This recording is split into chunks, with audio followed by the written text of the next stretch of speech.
Good morning, ladies and gentlemen, and a heartfelt hello to all the children watching from the comfort of their living rooms today.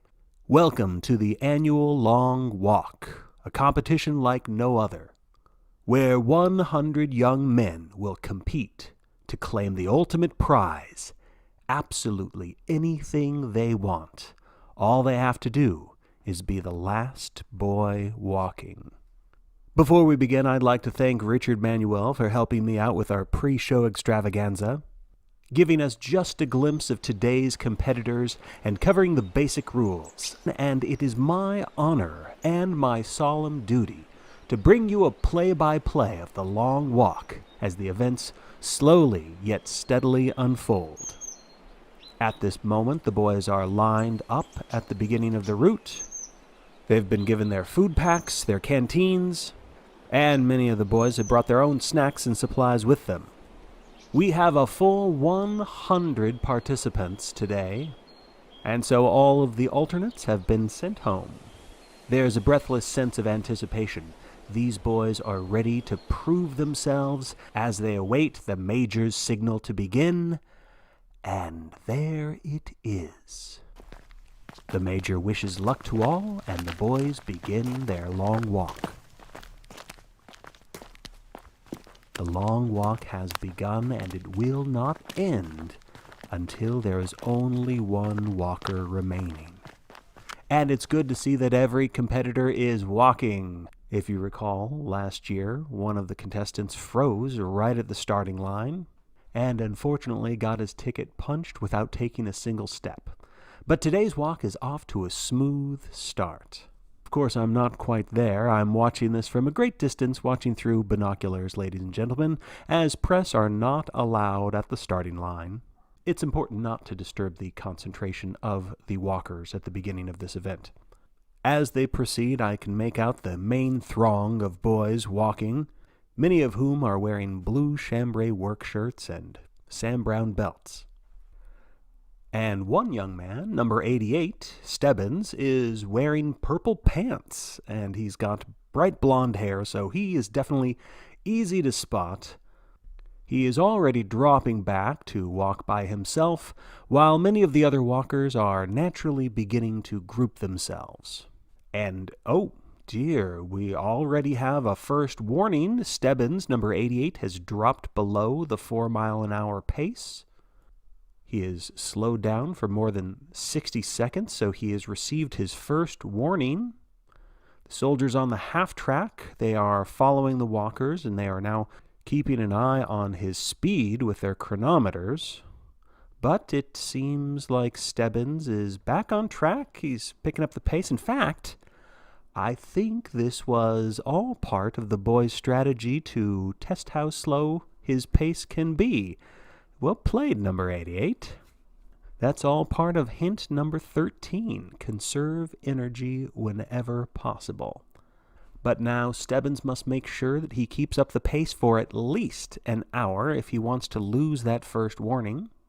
And by the casual way that he is eating his jelly sandwich, I don't think he'll have any problem. It really is a lovely day for a walk, folks. It's warm. There is rain in the forecast, but that's for later. Right now, it's just blue skies and puffy white clouds in the distance. Nothing but the road and pine trees and potato fields. This broadcast, by the way, has been pre-recorded. That way we can edit out some of the slow and boring parts for you viewers at home. But for myself, it is a thrill to witness the bravery of these young men every step of the way. And for those of you who claim these games are barbaric, please remember that each one of these boys not only volunteered to be here, but they wrote an essay in hopes for the chance to compete. They wrote an essay, folks. That's how badly these boys wanted to take this chance. Every one of these walkers understands the risk involved and the potential reward. Looks like number 5 has a warning. Number 5 has dropped to his knees. He is attempting to take off his shoe, frantically trying to untie his laces.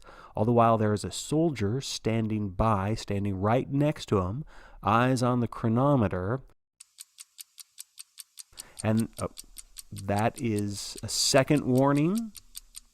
Second warning for number 5. This is Gary Barkovitch. Number 5 is Gary Barkovitch of Washington, D.C. He's got that shoe off, and it looks as though he is removing a small pebble, and that might seem silly to folks at home, stopping to remove a pebble from your shoe. But for this type of competition, a stone in your shoe is absolute agony. All right, Barkovitch has just received his third and final warning. If he doesn't get back on track soon, then we may witness the first ticket being punched, ladies and gentlemen. He's tying his shoe. He's back up to his feet. He's brushing the dirt off his pants for some reason. And now he is trotting back to his little group. Well, his companions are giving him a hard time about it, but number 5 seems to be shrugging it off, and now he's walking away, onward and alone. You can see the walkers at this point have made certain choices already, whether to form groups or whether to go it alone.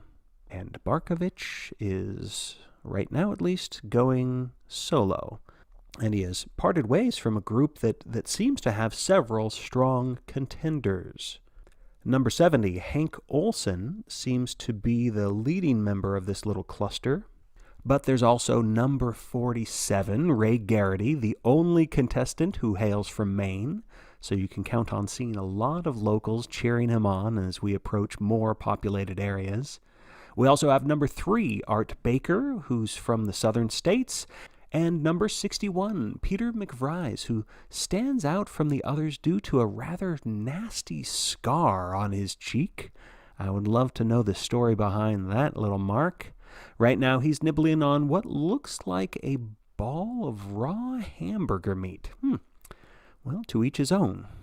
Up ahead, leading the way on the road, we have what we call the vanguard. It's usually about 7 or 8. In this case, it looks like we have 6 boys who are leading the way with a very swift pace. This tends to happen every year, and to be honest, it baffles a lot of people. Vanguard members don't often win this competition. Don't forget hint 13, fellows. But I suppose it is easy to forget that this is not a race. It's not about speed, it is about resilience. Hint number 6, slow and easy does it. And as we slowly leave behind the Canadian border, I can see, as I look through my binoculars, questions on the lips of the boys. Many of them seem to be getting to know one another. As in long walks of the past, we have seen strong friendships formed, as well as bitter rivalries, and I'm sure it will be no different this year. And now, as the walkers continue down U.S. Highway 1, they are approaching the first sleepy town. So, soon the boys will get their first glimpse at Spectators. It's not much right now, just a couple of old men in lawn chairs outside a gas station, but that will soon change as the day goes on. On the sidelines, I see a pretty young mother. She's holding up her toddler so he can get a good look. And there's some other children, probably about age 10 or 12, watching the boys with, well, looks like envy on their faces. Sorry, kids, you'll have to wait a couple more years before you have a chance to compete. As you folks probably know, Long Walk contestants must be at least 13 years old to enter.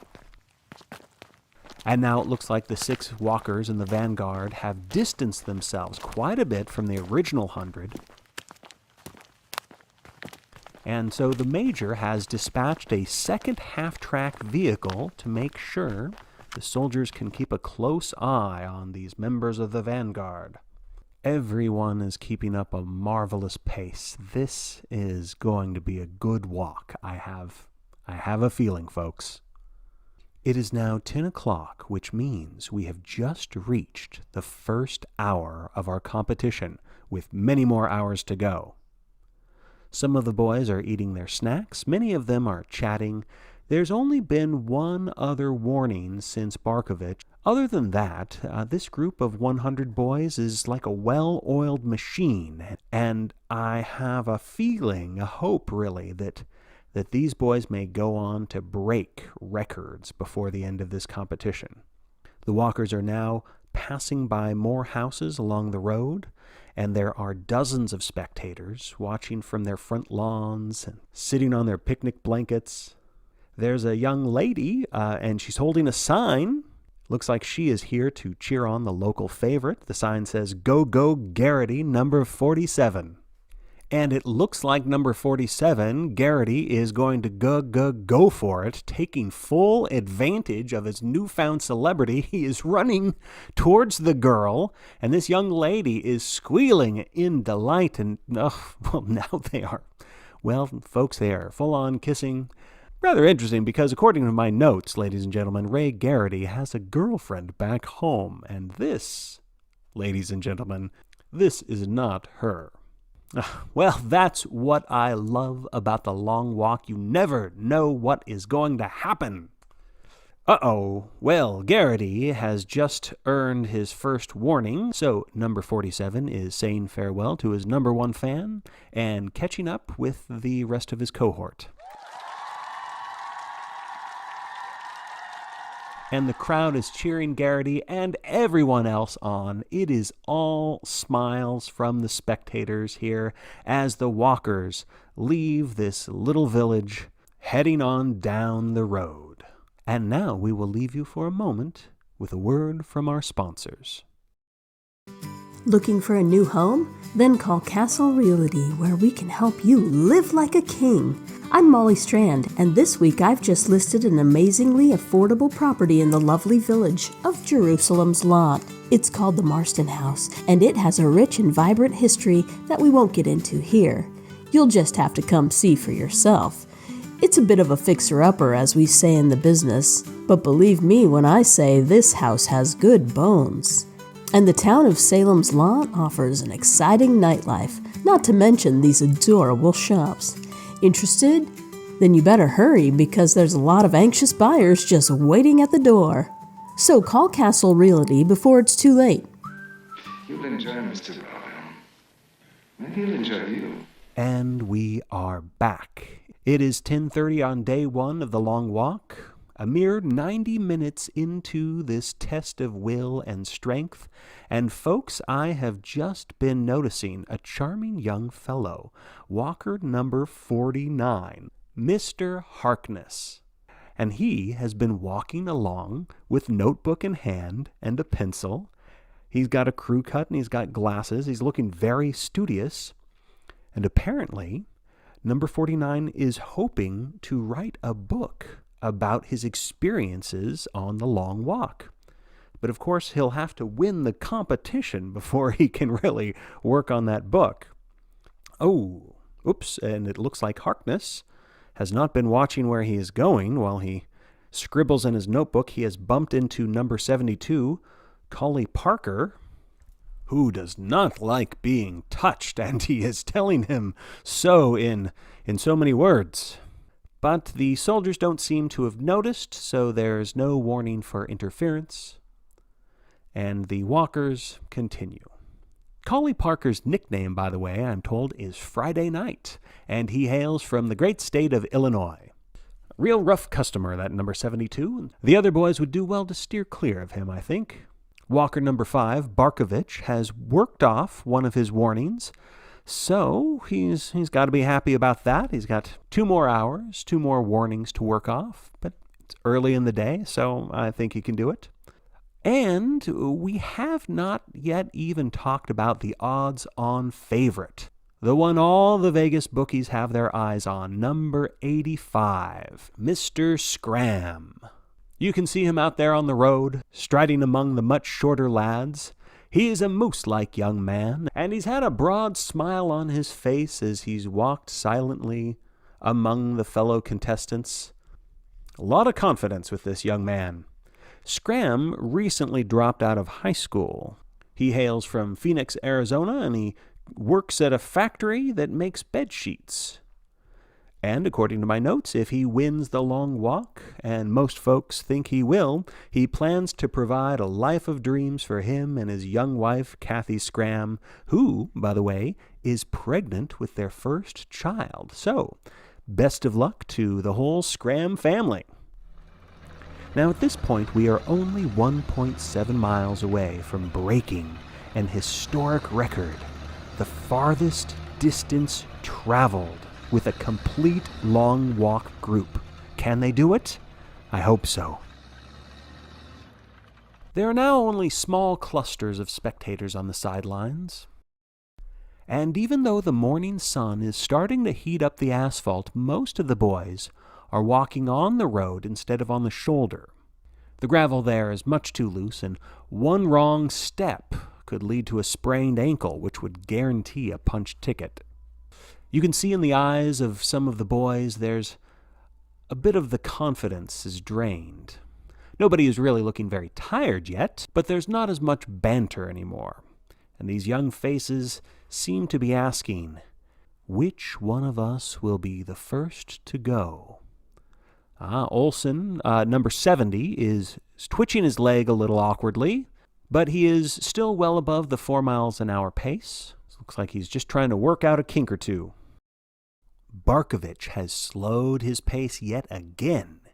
He had been so brisk these last 30 minutes, puffing his cheeks and trying to fit in with the vanguard group, but now he has dropped back all the way back to Stebbins. Stebbins, number 88, like the number of keys on a piano, who has no interest in making any friends, and that is just as well because Barkovitch has received yet another third warning. He is back on the brink, ladies and gentlemen. If he falls behind the pace again for more than 60 seconds, we will witness the first punching of the ticket. But this tough little rat-faced boy is not going down without a fight, I can tell. Nobody wants to lose this competition, but absolutely nobody wants the indignity that comes with being the first to fail in the long walk. The vanguard up front is coming to a crossroads now. Police are holding back traffic, and the officers are saluting the young men as they walk past. Up in the sky, there are a bit more clouds. No rain yet, but the weatherman says that will change before nightfall. And some of the boys are saluting the police officers in return, and others, well, I'm a little ashamed to say, these boys, some of them, are thumbing their noses at the policemen. But folks, you'll have to understand, these youngsters are experiencing it's a very unusual situation that these boys are in. There's, in any other town, at any other time, thumbing your nose at an officer could mean a baton to your head or a visit from the squad, and rightly so. But keep in mind, these boys know that nothing is to interfere with the walk. And so, throughout this journey, some of the contestants will occasionally take advantage of this fact. Oh, speaking of interference, there's a woman thrusting her way through the crowd of spectators. She's shouting one of the boys' names. Percy, I think it is. Yes, it must be the mother of number 31, young Mr. Percy, who is looking very embarrassed as a policeman holds back his sobbing mother. But remember, once again, folks, these valiant young men were not forced to enter this competition, and they had every opportunity to back out just 24 hours before the start of this event. And really, what boy wouldn't take his chance? The chance to have all of your dreams fulfilled. I mean, think of it, ladies and gentlemen. Any wish will be granted. You can see the appeal. So, with all due respect, Mrs. Percy, there's no use crying about it now. The walkers are now crossing a quaint wooden bridge. Now, New England is filled with these charming bridges, stretching across gentle streams, and I think the sounds of the babbling brooks are making some of these lads a little bit thirsty as they call out for refills of their canteens. The walkers are allowed as much water as they wish to ask for. Food, on the other hand, is a different story. Walkers receive a packet of rations once a day, right at 9 a.m., assuming that they are still in the competition. And it looks like we are 1 mere mile away from breaking the record. All 100 are still in it to win it, but, it looks like, yes, I can see that's number 7, that's Curly. Number 7 has a sudden severe limp, and he has gotten his first warning. It looks like, it's definitely, it looks like a Charlie horse. I am guessing Curly did not do enough stretching before the event, or maybe he's simply low on electrolytes. Whatever the case, number 7 is slowing some more. I'm starting to think we will not break that record, ladies and gentlemen, as Curly is looking to others for help, although there's nothing they can do, even if they wanted to. And now, that is the second warning for Curly. He has received his second warning. Folks, it looks like, unless number 7 can pick up his pace, we might be witnessing the first ticket punched. Several boys now are receiving warnings. Many of them are stopping to gawk a little bit or slowing down. A group of boys around number 7 have slowed down, and they've got to remember to stay focused. And that is the final warning for number 7. He really needs to power through that Charlie horse of his. He's crying, slowing. Actually, he's starting to rub it now. He's moving faster. He's hunched over. He's rubbing his leg, folks, hoping that self-massage is going to do the trick. And you know what? It seems to be working. Number 7 is back on track. He's well ahead of that pace. There is a bright smile, bright look in his eyes. And we are now about 8 miles away from the town of Limestone, where there is sure to be a huge crowd just waiting to cheer them on. But there are a few fans, even in this remote stretch of road. There's a milkman. There's a milkman. He's standing on this milk truck, and he's shouting words of encouragement. And I'm sure some of our walkers would love a nice cold glass of milk right about now. But spectators are not allowed to help or hinder the athletes. So sorry, boys, you're stuck with water. And as the vanguard of 6 walkers continue their incredible pace, we have started to reach another crossroads with more folks standing on top of their vehicles, honking their horns, throwing confetti. It is a party atmosphere, let me tell you. Further back in the procession, number 85, Edwin Scramm, a Goliath among a crowd of would-be Davids, waves to the children. Oh, wait a moment, there's a piercing cry of pain. It's Curly. Once again, it's Curly. It's unlucky number 7. The Charlie horse has come back with a vengeance. The boy has slowed down almost to a halt. He's stumbling, struggling to keep moving. The soldiers, they have left the half-track, and they are now approaching number 7, who is screaming words that are familiar to anyone who has watched a long walk in the past. They are words that I'm afraid will be repeated by more than one competitor during this competition. As the chronometer ticks down, we hear those words spoken by number 7, "It's not fair." The same words said by the woman chosen in Shirley Jackson's The Lottery, and they are words that are falling upon deaf ears as the crowd hushes to a murmur. And the soldiers click off the safeties of their weapons and...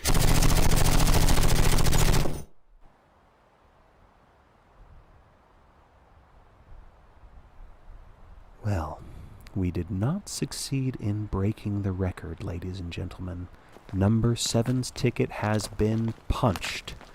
and there are now 99 walkers remaining, and a long, long way to go.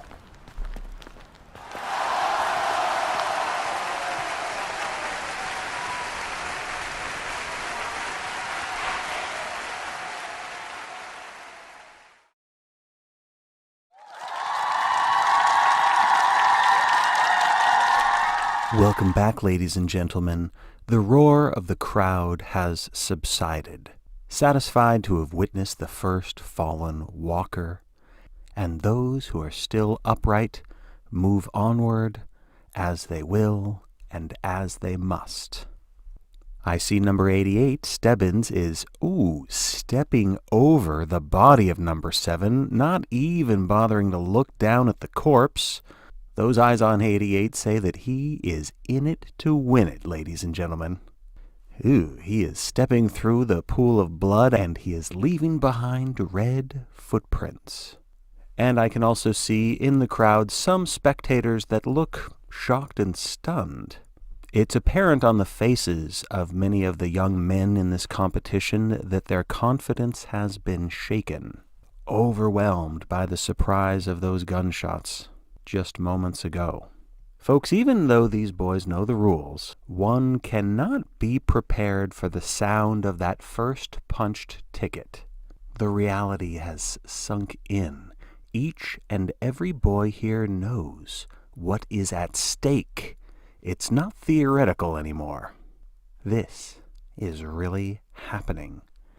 And as this knowledge settles in, I believe it's time for a commercial break.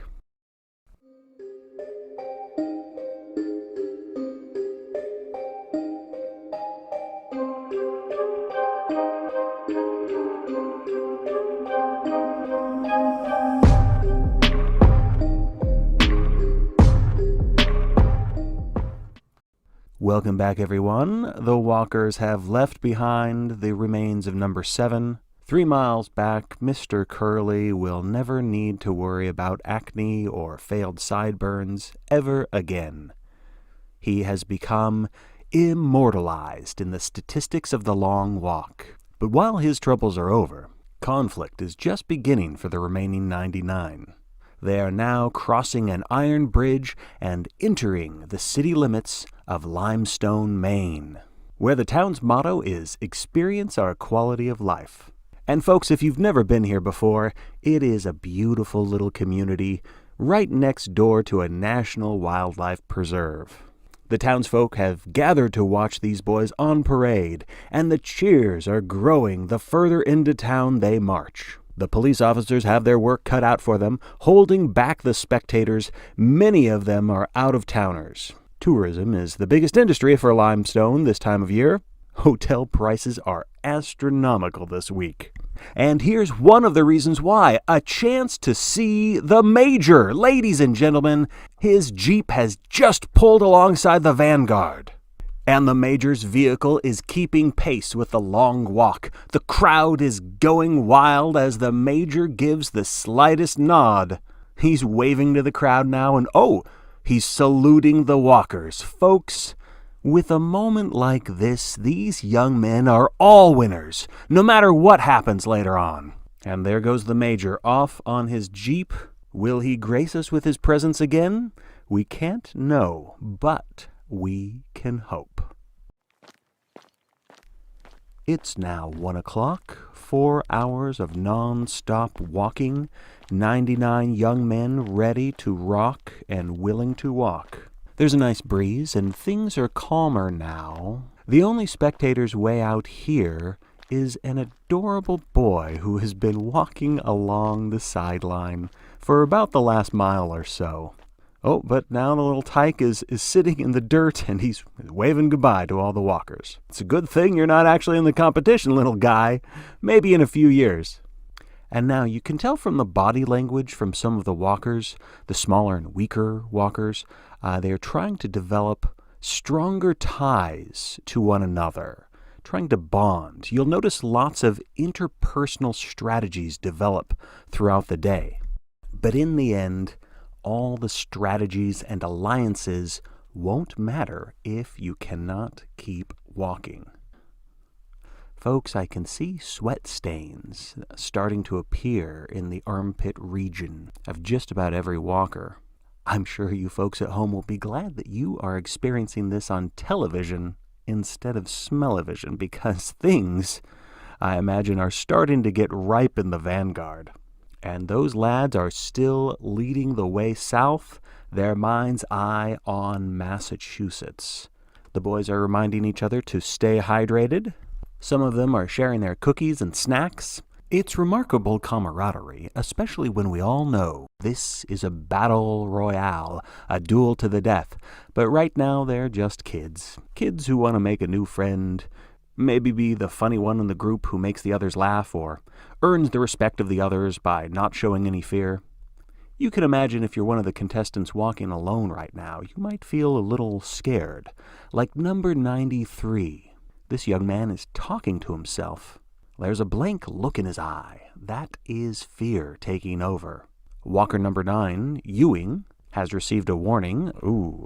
I'm guessing from his gait that he has blisters on his Achilles tendons. A lack of socks will do that to you. Ewing is one of the few minority walkers among this predominantly white competition, so it's also nice to see people of color in this event. As you know, the Long Walk is all about equality. And that is a second warning for number 9. It looks like he's wearing sneakers, despite hint number 3's warning against them. Speaking of number 3, Art Baker is on pace with Ewing. The two of them seem to be exchanging information. Ewing pointing down to his feet. Blisters might not seem like a big deal at first, ladies and gentlemen, but it's another way that you can lose fluids, not to mention the blisters can become painful enough to... that is a third warning. Number 9, better be careful. And not far from number 9, I can see that is Gary Barkovitch. And based upon my lip-reading ability, it looks like he is shouting. Barkovitch is shouting a racial slur. Barkovitch is not winning any friends from this. The other boys do not like this kid, and I do not blame them. This is the 1970s. We are way better than this. Number 9, Ewing is still going, still moving, but will he be able to maintain that 4-mile-an-hour pace as we approach the first real hill? It is now 2:40 on this lovely May 1st. As the long walkers ascend the hill, we've got some local boys cheering them on, and from the sound of it, they've had a little too much beer. Not that you could ever have too much of Harrow's Supreme Lager, one of our proud sponsors of today's event. Ewing is now hobbling among the group of boys. Looks like he is hoping to hide himself from the soldiers behind them. And yes, that is it. He has used up the allotted time for this final warning, folks. And the soldiers are moving in. They are dragging number 9 off to the shoulder. The young man is resisting, hoping they will not punch his ticket. And now only 98 remain. I could use a drink of Harrow's Supreme Lager. Nothing like Harrow's.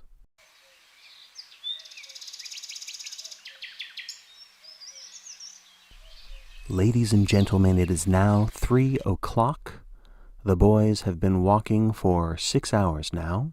It has been 20 minutes since the elimination of number 9, and it seems most of the competitors have regained their composure and have resumed a good, steady pace. You'll notice that as the day continues, the boys won't flinch as much at the sound of gunfire. It's amazing what these young athletes can become accustomed to, just one of the many discoveries made while taking a long walk. And so it seems for once the weatherman is correct. It is starting to rain, ladies and gentlemen, and it looks like the walkers will be facing their first major test. There's some lightning too. It's scary out there, but beautiful too. Most of the boys have brought jackets with them, fortunately.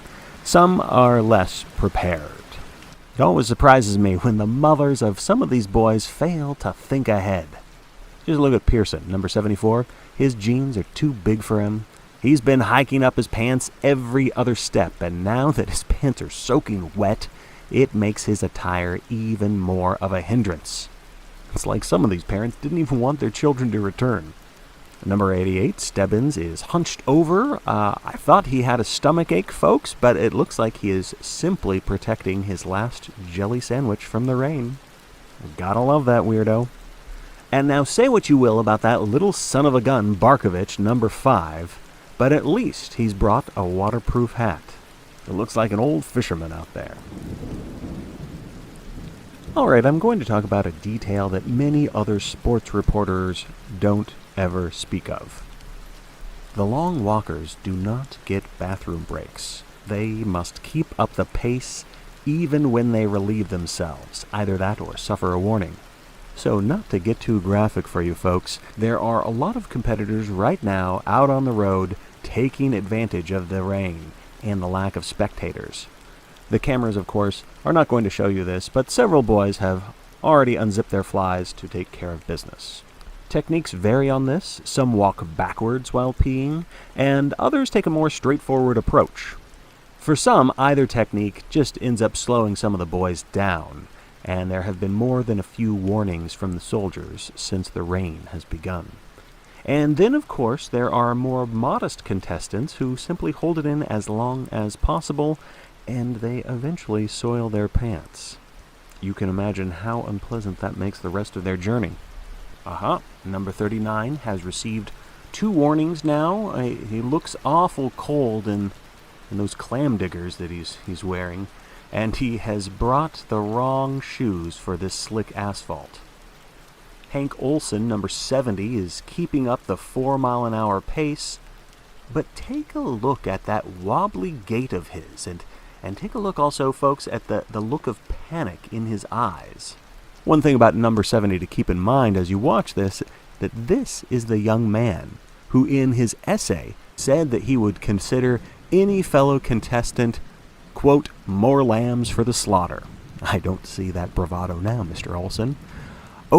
Back on number 39, those shoes have no traction, and this kid is just too darn slow for this walk. Now one of his shoes, well, that is just sad. One of his shoes has come off of his foot. This poor kid just cannot catch a break. His ticket is punched, but he is still moving, folks. Still getting up. God bless him. All right, now he's down for good. So that has been 3 tickets punched, 7, 9, and 39. And anyone out there in Las Vegas who is lucky enough to pick that opening trifecta, they have got to be happy right about now. Main zone, number 47, Garrity, he is taking a page from Stebbins as he walks right over the body of number 39. It looks like Garrity is toughening up out there, perhaps hoping to live up to the great expectations coming from the locals. Number 31, also known as the Walking Mama's boy, Percy, he looks the most unnerved among the group of boys. If you look closely, you can see his eyes are darting every which way as if he is looking for an escape route. But folks, once this challenge begins, victory is the only escape. The storm has subsided into a drizzle. The vanguard is now crossing a set of railroad tracks. They are approaching another crossroad, and we see more fans defying the dampness to offer their cheers. Among the crowd, there is an elderly woman standing like a sentinel underneath a black umbrella. Very likely a mother of a failed competitor from a long walk long ago. Now the main throng is moving across the tracks, and number 100, Zuck. Number 100 has not been paying attention. He has tripped. He falls, but he bounces back up. He keeps on walking, trying to laugh it off, but I can already see a streak of blood. Looks like there is a bad cut on his leg, or just above the knee, I think. Blood is dripping down, and of all the fluids you do not want to lose in this event, I would say that blood tops the list. It is now 3:45, and take a look at this, ladies and gentlemen. A rainbow. A promise of the future. A glorious sight for the remaining 97. I'm sure they all appreciate the view. They just need to keep on walking, and there will be even more sights for them to behold. The soothing rhythm of the half-track has lulled the boys into a steady march, and the valiant members of the vanguard still lead the way. Mr. Zuck, number 100, is still moving along, but he is also still leaving a trail of blood behind him. Peter McVries, number 61, the kid with the scar on his cheek, is offering a cigarette to a fellow walker, and I would say that this might be a strategy to slow the other walkers down. But maybe not, because McVries is lighting up one himself. You know, folks, it's strange but true to say that some young men enter this competition simply to satisfy a death wish. Let's hope that's not McVries. All we really know about his background is that he gave up a very good job at a pajama factory to take a chance on the long walk. And in his essay submission, though he doesn't go into detail, it seems as though he's going through a breakup with, I believe my research tells me it's an ex-girlfriend named Priscilla. Zuck is still bleeding, looking both defiant and more than a little pale now. Olson, number 70, isn't quite as wobbly now, but still seems weak in the knees. He is accepting a cigarette from McVries, which doesn't seem like a wise move. I mean, how stupid do you need to be in a competition where every breath matters? And, oh, what's that? Oh, they're a sponsor. What I mean to say, folks, is that Olson would be stupid to pass up on Mellow brand cigarettes.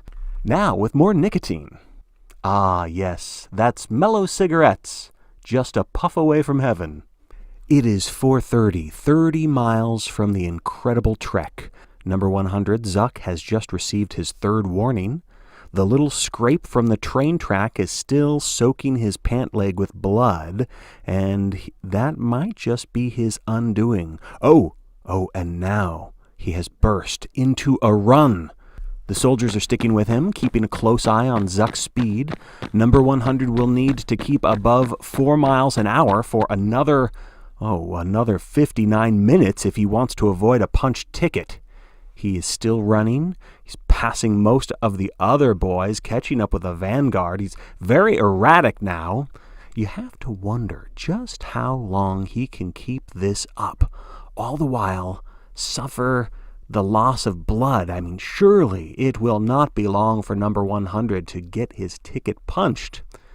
But for you, ladies and gentlemen, to find out, you'll have to stay tuned for another installment as we are about to go to commercial while these young men continue our very long and magnificent walk. All hail the Major. All hail the Crimson King. I am Bobby Thompson, and I will be back before you know it. Stay tuned, folks.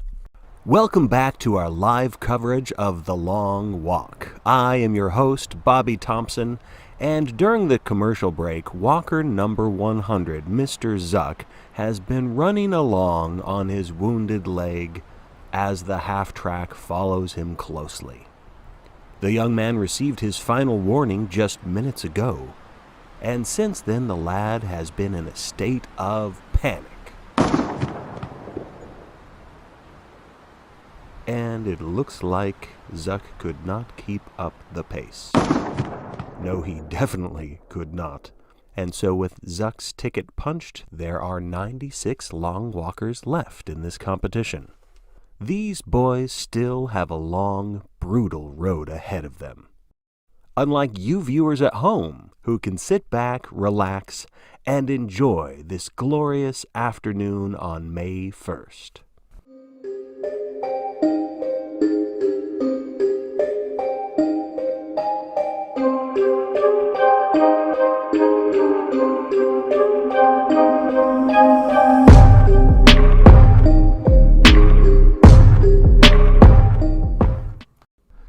Uh-oh, it looks like number 48, a young man named Gribble, is demanding to see the Major.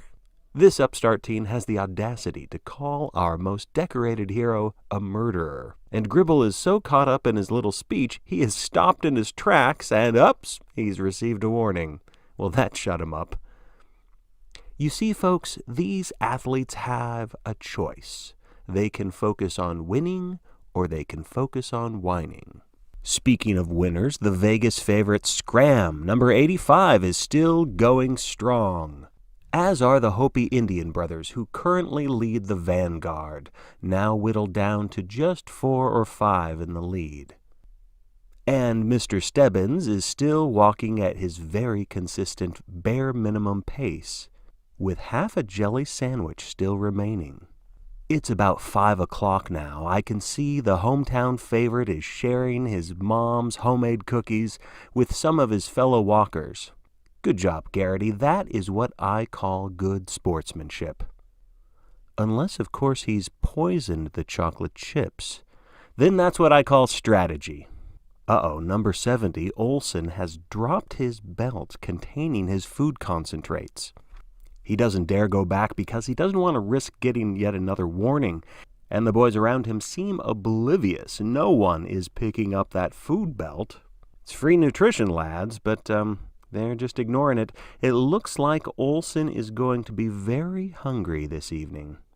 Now, this young man began his morning with a look of bravado, dare I say arrogance, and that look has been replaced with a vague gaze of stunned nausea. Oh, but Garrity, number 47, is handing Olson a piece of cheese. He really is a hometown hero. As the walkers settle into their course, and as no one is currently in danger of elimination, let's take a moment to enjoy the New England countryside. The golden hour is slipping away. A mist is settling upon the meadow. The heat of the day is beginning to wane.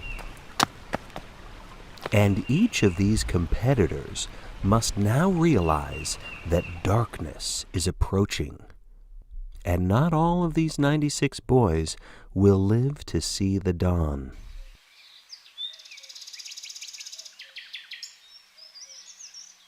It's now 5:45 p.m. Walker number 90, clutching his stomach. He might have a cramp. Oh no, actually it's worse than that, folks. The cameras won't show you this, but allow me to explain as tactfully as possible. Travin has a case of diarrhea, and he has earned his third warning attempting to squat. The other boys are walking around him like the stench of death is upon him, and I suppose it is in more ways than one. Oh, I can see number 31. He's hoping to use this distraction to step off the route, but our soldiers are trained for this. Percy, a.k.a. the mama's boy, is stuck in this competition, and they are not going to let this young man leave. The soldiers have their rifles pointed at him, and Percy is going to get back on track or get shot, and it looks like he is going to stay on the road, at least for now. Number 90, Travin's stomach is cramping up again as he soils the asphalt with his excrement, and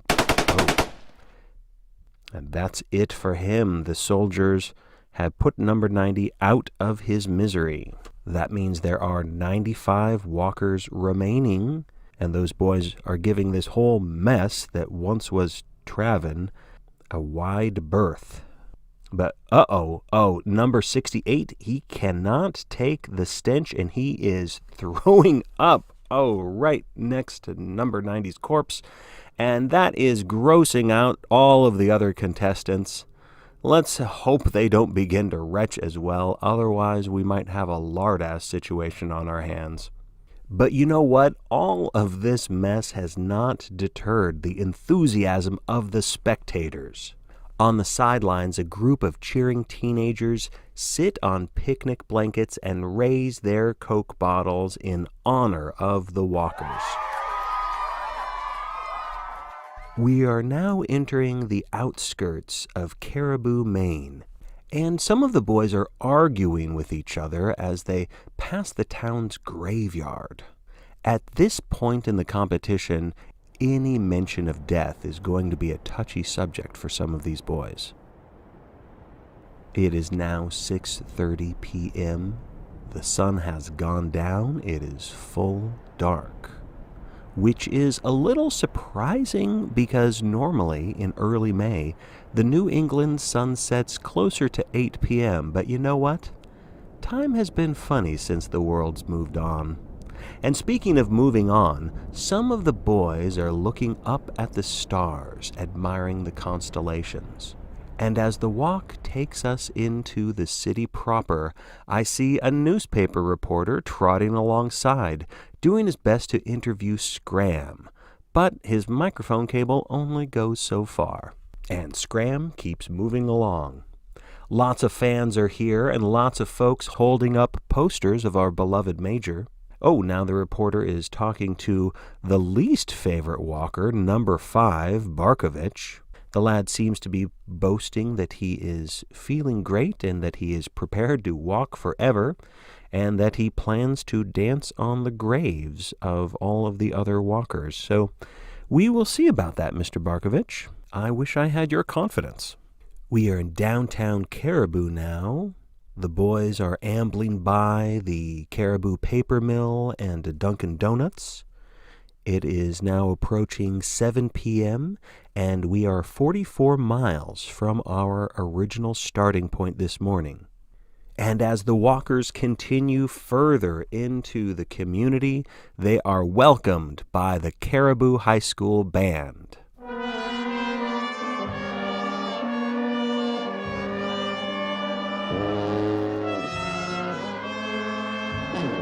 Ah, don't they sound delightful? And look at that, it's Percy's persistent mother pushing through the crowd, demanding that her son come back home with her. The soldiers, they are pointing their guns at her, but the woman just does not take a hint, folks, and lucky for her, there are some police officers right now. They are yanking her back, putting her into an arm lock, and dragging her away.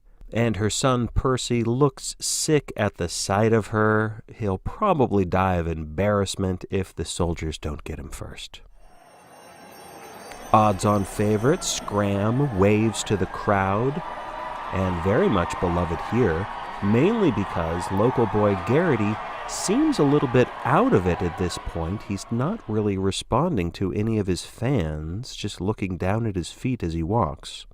Tough guy number 72, Collie Parker, does not care for the crowd here in Caribou. He gives the spectators a mean sneer, but that just makes the crowd cheer louder. Number 72, Parker, hails from Illinois, and according to his crudely written essay, he has nicknamed himself Mr. Friday Night. I've noticed that number 49, Harkness, the would-be novelist, has stopped trying to record the life story of every contestant. The optimism has drained from his face. But I'm optimistic that we are going to hear about some great deals from our proud sponsors as we take a commercial break. Have you recently been mangled, maimed, or dismembered by laundromat machinery? If so, today might be your lucky day, thanks to the law offices of Billy Halleck & Associates. Have you worked on a machine known as the Hadley-Watson Model 6 Speed Ironer and Folder, sometimes known by the laundry staff as the Mangler? This dangerous combination of chemicals may have made the machine susceptible to demonic possession, thereby turning it into a mechanical monster with a lust for human flesh. That's why you may be entitled to compensation.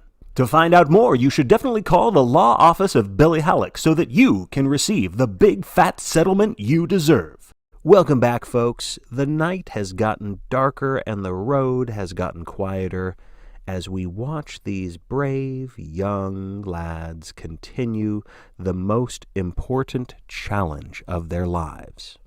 The only major change in the progression is that walker number 12, a boy named Finter, is limping along on a stiff foot. He has received his final warning, and his pace continues to slow. It looks like he is praying into some sort of a necklace medallion. Oh, I can see through my binoculars. It is a St. Christopher's medal, the patron saint of travelers. Number 12's ticket has just been punched. The medallion did not work. The boy falls, and so does St. Christopher. Now that 6 walkers have been eliminated, the other competitors are using coping mechanisms to deal with the harsh reality of their situation. For McVries and his circle, they use conversation to alleviate the drudgery. And it seems to have helped Olson, who doesn't look as desperate as he did an hour ago. Meanwhile, the Hopi brothers are saving their breath, still focused on leading the vanguard at a pace much brisker than the majority. And someone who is definitely not saving their breath, number 3, Art Baker, is whistling a happy tune. That's one way to keep your spirits up.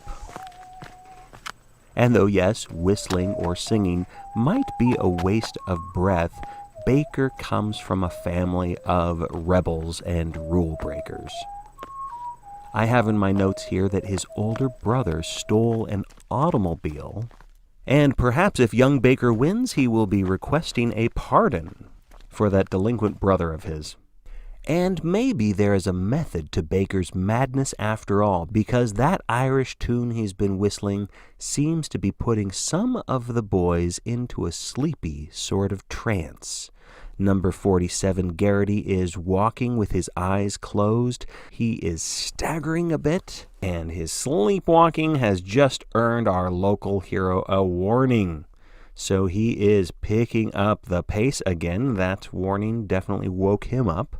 Oh, I'm just receiving word about updated Vegas predictions. Scramm is still the favorite to win, followed by the eldest of the youngest Montego brothers, but bouncing up from the midsection to 4th place is number 88, Stebbins.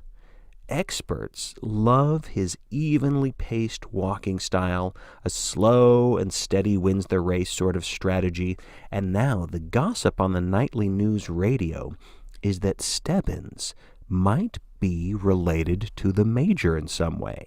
But that's just gossip, folks. We present the facts, not rumors. But it would be quite a twist if Stebbins turned out to be the Major's illegitimate son. But of course that would be impossible, since the Major is happily married and is indeed the ultimate model of virtue and fidelity. Let's look back to the road, shall we? Number 47 has received a second warning. Perhaps the pressure of being a hometown celebrity is working against him. The young men around Garrity now have a mixed expression of dread and hope. This kid handed out his last cookies not too long ago, and now he might get his ticket punched. And at the same time, the boys realize that 93 more people have to be eliminated for them to hope to win, to survive. So from that point of view, the sooner Garrity kicks it, the better. Cookies and cheese earn you only so much love. It is now 8:40 p.m., Garrity better pick up his pace for the next 2 hours, and that is not going to be an easy task because the procession is just about to reach an incline. And I'm inclined to believe that more tickets will be punched. The steeper the hillside, the busier the soldiers. And folks, while the walkers are ambling onward through this thin veil of mist stretched across the road, let's talk about the soldiers for a moment and give them our gratitude. They are the unsung heroes behind this event. As the hours and even days pass by, you will hear the contestants yell at these soldiers, swear at them, perhaps even spit at them, or worse, try to attack them. And during this entire competition, Each soldier will remain a silent sentinel, undisturbed, on the outside at least. There are a few bleeding hearts left in this country, hidden away in various corners, and those soft-hearted citizens complain that there is no point to these games. They even go as far as calling our tradition a simple case of murder, or at the very least, a waste of 99 young lives. But folks, these soldiers are put to the ultimate test. Their orders are to monitor the pace of each walker and, when necessary, punch a ticket, which you know by now means to eliminate the walker by means of firearm. And the soldiers do so without any sign of sympathy, but also without a hint of malice. Their faces are like stone. What is the effect of such a gruesome occupation? You may already know the answer. The effect is the most dedicated military force the world has ever seen. These soldiers keep our country safe.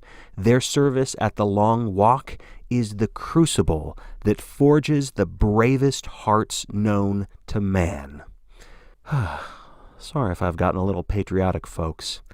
I better return our attention to the walkers as they make their way up this grueling hillside road. Lots of moans and groans out there. This is not an easy trudge by any means. You can see the calves of many of these walkers quiver like jelly.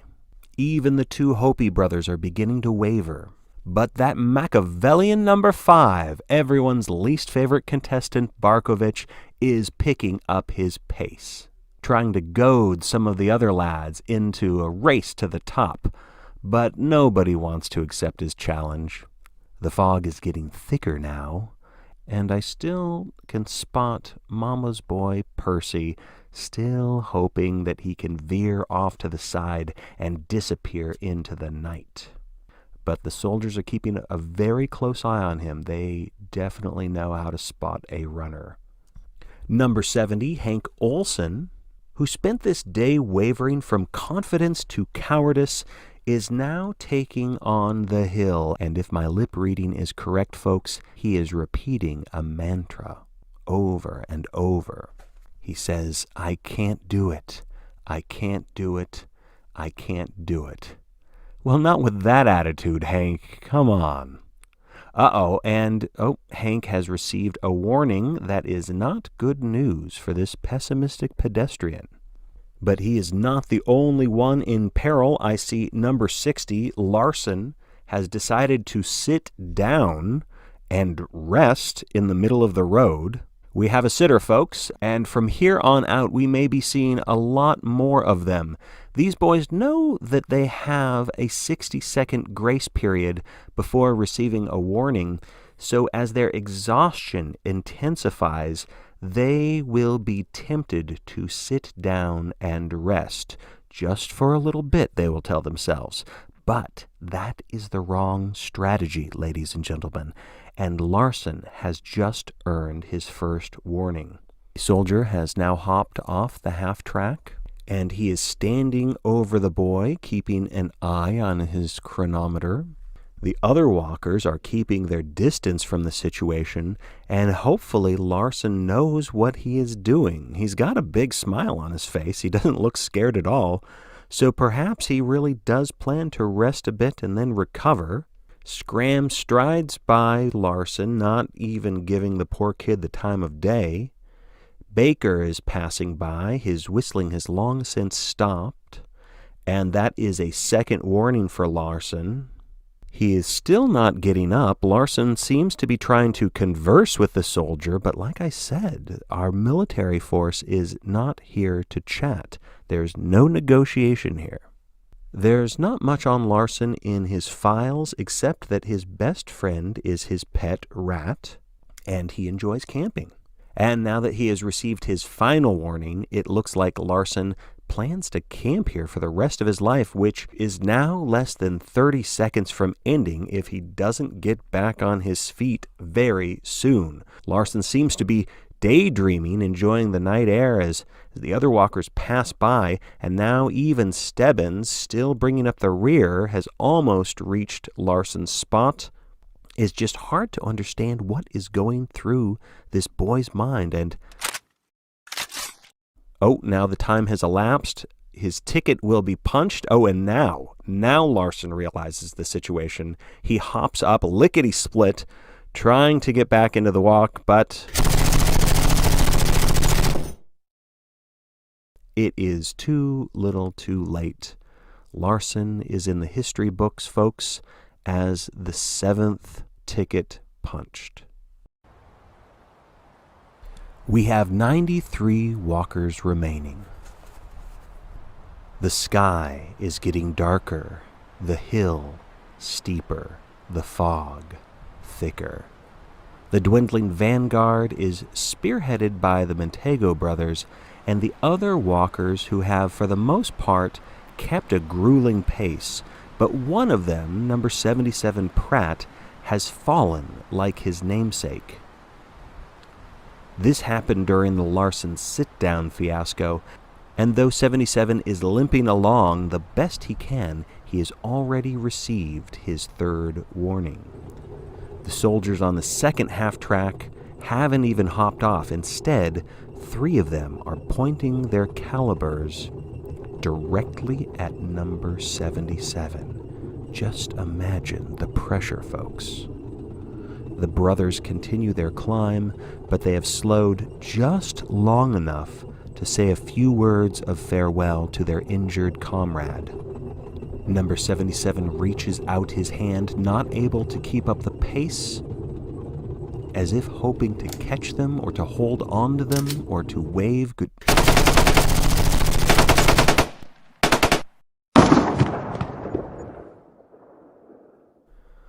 Well, that seemed like overkill. But another way of looking at it, a big send-off for the first of the vanguards fallen. And that is the 8th ticket punched. They are dragging away number 77 off to the side of the road as a courtesy to the upcoming walkers, which is something they don't often do. The shots have gotten the interest of a local farmhouse here off to the side of the road, and a bewildered family is stepping out onto the porch. I don't know how, but they seem to have forgotten what day it is. They seem bewildered, as if this does not happen every year. I'm surprised there aren't more spectators that have come out to this hillside, since there's always bound to be a surprise or two. But most fans prefer to have a spot in town. You know, civilization. The hill continues to climb, as do the walkers. Scramm, still a portrait of athleticism, is picking up the pace, reaching the summit the same time as Joe and Mike Montego, perhaps saying a quick hello to the Native Americans, before dropping back just a bit. A 3rd warning has been issued to number 79, Quincy. He has been coughing and choking all the way up this hill. The rest of the group looks grateful, proud even, as they crest the summit.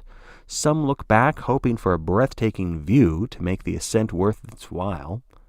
But there is nothing but darkness and fog back there, gents. Sorry to disappoint. Oh, look at that. Number 89, Toland. He has fainted, dead away. A total faceplant into the asphalt.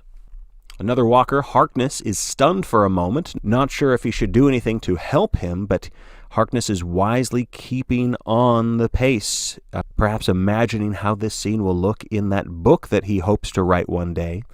A soldier is standing by, and the walkers have a look of relief, knowing that in a few moments, barring a miracle on Toland's behalf, there will yet again be one less walker to beat. There's no apparent resuscitation or resurrection for number 77. He is out like a light. Which reminds me of one of our wonderful sponsors. Do you want to shut off those aches and pains and finally get a good night's sleep? Then you need Novril, the medicine that gives your nerves a vacation. Nothing like Novril. Warning, should not be used with alcohol, heavy machinery, hobbling tools, or kidnapped authors bent to your will. That's Novril, the pill that makes you feel chill. We are back, and Toland is still unconscious. And now he may be pure consciousness. And with that, we leave behind our first steep hillside of the long walk. With Toland's ticket punched, 91 walkers remain, still a very long journey ahead as we reach the 9 o'clock hour, which means that this competition has lasted 12 hours so far. Number 47, Garrity, looks drenched with sweat, glistening under a street lamp, but that's because he's doused himself with a canteen. He's trying to stay awake and stay on pace. He's still got 2 warnings to work off. Right now, we're about 115 miles away from the next major town, which means if these boys keep up this slightly above 4-mile-an-hour pace, they will arrive in just over 28 hours. Or a little sooner if they stay ahead of the pace. Now that they are walking downhill, the footfalls are picking up. By the way, number 70, Olson, the little engine that couldn't, actually did. He made it over the hill, and instead of his pessimistic mantra, he is now whispering Hail Mary full of grace.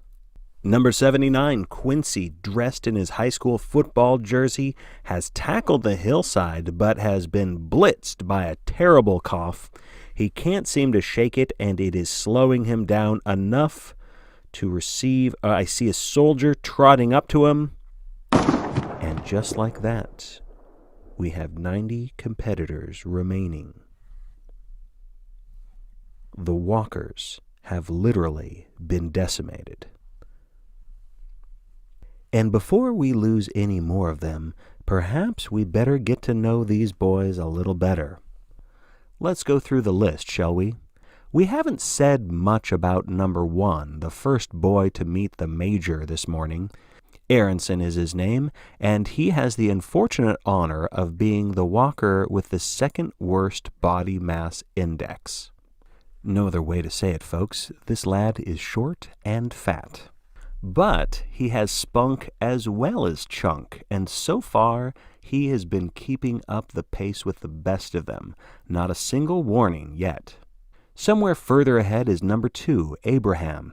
He stands out as one of the few gingers in the throng, a thick shock of red hair, and now that night has set in, he looks positively chilly, dressed in only a t-shirt and jeans. Just a moment, folks. There's a bit of a scuffle going on between number 72, Parker, and number 5, Barkovitch. The Park and the Bark, as I shall call them from now on. There's little love lost between these two. Throughout the day, they have been exchanging insults, and Park looks like he wants to give Bark a knuckle sandwich.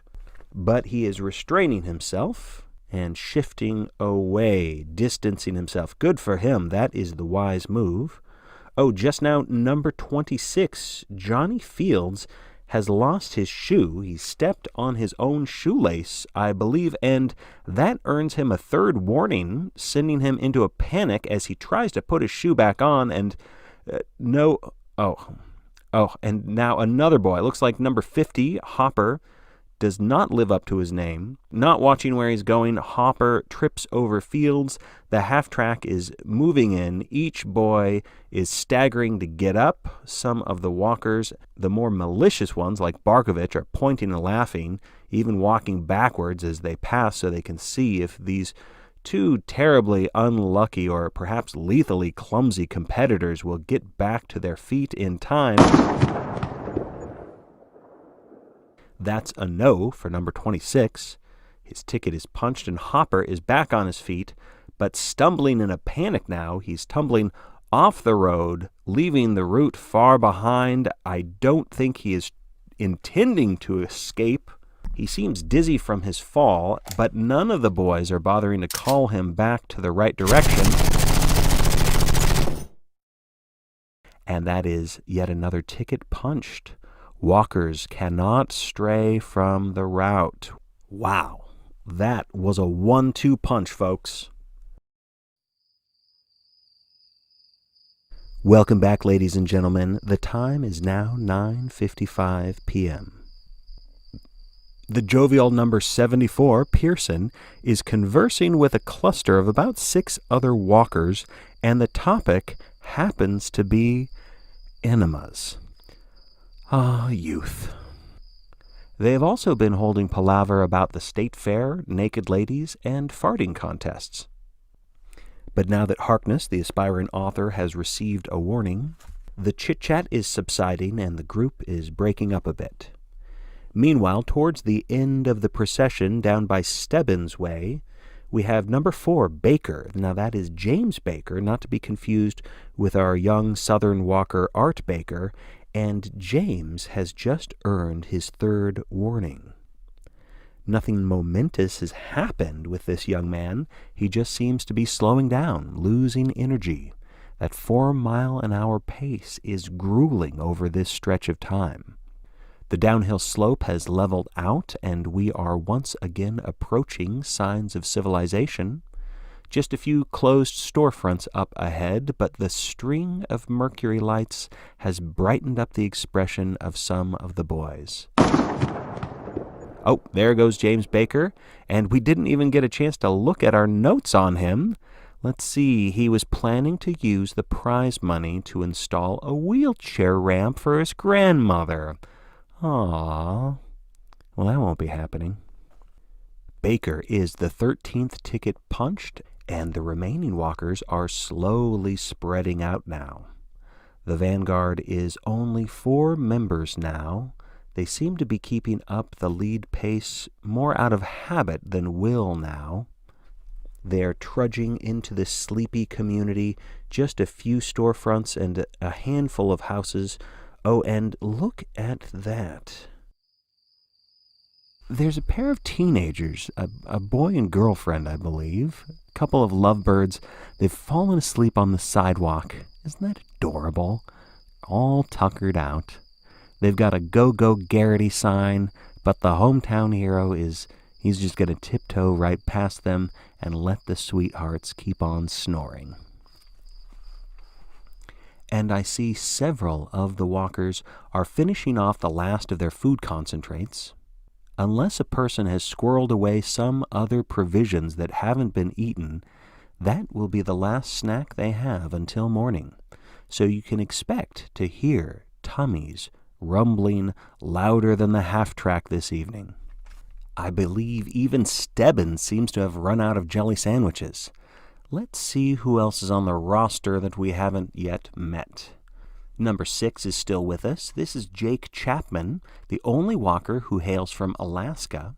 Number 8, Davidson, is from Ohio, and if he wins the prize, get this, folks, he wants to have as many wives as a sultan. What a romantic, that kid. With walker number 10, Dominic Falco from New Jersey, here's where we see a strange phenomenon on the roster. From number 10 to number 44, all of the walkers have a last name that starts with the letter F. And this is oddly disproportionate. Most of these boys in this section have the last name of Field or Fields. So that might be a nod to one of our sponsors, Mrs. Fields Cookies.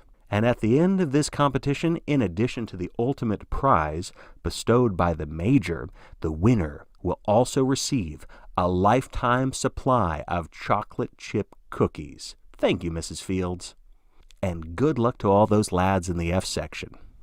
Looks like there's newfound trouble on the road, and guess what? Barkovitch is in the center of it. Barkovitch has been taunting one of the other walkers, promising to dance on the boy's grave, and the young man has had enough. That's number 80, Rank, a rather short, homely tyke, but Barkovitch is no Mr. Universe by any means. The squabble intensifies.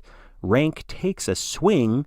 Barkovitch ducks away. He flails into number 48, Gribble, and in their stumbling, they both trip. Gribble and Barkovitch are downed, they quickly get up. The soldiers are paying close attention to this development.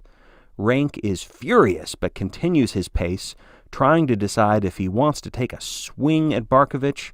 Parker, Mr. Friday Night, is too far ahead to see any of this, but I'm sure he would be happy to know that Barkovitch has just received warning number 1. Same with Gribble.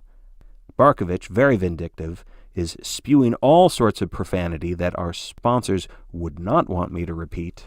Whatever he has said, it has infuriated Rank.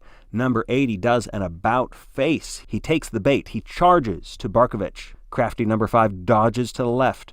Rank tumbles by, his fist flailing, but hitting nothing but the air. Rank is tripped. He is down. He's skidded onto the gravel. He continues to lose his balance as he tries to get back up. He's now landed on his backside, and that is warning number 3 for this furious walker, or should I say sitter, as he seems stunned by this whole turn of events. He cannot believe he missed Barkovitch.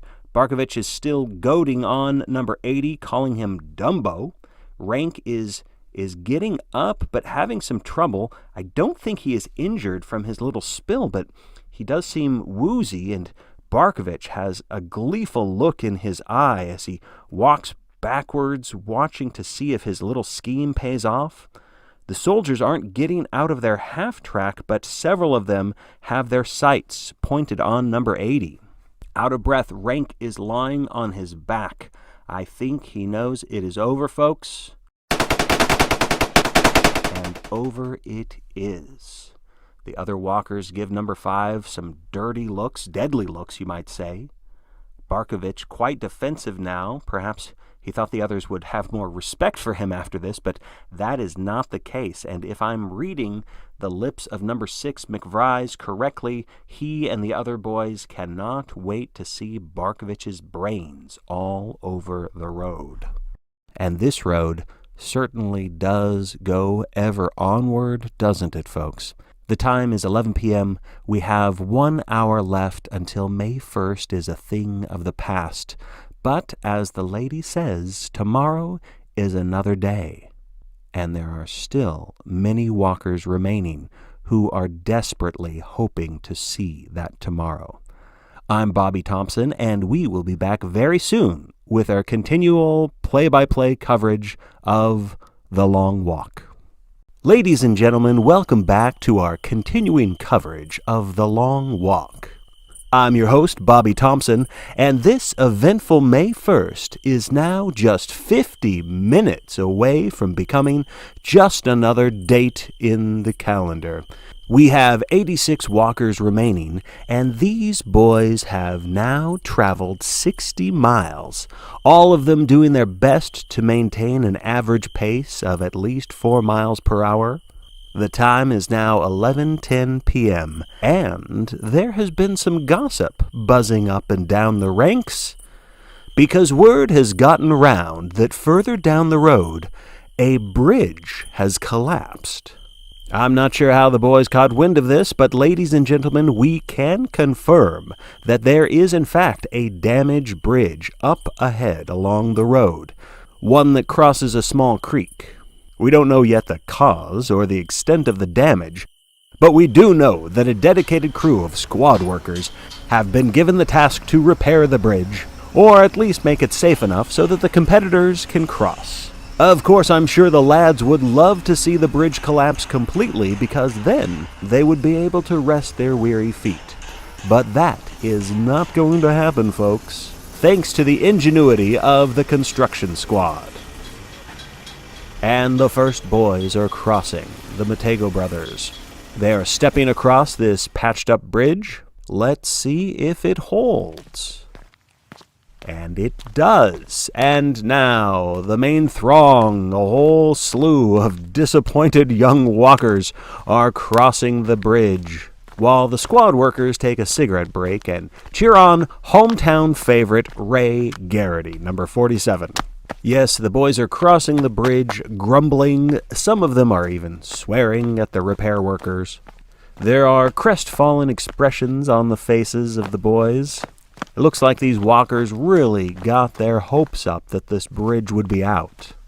But the Major is very strict about this. Once you begin the long walk, you do not stop until you win or until the soldiers punch your ticket.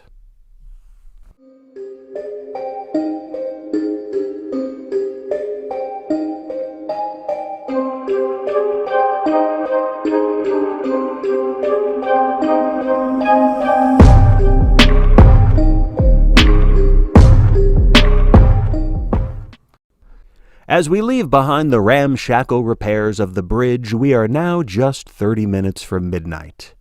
It has gotten about as dark as it's going to get, and it's cold out, but the weatherman says that it's going to get even colder, as low as 45 degrees over the next few hours. There are no spectators out here, only the late-night whippoorwills to cheer the boys on. There are other sounds out in the woods, too. An owl, perhaps an elk, brushing past the bushes. I can tell from my night vision goggles that the sounds are spooking more than a few of these young competitors, especially those who hail from the big cities. These boys aren't used to those strange country sounds. But number 47, Garrity, seems quite at home here, and perhaps now it's time to take a closer look at Maine's own Ray Garrity. With 12-1 odds, he's by no means the favorite, at least according to the Vegas bookies, but he is expected to make it at least as far as New Hampshire, and that's where his home field advantage will wither away. But so far, based upon the enthusiastic crowds we've seen, for the locals, Go-Go Garrity is already a champion in their eyes. And so what do we know about this young man, born and raised in a tiny town known as Portersville, Maine? Well, he's tall, lanky. He's wearing an old army fatigue jacket. I'm guessing that once belonged to his father. And speaking of his dad, that seems to be Garrity's main motivation for entering the long walk. In his application essay, he mentions that he hasn't seen his father in the last 11 years. You see, when Garrity was in kindergarten, his father was taken away into the squads. And it seems like Garrity Sr. was a bit of a malcontent and in need of some reprogramming, which, as you know, can take a lifetime. So in all likelihood, if young Garrity wins, I bet he'll use his wish to bring his dad back home. And that would indeed be a heartwarming ending to this harrowing ordeal this young man has volunteered for. And it would certainly be a happy ending for his mother, Mrs. Garrity. She lost her other child, Jeffrey Garrity, to pneumonia when the boy was only 6 years old. That would make number 47 the last of her family members. So it would be a tragedy to lose Ray as well. But of course, the pursuit of glory often leads to tragedy, as the families of the many fallen walkers will surely tell you. There's not too much to tell down on the asphalt. Walker number 22 has received a second warning, and it looks like he keeps dozing off. And that is bound to happen, folks, as the night wears on. The chattery and the camaraderie is at an all-time low as the boys begin to spread out, distance themselves from one another. Some boys still walk in pairs, but most have isolated themselves, walking in the shadows, followed by the ubiquitous hum of the half-track engine. And we are now just minutes away from midnight, and number 22, one of the many boys with the last name of Field, I think this is Brian Field, yes, if I'm not mistaken, he has slowed his walk to a snail's pace and has received his final warning. But I don't think he has noticed that. Number 22 has gone into somnambulous mode. His head is lolling back and forth while he walks. His eyes are closed. Yes, he is definitely sleepwalking, folks. And there's no one around him to wake him up except for that soldier who is fast approaching him. And number 22's ticket is punched, and the boy never saw it coming. Wow. Well, on the bright side, There's no better way to go than in your sleep. And it is now midnight. Number 22 did not live to see another day, but the 85 remaining walkers have made it to May 2nd. How many will make it to May 3rd? Only time will tell. We are now passing a dilapidated farmhouse, and though it is abandoned, there does remain a sign that reads, "Garrity's our man." And the rest of the walkers are now beginning to tease Garrity. I think all of the attention is finally getting on everyone else's nerves. The Motega brothers, still leading the way, cross another bridge, this one completely operational, and it seems the sound of the babbling brook is complemented by one of the boys playing a harmonica. Frank Morgan, number 64. Yes, he is playing the instrument, going against common sense, as well as hint number 6, which is to conserve wind. But, whatever brings you a little bit of joy. But my advice is to save your breath, Mr. Morgan. Though I do have to admit, the boy has talent. According to Morgan's application essay, if he wins, he wants to open up his own music school. Well, that would certainly be a melodious way to give back to the community. Oh, something on the road is happening. Number 10, Dominic Falco, is suddenly screaming at the top of his lungs as he's running off the road, folks. He's darting for the trees. If he's hoping to escape into the night, I'm not sure why he's making such a racket, because he has definitely captured the attention of the soldiers, and if Falco gets too far off the route... Nope. He has taken too many steps in the wrong direction, and that gets him a ticket punched. What a waste. I suppose he just snapped. The soldiers are dragging Falco's corpse from the bushes, and the combination of the screaming and the gunfire, that definitely woke a lot of the walkers out of their stupor. I would have guessed that Percy would have been the first to attempt that type of an escape. As Morgan passes by the body, he begins to play taps on his harmonica until Charlie Parker tells him to shut up. Who would have guessed that Parker would have been the dignified one of this bunch? Hopefully Falco's demise will be a wake-up call for Percy and anyone else that is thinking of making an escape attempt. And there we have thunder. And we are in for yet another spring shower. Mostly drizzle so far, but certainly not welcome to these boys. More moisture and lower temperatures, that adds up to more chances of a slip and fall in the short term, or hypothermia in the long. Folks, if you've been paying attention to number 70, Hank Olson and his journey, then you know that this teen has been in trouble since the early hours of the walk. He's had his ups and downs, and now it looks like he might be hitting a new low. Because right at this moment, even though he is still managing to stay on pace, he is saying something, and I am reading his lips, and I can see that he is talking to himself, asking, "Why did I get into this?" over and over.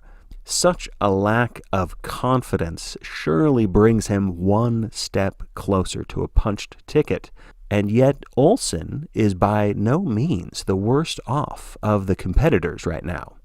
As we pass by a small church on one side of the road, next door to yet another graveyard, one of the walkers' gait has become very erratic. He looks drunk, weaving back and forth across the entire width of the road.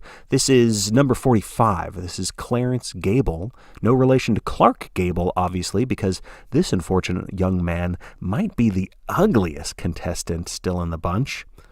He's got a bulbous nose and a sour expression on his face. He's wearing a very long trench coat and is trying to shield himself from the rain by wrapping his arms around his head, and that might be why he seems so off balance. Ooh, he almost tripped there. That was a close one. Whoa, whoa, whoa. Oh, now he's going. Oh, he's toppling over. Ouch. He has fallen onto his knees, ripping his pants, and that is a second warning. I don't think he is getting back up, folks, and I am wrong, as per usual.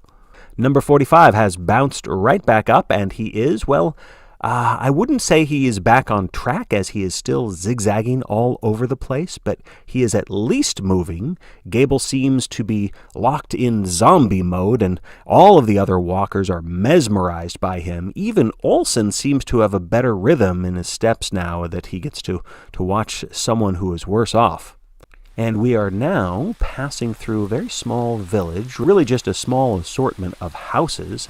There are a few spectators watching from their doorsteps, sitting on their porch swings, staying out of the rain. They are cheering number 45 on as he staggers around, and Gable stumbles again, and this time it's a faceplant. That's gotta hurt. But aesthetically, it might be an improvement, and Gable receives his third warning, and now these boys know the drill. They know the drill by now. They scatter away, not wanting to be close when the guns will inevitably go off. But the boys never need to worry about friendly fire on the road here. The Major's soldiers are masters of precision. Throughout the history of the Long Walk, they have never punched the wrong ticket. Gable is up. He is up, and unfortunately his face is not an improvement. Now, his nose is clearly broken, his forehead covered with deep scratch marks, and the blood is seeping down, impairing his vision.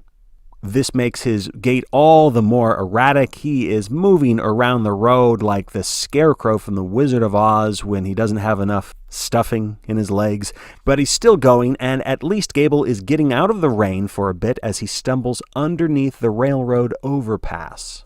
But the respite from the rain doesn't do any good. Number 45 has fallen down again. He is trying to get up, but it seems now his legs are just refusing to walk. And here we go. Two soldiers hop off the half-track.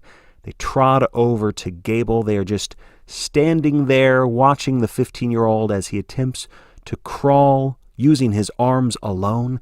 You may remember, folks, a few years back, we had a famous case of a long walker who literally crawled for 2 miles and maintained a 4-mile-an-hour pace before they finally punched his ticket. I remember that was one of my favorites, but unfortunately for Gable, he just can't crawl that fast. 83 walkers remain. Barkovitch, number 5, walks past the body, and a smug sneer is on his face. He almost looks like he wants to dance on the corpse, but he thinks better of it and keeps moving. The drizzle is all but gone, and now that the walkers don't have Gable's wavering stride to keep them entertained, they have settled once again into the rhythmic plod, just above the pace enough to avoid a warning. We have now reached that bewitching time of midnight, which means it is time for my annual tradition, if you'll indulge me. If you watched our broadcast before, then you know I pass these early morning hours by reciting excerpts of my favorite poem, The Dark Man, an ode to the original walking dude. And since some competitors have settled into a soporific pace, allow me to gently pass the time with a few of these mesmerizing lyrics. And if you drift off to sleep, that's fine. Just make sure to leave your TV on, otherwise our sponsors will punch my ticket. All right, here we go. The Dark Man by Randall Flagg. I have stridden the fuming way of sun-hammered tracks and smashed cinders. I have ridden rail and burned sterno in the gantry silence of hop jungles. I am a dark man. I have ridden rails and passed the smuggery of desperate houses with counterfeit chimneys, and heard from the outside the inside clink of cocktail ice, while closed doors broke the world, and over it all a savage sickle moon that bummed my eyes with bones of light. I have slept in glaring swamps where muskreek rose to mix with the sex smell of rotting cypress stumps, where witch-fire clung in sunken psychospheres of baptism, and heard the suck of shadows, where a gutted columned house leeched with vines speaks to an overhung mushroom sky.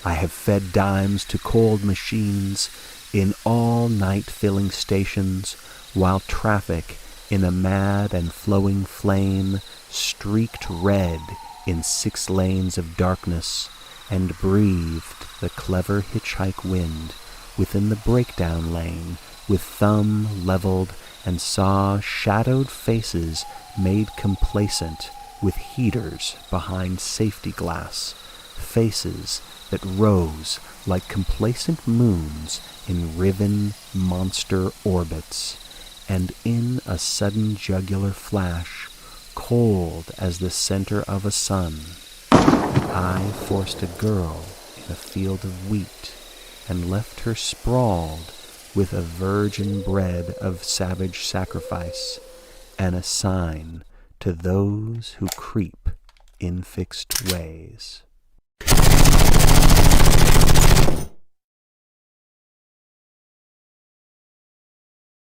I am a dark man. It is now 3:30 a.m. We recently lost Davidson to a punch ticket. According to his application essay, his proudest moment was seeing a naked lady at the Steubenville State Fair. A life well lived. We have 75 walkers still on this ever-winding road, and I wanted to take a moment to marvel at not just the stamina of number 88 Stebbins, but his consistency. Throughout this evening, I have noticed every single walker working through fatigue, staggering at times. I've even seen the odds-on favorite, the tall and handsome Mr. Scramm, number 85, slapping himself in the face to keep awake. I've seen all of these things with all of the walkers, but not Stebbins. That young man, the slowest yet steadiest of the bunch, has remained as constant as the North Star. All the other teens have been rightfully concerned about falling behind the pace, and so most walkers have shuffled along well above the 4 miles an hour pace. Unlike number 88, who has an uncanny knack for strolling at 4.1 miles an hour with very little variation.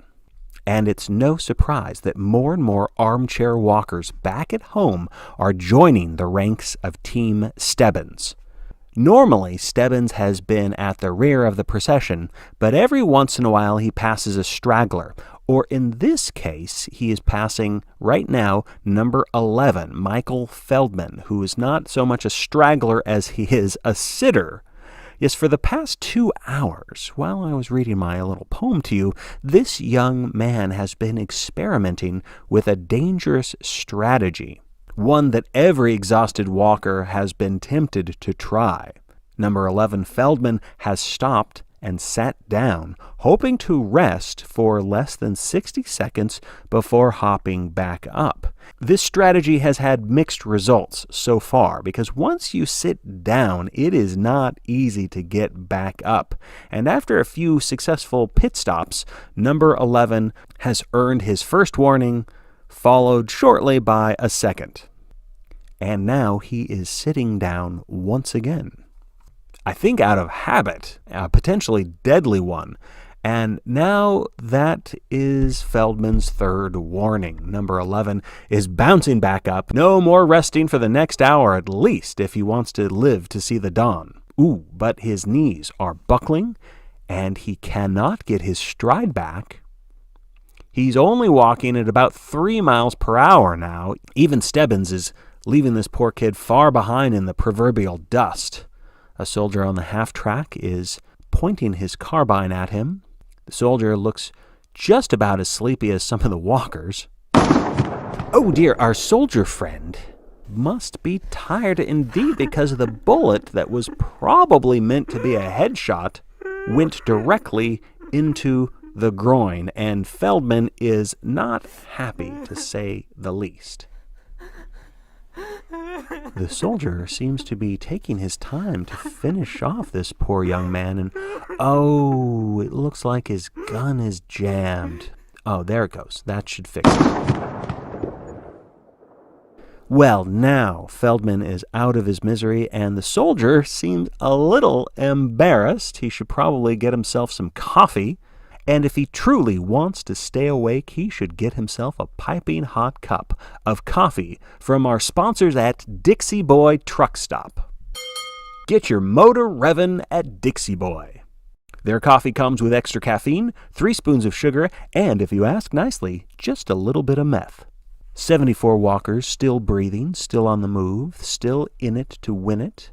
And it looks like number 48, Gribble, to keep himself awake, has returned to his activist ways. If you don't remember, folks, this is the little imp who complained about the Major, not with any merit, of course, because the Major is without flaws, but Gribble, nonetheless, has taken issue with the long walk.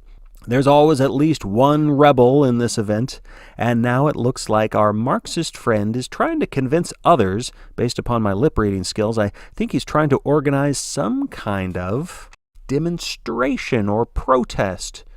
Normally, such talk, of course, would get you squatted or even lynched, but you're in luck, Mr. Gribble, because when you are on the long walk, as long as you keep up the pace, you can say anything you want. How's that for freedom of speech? Back on the road, most of the competitors are starting to liven up in the darkness. It is now 3:48 a.m., and Baker and Morgan are chatting about music. Charlie Parker is kicking gravel at the half-track, and I see now that Percy has moved next to Stebbins at the rear, perhaps hoping to get some travel tips, but that jelly sandwich-loving teen is not in the business of helping a fellow walker, and Percy gets nothing but the silent treatment. Olson is still shambling onward. The way his head lolls back and forth, it's like his spine is turned into rubber. Wyman is telling his life story to Harkness, who is barely paying any attention, which I believe means that all thoughts of him becoming a novelist have been walked out of him. Oh, and is that the song of a robin I hear? Yes, I believe it is. And though it is still dark, the sky in the east ever so slightly is lightening. It is now 4 a.m., and the throng walks on. The boys are not as stretched out, not as distant from each other. Most of them are now walking in pairs or groups of 3, except for the ones like Olson, the ones that always seem to be on the brink of a punch ticket. They trod on in solitude. Oh, here comes a feisty little farm dog running up to the shoulder, yapping his head off. He's running back and forth. He does not like these walkers. The soldiers have their weapons at the ready because nobody, not even man's best friend, can interfere with the walkers on penalty of death. So I sure hope this furry old fellow doesn't get on the road, because it would just break my heart to see him get hurt. Oh, can you stay away, little guy? Oh, gosh. I just can't imagine anything worse than that happening. Oh, fortunately, the adorable little thing of evil is just defending his property. He is staying in his yard. You might say he's all Barkovitch and no bite. And as we leave behind our four-legged friend, I can't think of a better time for this public service announcement. Pets.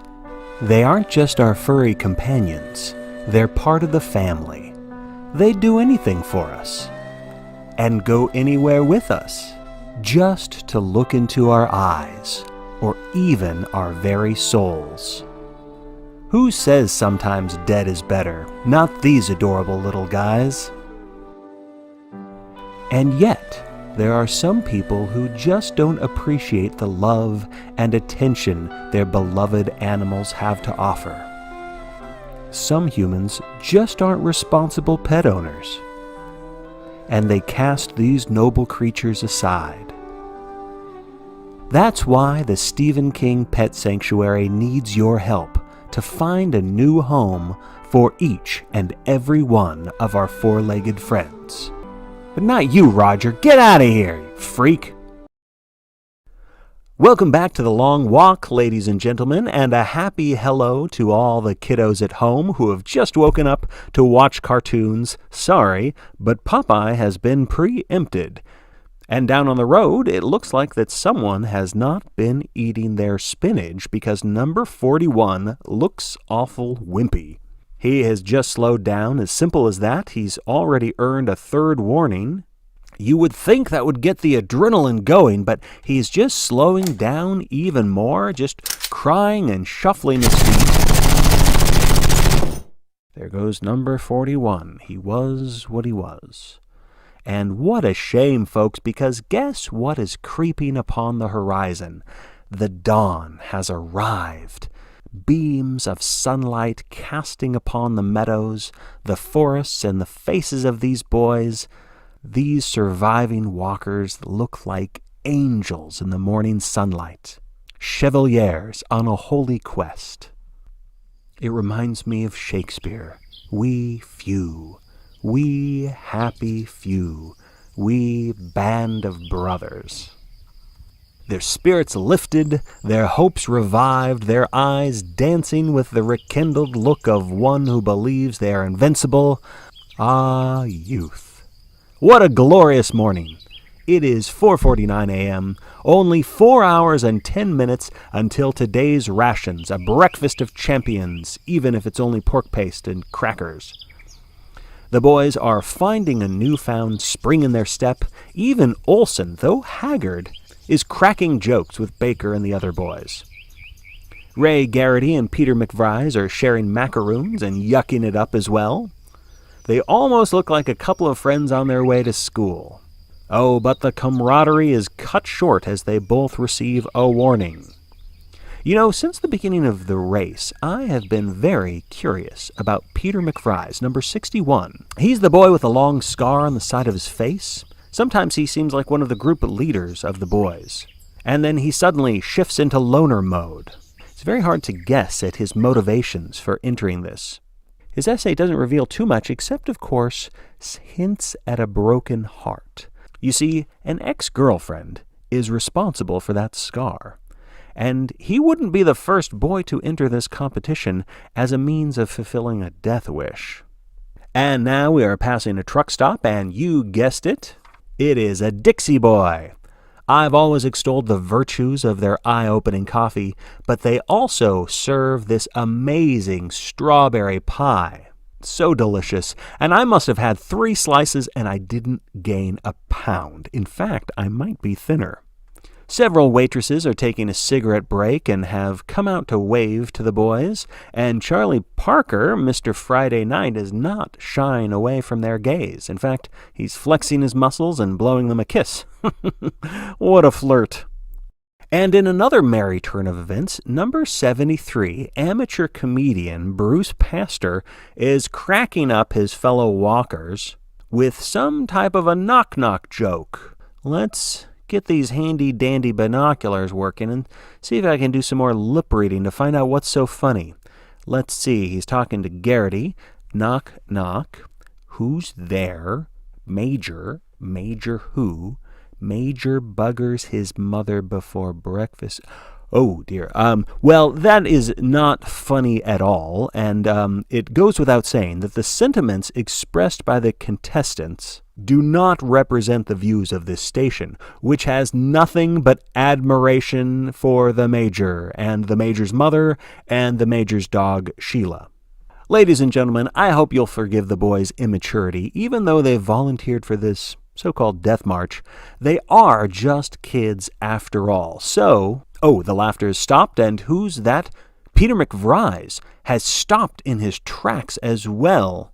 All the jocularity has vanished from the young man's face. He is furious, folks. He's standing there in the middle of the road, staring up at the soldiers on the half-track, yelling at them, earning himself a second warning. Folks, wasn't I just telling you about this odd duck of a teenager? There's so much potential and yet so much angst, such a self-destructive, naive. He is shouting expletives at the soldiers. He's challenging them to a fight. And unless McVries is somehow bulletproof, I don't know how he thinks he will possibly stand against the Major's best trained men with America's finest automatic weapons, folks.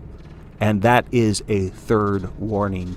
Ladies and gentlemen, we are about to witness a punch ticket unlike any I've seen. A brazen young man trying to take on an entire army.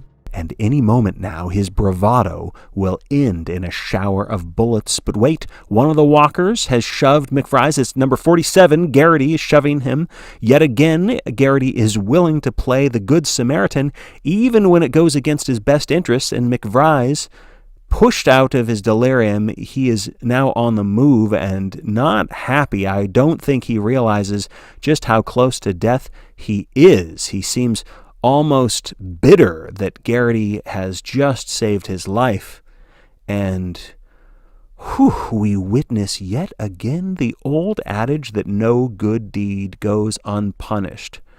Words of wisdom that number 47 really should heed if he wants to have any hope of reaching the end of this very long walk. And as we pause for a station break, I'd like to take the opportunity to thank the many benevolent folks who have joined our channel as a member, whether you've signed up as a constant watcher or have joined the illustrious number one fans. We here at the studio are touched by your continued generosity. So thank you for joining our long walk every step of the way. We will be back shortly. Welcome back to our continuing coverage of The Long Walk. I'm your host, Bobby Thompson. The time is 5:19 a.m. Bright and early in the morning, these young men on the road have lived to see another day. As you know, we began yesterday at 9 a.m. with 100 brave competitors. And now we are down to 73 remaining. And still a long way to go. Imagine for a moment that you are the last one standing. You have won the long walk, outlasting 99 other opponents. And now you can ask for whatever your heart desires. What would it be? Don't forget, the Major who grants your wish doesn't have magical powers, even though he might look like a demigod. But any wish within his immense power would be granted. So, what would you wish for? Would you give your mom a mansion? Or free your papa from prison? Maybe you would build a public swimming pool for your entire town. Or ask the Major to take a match to your old school and burn it down. Whatever your heart's desire, the Major can make it happen. All you have to do is keep walking until 99 tickets are punched, and the ultimate prize is all yours.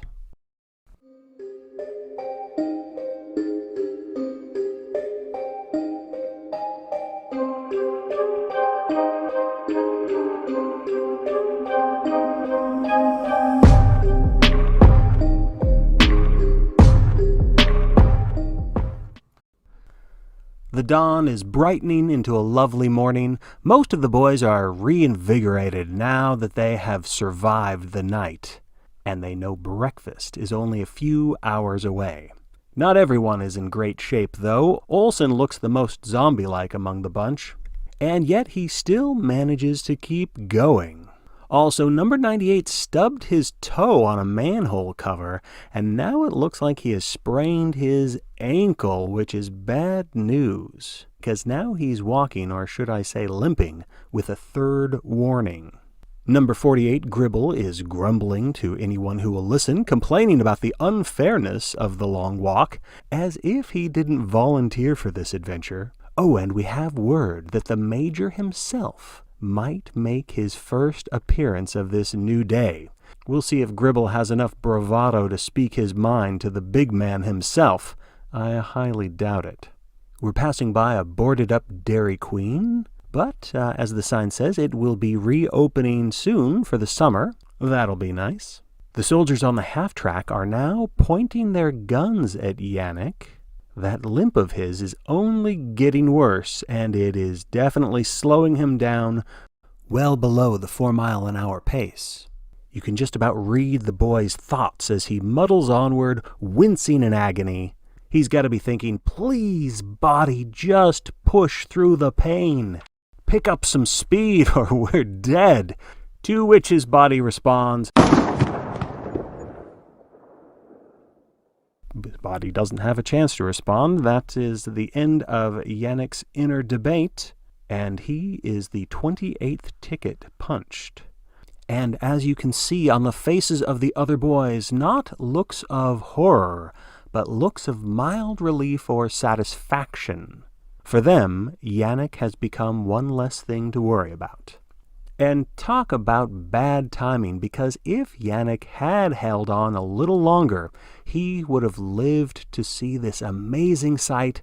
Ladies and gentlemen, the Major, in all his patriotic glory. His jeep is upon the hill. Most of the boys are cheering. Some of the exhausted ones, like Olsen, barely notice as the Major salutes them one and all. Number 5, Barkovitch, has the audacity to thumb his nose as the jeep roars by, but you know who is keeping his mouth shut? Mr. Gribble. He doesn't have much to say anymore, does he? One of the walkers, it's 86, Sledge, he gets lost in the moment, actually stopping to clap and cheer as the Major passes by, earning him a second warning. You gotta keep walking, Sledge, even as you bask in the glory of our national treasure. Oh, and the Major has driven off into the distance. Let's hope he pays another visit soon. It's not nearly the majestic spectacle of the Major, but I notice on the road, number 38, Toby Foster, is doing some sort of herky-jerky dance as he walks. At first glance, it looks like a merry sort of jig, for the fun of it, but more likely, he is trying to shake out the pain in his aching feet. Human bodies just weren't meant to walk this far. And now the limbs are starting to rebel from their owner. The walkers are now passing a used car lot, and the auto salesmen are giving the boys a 21-horn salute. Keep on walking, boys, and remember, no one outtrades McLaren Dodge. Just one of the benefits of having a business along the long walk, you get free advertising. And we are moving into a small farming community now. And speaking of us moving, several of the walkers have decided they can no longer hold it. As you know, bathroom breaks are not part of this competition. And so there are different strategies the boys implement. For example, Mama Boy Percy, as fans lovingly call him, stops and squats, which ultimately earns him a warning. Others, like Tubbins, number 93, wear loose-fitting jeans. Right now, Tubbins is waddling along, jeans around his ankles, hunched over, and walking like a duck as he leaves behind a steaming trail of you-know-what. Number 72, Parker, and number 47, Garrity, seem to be having a heated argument about which state is better. Garrity, as you know, is the only walker who hails from Maine. He's the hometown favorite, which has gained a lot of ire from the other walkers. Parker hails from Illinois, in a part of the country where the land is flat and you can see for miles, and I guess Mr. Tough Guy is getting tired of all these hills and trees. And nearby, McVries, number 61, seems to be taunting the downtrodden Olsen, number 70, but it's hard to tell. He might actually be trying to encourage the lad to keep going. McVries is erratic, to say the least, so it is hard to tell. It wasn't that long ago that his ticket was about to be punched, but thanks to number 47, he snapped back to his senses, at least temporarily. And we must leave you temporarily as we go to a commercial break. Do you know any bad boys? Truly terrible, awful bad boys that need to be saved by the grace of our Lord Jesus? Maybe it's a prodigal son who needs a nudge before his return. Maybe it's a bad apple who dropped from your family tree and just needs a little help getting back to where he belongs.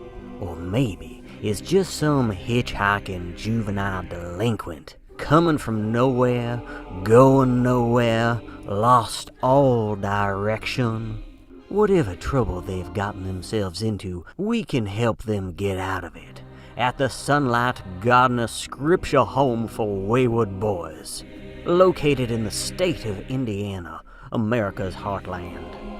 The Sunlight Home is a state-of-the-art facility smack dab in the middle of 60 acres, surrounded by brick walls and barbed wire fences and TV surveillance cameras, so that once the boy checks in, he does not check out until his soul has been saved. 6 days a week, our boys wake up at 5 a.m. for chapel, work the fields till 7. Then, after a hearty breakfast, it's back to the fields until lunchtime and Bible readings, followed by more field work until sundown. Then, at night, we have confession, and we always know exactly what these boys need to confess, because every dorm room is bugged. Yes, we are always listening at the Sunlight Home. And for our residents who just can't get along and need a little extra love, we have the box. Rest assured, in no time at all, these boys will be on their knees begging Jesus for forgiveness. So, if you can't send them away on the long walk, the Sunlight Gardener Scripture Home for Wayward Boys is the best way to set them on the path of righteousness. Best of all, there are hardly ever any werewolf attacks. Stop by and deliver your errant boy today, and you will receive a crisp $20 bill and the Lord's blessing. See y'all at the Sunlight Home. It is now 5:45 a.m. On the corner of this particular intersection, a bevy of housewives cheer on the walkers. Collie Parker does his usual sweet talk routine, and that just encourages the women to flirt back even more. Ladies, do your husbands know what you're up to? Oh, what's this? I think Gribble number 48 is blushing at the housewives. Is that a bashful smile I see? There you go, Gribble. See, it's not all bad along the way. But for number 49, Stevie Harkness, there is nothing to smile about. He seems to have a cramp that has affected him so badly he has actually dropped his pad of paper, leaving it for the road, which I guess means he has given up his plans to write a book. Have you noticed that there's always at least one writer in this event? According to Harkness's application, he plans to publish his autobiography about the long walk and then open the bookstore the size of a castle. But now that he's received a warning, thanks to a bad cramp in his foot, that dream might just turn into a puff of gun smoke. Harkness has taken off his shoe, hoping to massage that swollen foot of his. Two young bystanders, a couple of little leaguers, are watching, fascinated, probably thinking to themselves how they would be doing a much better job than Harkness, who has received a second warning, a warning that startles him so badly oh, what a klutz he is. The shoe is bouncing around in his hands. He continues to walk, one shoe on, one shoe off. That is never good, folks. He stops to pick up the shoe, and that is warning number 3. And as the little spectators continue to watch, mesmerized, Harkness, realizing the danger now, is doing his best to just work through that cramp. Otherwise, it is a punched ticket for sure, and number 49 passes by Baker, who is yelling at the baseball tykes, telling them that they don't want to see what happens next, when they obviously do, as do we all. That's sort of the point of this event. Harkness does not like those guns pointed at him, and who would? So he is redoubling his efforts, working through that cramp, holding his own shoe as he cranks along. He actually has got a pretty good speed going considering that limp, and he has actually worked his way all the way up to the Motega brothers, the stoic vanguard twosome who seem impenetrable in this competition. But maybe if Harkness can stay on pace with the Hopi walkers, then he will stand a chance, at least in the short term. And the little leaguers bicycle away, looking more than a little disappointed. Keep it up, Harkness. Think of it as another exciting chapter in one of your stories. The throng is slowly leaving behind a Shell gas station. You'll notice that the fans have dwindled in size in these lower populated areas, but you just wait, folks. Some of the streets will be lined by the thousands. The closer we get to Boston, the bigger the crowds. But we have a long way to go, so let's continue to get to know these young competitors, shall we? I'd like to take a moment to spotlight Mickey Pearson, number 74. He's walking alongside number 85, Scramm, the tall and lanky favorite of this competition. According to Vegas odds, Pearson doesn't have much of a chance. There's a nerd factor they take into consideration. And based on his application essay, Pearson does seem to be a bit of an egghead. He likes chess, math, and if he wins the competition, he wants to revamp his father's failed accounting firm. And he seems like a natural-born accountant because, well, have you noticed what Pearson has been doing the past 22 hours? Pearson has pennies in his pocket. I'm guessing about 99 cents worth, and each time a ticket has been punched, he moves one penny from his left pocket and places it into the right.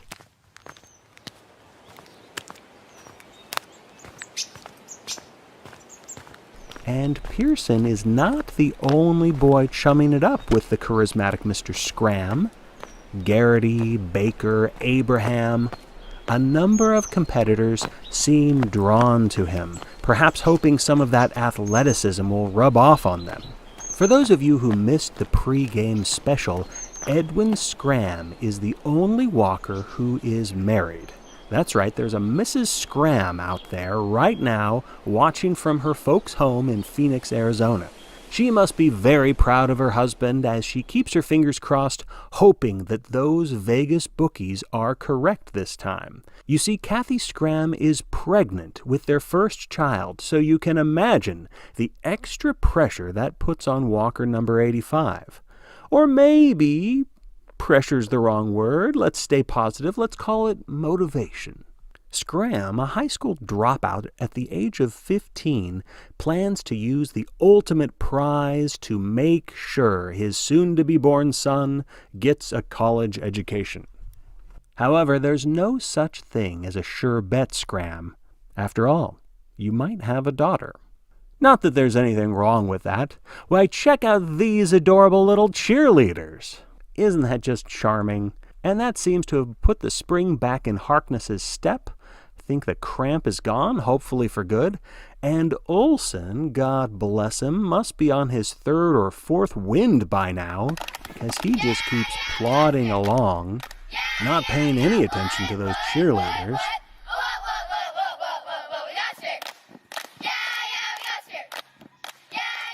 Crossing a train track now, all the boys seem much more cautious about the inherent danger of these rails. No one is tripping this time. We're passing a fried clam shack that has been closed for this special day. Businesses, of course, can stay open if they choose, but a lot of folks would rather... Oh, I see that a walker in a black turtleneck, number 21, Atticus Field, he has suddenly flopped onto the ground and seems to be having some sort of a seizure. One moment ago, number 21 was just moving along at an even pace with the middle of the throng, and now he is convulsing on the asphalt. There's a lot of foaming at the mouth. His eyes are rolling up to the whites. Ooh, almost looks like a demonic possession. His arms flopping about. Garrity, number 47, just got whacked in the shoe, and now the rest of the walkers are wisely staying clear of this seizure. The soldiers are standing by, giving number 21 a second warning. Not that the boy can hear anything at this point, but the soldiers still keep everything nice and official. Maybe he'll snap out of it in time, but it does not look like it. And now the vanguard up ahead has reached the crest of a downhill slope, revealing the breathtaking view of the Haynesville woods. And that report you just heard was number 21 getting his ticket punched. He is still convulsing, but it's just one last scramble of nerves, and now, yes, he is at rest for good. Number 88, Stebbins, always bringing up the rear, gives the soldiers plenty of room as they get a body bag ready for our 29th ticket punched, which means we still have 71 walkers left. And almost as a reward for surviving this long, the boys are treated to a gentle downhill slope, a nice breeze, and a chorus of birds welcoming the new day. It is now 6:45 a.m., breakfast is still hours away, and I can almost hear the stomachs growling down there. That gentle breeze upon the hillside has withered away, and as the slope levels out to a seemingly infinite stretch of road, the thermometer starts to rise. And we might get into the high 80s today. Great weather for a slip and slide, but walking endlessly on the hot pavement? Not so much.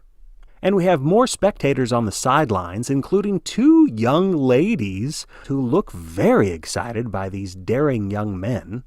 They're waving, blowing kisses. I have a feeling that number 72, Parker, will... Oh, I do not believe it. Number 48, Gribble, is getting off his high horse, and he is literally running as fast as he can to embrace these two attractive gals. It's like he's been lured in by a pair of mystical sirens or something. It's too early in the day to show you this type of imagery on television, folks, but let me just say that Gribble is making the most of this pit stop, and the ladies are thrilled to oblige right there on the hood of their car. I know it's merely a display of adolescent lust, folks, but it is actually nice to see Gribble doing something besides grumble about the major. This young man is finally realizing that while you are on the long walk, you are a rock star, a celebrity. And during all of this amorous play, I am not sure if Gribble has noticed that he has received not one, but 2 warnings. You better save some for later, Gribble. Nope, he's still there on the hood of the car, and he and one of the gals, well, they are still going at it. The second girl now sitting by, cheering them on. The walkers seem to be hypnotized by the spectacle as they pass by. Gribble, strangely enough, looks like he is on the verge of tears now. He gets a 3rd warning. Spectators are not supposed to interfere, so I'm not sure if her legs wrapped around him counts as interference, but the soldiers aren't stopping her, so I guess everything is fine, except, of course, Gribble is moments away now from receiving a punch ticket if he doesn't Oh, and he finally breaks away from this instant lover's embrace. Whew, that was a close one for him. And now he's got to work off 3 warnings to make this little affair worthwhile. But Gribble seems to be in agony right now. He's covering his crotch out of embarrassment, I think, just completely overwhelmed by his own spontaneity. But whatever the reason, Gribble is crumpling in front of us right now, still in view of those 2 temptresses who seem to watch with a mixture of astonishment and amusement. Gribble on his knees now, not even able to crawl anymore. Ouch. And that just goes to show you this walk goes through long periods of slow drudgery, and then everything can change with a sudden, unexpected climax. And the 2 ladies speed away in their car. Boy, their high school is going to be talking about this for years. And it is now 7 a.m. And as the walk continues, let's again admire the stalwart vanguard, the Matego brothers, Michael and Joseph, number 65 and 66, in their black leather jackets, which they continue to wear despite the encroaching heat. We rarely get siblings in this competition. Cousins, sure. We actually have a couple cousins in this throng, but brothers, no. It is hard to imagine what's going through their minds as they continue to lead the way, but I can well imagine what number 49 Harkness is thinking right now, as his pace slows yet again, not able to keep up with the Hopis as that cramp starts to creep back up on him. Harkness is thinking, my number is almost up. After all, number 48, Gribble, just got his ticket punched. And though the walkers aren't usually eliminated in numerical order, that seems to be what might happen here. Harkness is still walking with a 3rd warning, and his writer's brain is probably telling himself that this can't be the end. I'm the main character. I'm the protagonist. The story can't keep going without me. Yes, it can, Harkness. The powerful play goes on, and you have contributed your verse. And 69 walkers, still continuing their own hero's journey, their verses still unfinished, their hopes to win the ultimate prize, unlike Harkness, are still alive. Who will win? To find out, you will need to stay tuned as we continue our play-by-play coverage of The Long Walk. Ladies and gentlemen, welcome back to our coverage of The Long Walk. Now that Harkness's ticket has been punched and the writer of the group is no longer with us to record the stories of these boys, it is now up to me, your humble broadcaster, Bobby Thompson, to bear witness to these brave young men and provide you this testament of their journey every step of the way. And 69 walkers, still continuing their own hero's journey, their verses still unfinished. As the soldiers prepare the body bag, there's number 5 Barkovitch passing by with the dim-witted grin, that of a joyful gravedigger. You know, some contestants enter just for the morbid thrill of seeing others die in front of them. And I know protesters will say, as they hide themselves from the squads, that seeing kids drop dead is the sole purpose of this event. But you and I know, folks, that we do not celebrate death as we witness the long walk. We celebrate the pursuit of excellence, of perseverance, of victory. Oh, there's McVries.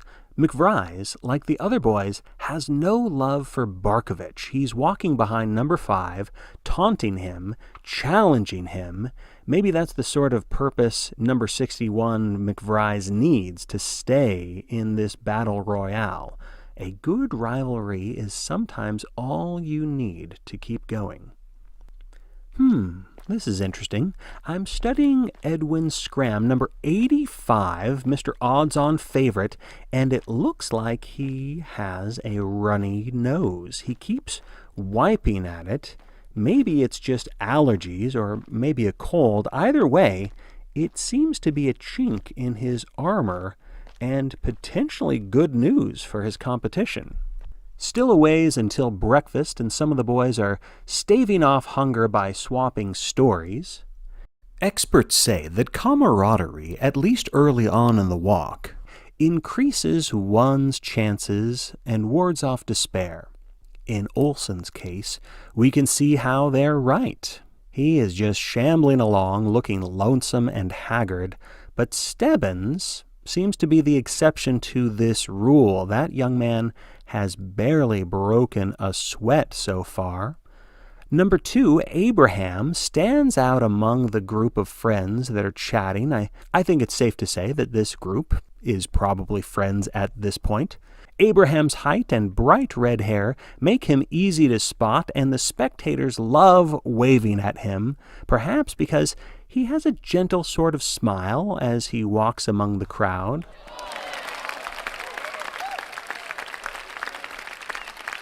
And he is more likely than any of the walkers to wave back to the spectators.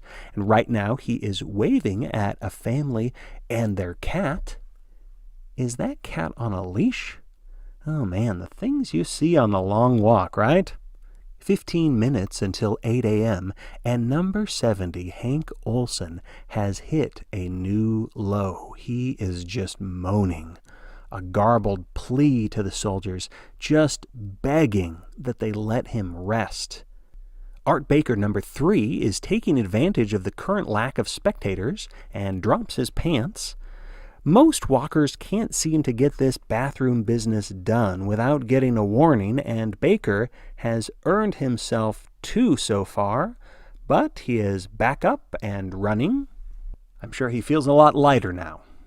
Number 38 is still dancing his funny little jig, but he doesn't look happy at all. I think he is definitely shaking his feet like that because something has gone seriously wrong with his nerves, with his feet, and maybe they've gone numb?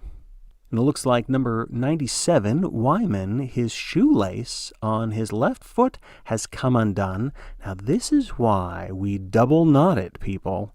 Just a little thing like a stray shoelace can lead to... Oh, wait a moment.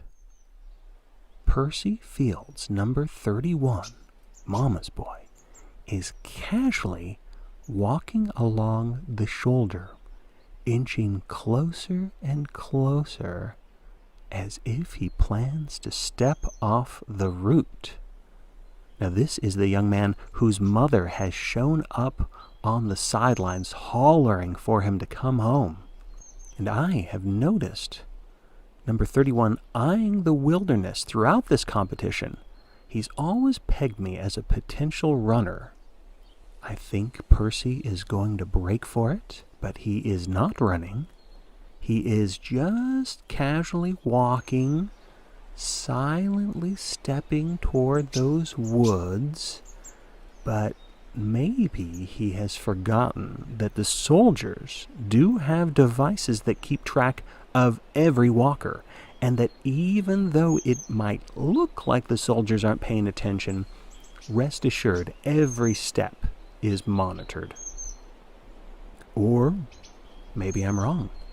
Percy seems to have gone further off the route than I would have expected.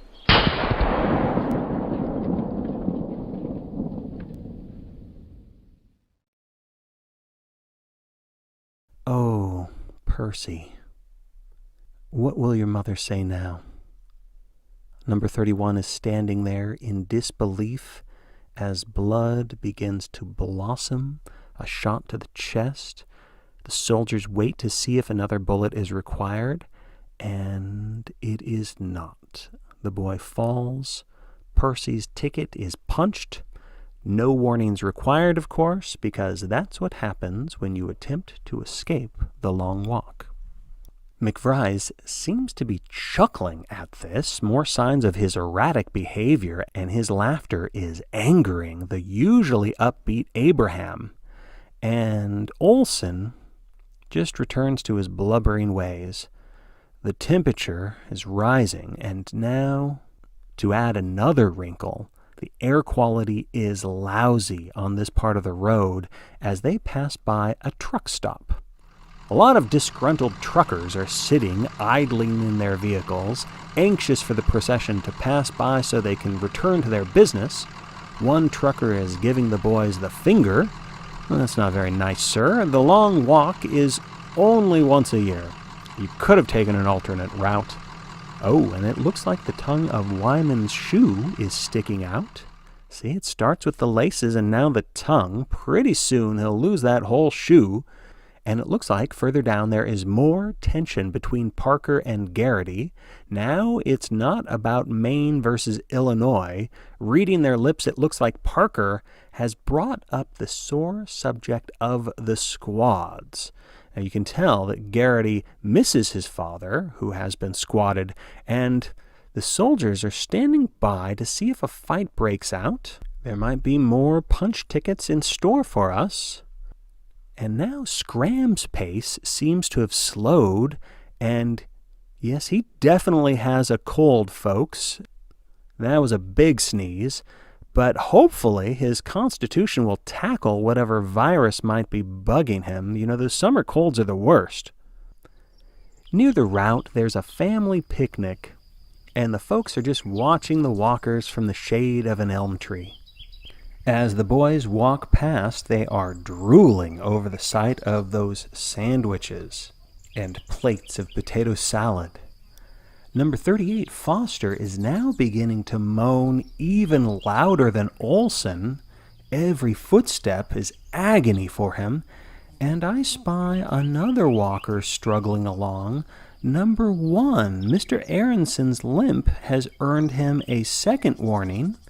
This is the short farm boy from America's Breadbasket, and by the size of his waistline, it seems like he needs to cut down on the bread.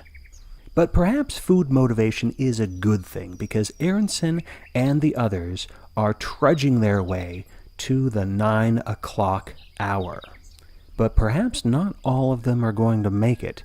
Number 28 has decided to sit down, just flumps right down in the middle of the road, and now that he's on his third warning, while this is going on, there is also number 94, Mr. Wayne, whose first name, get this folks, is Bruce. And I bet that this young man wishes that he could turn into a caped crusader and dash out of here, because his pace has slowed to a snail's crawl. Stomach cramps, looks like.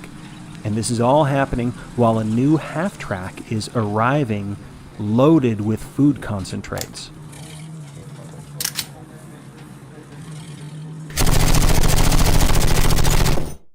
There goes number 28. And preparations are now being made to hand out the rations. This will serve as breakfast, lunch, and dinner in a sense, because the walkers will not receive any more food for another 24 hours. And hopefully these walkers know not to rush the soldiers for food. Any walker that gets too aggressive, they get a punch ticket. And oh, what is happening with number 94? Holy chambray shirts, Batman. That was number 94, Wayne, being dispatched. His stomach cramps got the better of him, and the poor guy didn't even get to hear what is on today's menu. But you folks back home get to find out right now. Each walker will receive tubes of chicken spread, pork spread, cheese spread, a vial of olives, and containers of tuna fish and crackers. Now a multitude of soldiers are lining up further down the road, and we are seconds away from reaching the 24-hour mark. And ladies and gentlemen, it is now 9 a.m. The new ration belts are being handed off to the walkers as they reach the soldiers, and so far everything is going smoothly, like passing a baton. The walkers would do well to not discontinue their pace unless they want a warning, so they need to keep walking and not give in to hunger or panic. They need to rest assured that each of them will receive their food. Even Olson stops his moaning long enough to grab a packet of rations. For many others, there are bright smiles on the faces of these boys. Oh, but number 34 has dropped his packet, and number 35 is snatching it off the pavement. And now the two boys are now attacking each other, rolling on the ground. That's a violation warning. And they are, it's just, you can't have that. And get this, folks, both of these boys are cousins. Both the last name Foster. Number 34 and 35. Family Feud. Another violation. Oh! And they were both dispatched with a single bullet. Straight into 35's head, and it passed right through the other Foster kid. Yikes. The next Foster family reunion is going to be dismal. Cousin against cousin. I tell you, sometimes strange things happen on this long walk. It really makes you think. And that means we have 64 daring young walkers still ready to amble as they gamble their lives. But death seems like the last thing on their minds right now as they munch on their spread packets. Number 88, Stebbins, looks a little disappointed that there aren't any jelly sandwiches in these rations. And number 47, Go-Go Garrity, is not even eating, trying to show some self-control and saving the food for later, I guess. That's some willpower there. And here comes more exciting news. The vanguard, led by the Motego brothers still, has reached the 100-mile mark. There's a huge crowd cheering on the walkers. The police are doing their best to hold back the masses. Everybody wants to get a photo of these heroes. Parker seems to be waving at the crowd in a friendly manner, but I'm reading his lips, folks, through my binoculars, and he is saying some pretty mean things at the expense of the audience, things that seem to be cracking up number 47 because Raymond Garrity is laughing now like a demented hyena. No accounting for his taste in humor, I guess. But Garrity is really busting a gut. It's slowed him down so much that he's already earned a second warning, and now he is on his knees, not realizing that this is no laughing matter. And the crowd seems roused by these hysterics because they know that there is a very real possibility that they might be witnessing Maine's own receive his ticket punched right at the 100-mile mark, folks. And that is a final warning for Garrity. But look who is coming to his rescue, Peter McVries, returning the favor and perhaps saving Garrity's life. He has swooped in. He is pulling number 47 back on his feet, and the local boy seems to be... Oh, McVries gives his companion a quick, hard slap in the face, and then McVries is gone, walking briskly away before any interference issues can escalate. Garrity is stunned, the laughter slapped out of him, and his gait picks back up to the 4-mile-an-hour pace, but he is once again on the razor's edge. This is not the first time he's been walking on 3 warnings. The other boys are giving McVries the stink eye. They are not happy that he played the role of savior. But as we have said before, McVries is an odd duck, a wild card, and he does whatever he wants to do whenever the mood strikes him.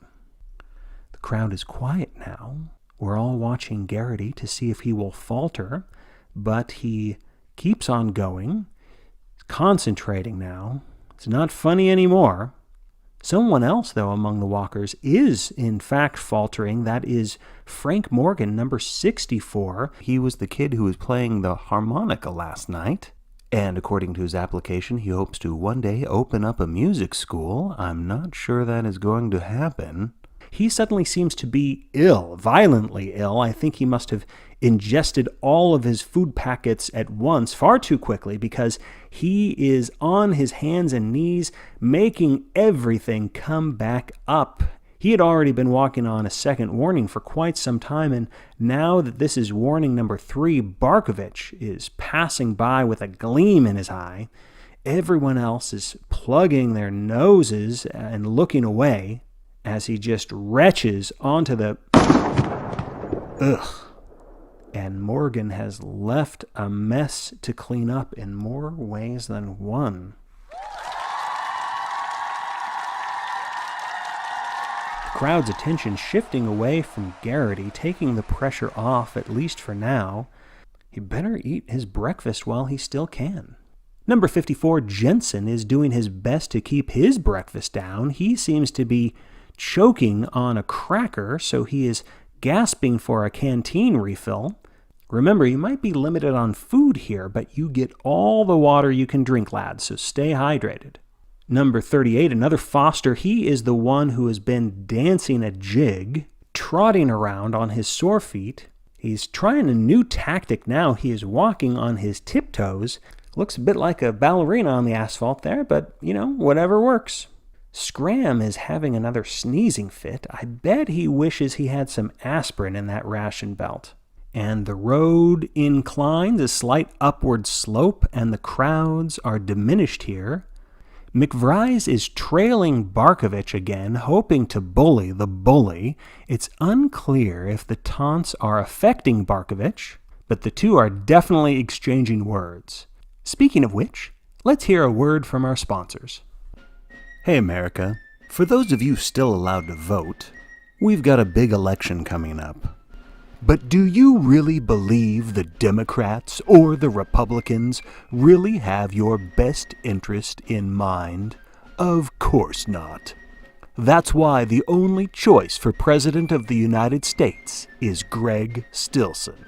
It's the job he was destined to do. Greg will increase the police force across all 51 states. And how will he pay for this? Not from your tax dollars, but by tapping into the existing funds for such communistic programs as welfare or the library. Our nation will become safer, in large part thanks to Greg's 10 o'clock curfew policy, but also because of his plans to ramp up the death penalty to include drug dealers and other lowlifes. After all, why should murderers be the only ones to walk the Green Mile? Greg Stilson for president. Let's build a better America. My name is Greg Stilson. I am running for President of the United States, and I approve this message. Welcome back, everybody. The walkers are passing a lumber yard as the road takes us back into a woodsy part of the state. Pearson and Baker look refreshed now that the rations have been served. They are swapping chess moves back and forth. Number 91 has been openly weeping for the past 20 minutes, which is a waste of hydration. Number 2, Abraham, is eating the last of his provisions, and it looks like Scramm has torn off a piece of his shirt to use as a handkerchief, and pardon my crudeness, but this athlete has turned into a regular snot factory. Stebbins, usually a loner, is now tolerating some company as he chats with Garrity, and number 47 is finally digging into his snacks. Back to number 91, who the boys have been calling Crybaby Corky Travis. He has slowed down his pace so much that he is now walking on his third warning. And he doesn't even seem to notice or seem to care that the half-track is right behind him, carbines trained on his back. Oh, now he is looking over his shoulder, and that got him scared. Now he's moving. He's sobbing. He's sobbing even more frantically now, but at least he is on the run. Oh, and in his panic, he trips over his own feet, which on your third warning could very well be a death sentence. 91 is standing back up, wobbly knees, face red with tears. And get this, folks, he is taking the time to dust himself off. Not the best choice. 38 walkers have been eliminated, and at this rate, we might reach the halfway point by noon. We'll have to wait and see. The heat is now reaching a sweltering level, and it is only 10 a.m. The soldiers have the right idea as they prop up umbrellas over the half-track. Number 17, Scotty Fesnick, must have predicted a lot more rain than we've actually gotten so far, because he wore rubber boots to this event. That's right, galoshes. Galoshes with no socks, if you can believe that. And right now he is stopping to take his boots off. They're just not working for him, and it has not been an easy task for him. He has already earned 2 warnings in the process, and now he is back up, walking barefoot. Those rubbers have really made a mess of his feet. There's a lot of pus, a fair amount of blood, and a ton of regret, I'm sure. It'll be interesting to see how far he gets without shoes. And it looks like we have another young man who has burst into tears. Remember the Tiptoe Boy, the red-headed dancer with the plaid shirt? That's number 38. Well, he has stopped in his tracks right now. He is screaming about his aching feet. Will a good Samaritan like McVries or Garrity step in to snap this boy back to reality? It doesn't look like it. In fact, folks, number 38 is truly going off the deep end. He is now running in the opposite direction, right up to a half track. He is begging the soldiers to let him rest his feet, and now he is trying to climb up the half track. That is a big no-no. A soldier butts him in the face with his rifle, probably breaking the boy's nose, and that broken nose is the least of his worries now because, oh my God. My feet. The treads of the half-track are trampling over the boy's legs and feet, crushing him. He is pinned to the road, getting a second warning as the half-track takes its time, gushing over number 38's legs. This is another foster, by the way, no relation to the cousins. And 38 is still very much alive, but certainly doomed. It's excruciating to watch, folks. So my director is turning our cameras to something more palpable. Oh, look. A black-capped chickadee, the state bird of Maine. And that is a third warning for number 38 as the half-track finally passes over him, leaving his mangled legs flatter than a pancake. Which reminds me, this morning's portion of our broadcast is brought to you by IHOP, the International House of Pancakes. If you haven't tried their Rooty Tooty Fresh and Fruity combo, you don't know what you're missing.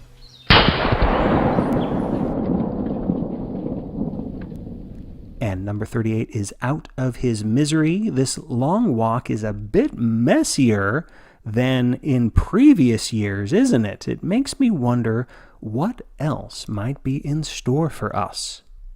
And Barkovitch still seems delighted by each punched ticket. As you can probably tell from my broadcast with you, I am not a fan of number 5, but I do wish that we could uncover more of his background.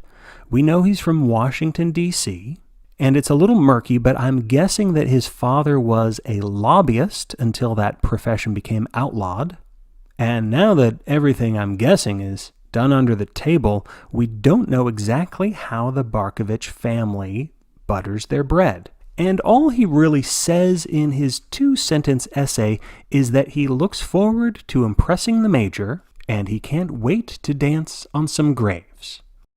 Here's a walker we haven't noticed so far, number 81, Joey Radigan. in the navy blue hoodie. He has been slinking along in the crowd, and now he's behind two young men wrapped up in their conversation, one of whom has a couple of food packets sticking out of his back pocket, but not anymore. It looks like we have a thief among the walkers, and his name is Radigan. Number 24, George Fielder has been passing the time by himself, kicking rocks along the shoulder. Like Stebbins, he still has a lot of energy left, and other than his armpit stains, it seems like the heat has not been affecting him. And now it looks like he's using his engineer boots to stomp on an empty whiskey bottle, shattering glass across the asphalt. Don't forget hint number 10, Fielder. Save your wind. Up ahead at the vanguard, the Motega brothers are slowing their pace just a bit as they walk through a covered bridge. And that is a smart ploy. They enjoy the shade for as long as they can. You know, it's quite remarkable how these two have yet to receive a single warning.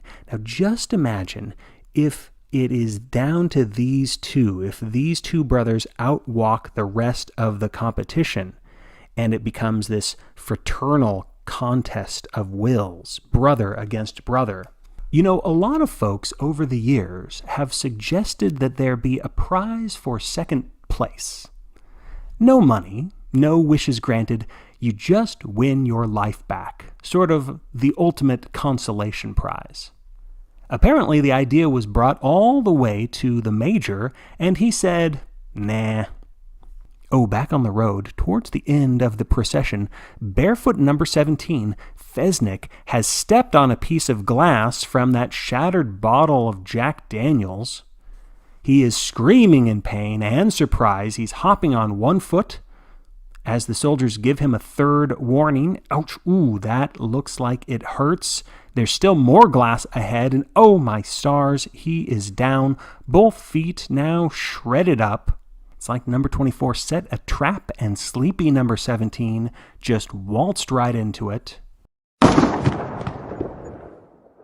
there goes Fesnik, and number 24, Fielder, is looking back from a distance to admire his handiwork. Boy, I thought Barkovitch was bad. And with the hijinks of Radigan and Fielder, you can see how some of the boys are getting treacherous here on the asphalt. We're coming up on another intersection with a gaggle of onlookers, and there is a news van with a reporter hoping to interview a few of the lads. This bald fellow is WHGH on-the-scene reporter Mitch Wilkinson, and he used to be my boss until he got knocked out of the major leagues, so to speak, courtesy of the major himself. Just one of his many wise decisions. And I do not envy Wilkinson's job today. At this point in the walk, the competitors are bound to be very surly toward any authority figure. And Wilkinson has already been spat upon by several of the walkers, including a very flimmy Edwin Scramm. Yuck. And number 2, Abraham, is leading his peers in a choreographed crotch grab / thumb nose at Wilkinson's expense, and poor old Wilkinson, he doesn't know how to respond to that. My old boss, just standing there like an idiot. It's like I won the ultimate prize and I didn't even have to compete in the long walk. It is now 5 minutes until high noon, and for about an hour and a half there have been no tickets punched. The competitors have plodded along in the heat, most of them not talking, just mindlessly following the painted line stretched across the highway. But as tedious as these last 90 minutes have been, everything seems to be coming to a boil. For example, poor Hank Olson has been perspiring so much, I think that he has run out of sweat, and his skin is now just dry, burnt, and crusty, and yet he keeps walking, folks. But I'm afraid we cannot say the same for number 92, Tressler. who has been wobbling these last 3 minutes, earning a pair of warnings, and now he is definitely showing signs of sunstroke. He's panting like a little boy trapped inside a Pinto, and his faceplant, down he goes. And the soldiers are standing by with their chronometers. Folks, I do not think that Tressler is getting back up, but there does seem to be perhaps a loyal friend that Tressler has made during this walk, because number 46, Jamie Gallant, he is a tall, silent, unassuming boy, at least unassuming so far, and he is now down on his knees at Tressler's side, attempting to revive the unconscious boy, even going as far as trying to drag his companion across the asphalt. This might count as interference, but perhaps not, because the soldiers are still monitoring the situation, not getting involved, just studying the chronometers. Which makes me wonder, if a walker drags a fellow walker and maintains a speed of over 4 miles an hour, will that bedraggled young man be spared from a punch ticket? Well, we may never know, because in this case, number 46 was far too slow despite his gallant attempt. Forgive me, folks, I couldn't resist. And during all of this excitement, there's been a new development at the end of the procession. Number 6, Chapman, the only walker who hails from Alaska, cannot contend with the heat, so it looks like the sun is claiming another victim. Chapman is now crawling on his hands and knees. His tongue is engorged. No air seems to be getting in or out, and his face is turning beet red. He's only received a first warning so far, so he still has time to recover if he can somehow catch his breath, but I don't know. Almost everyone has passed him by, with the exception of Stebbins and also the portly Mr. Aronson, number 1, who is having his own problems, staggering with a pair of cramped legs. This poor kid had the audacity to wear corduroy pants to this event.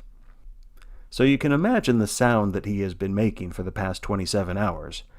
And now he passes the crawling Alaskan.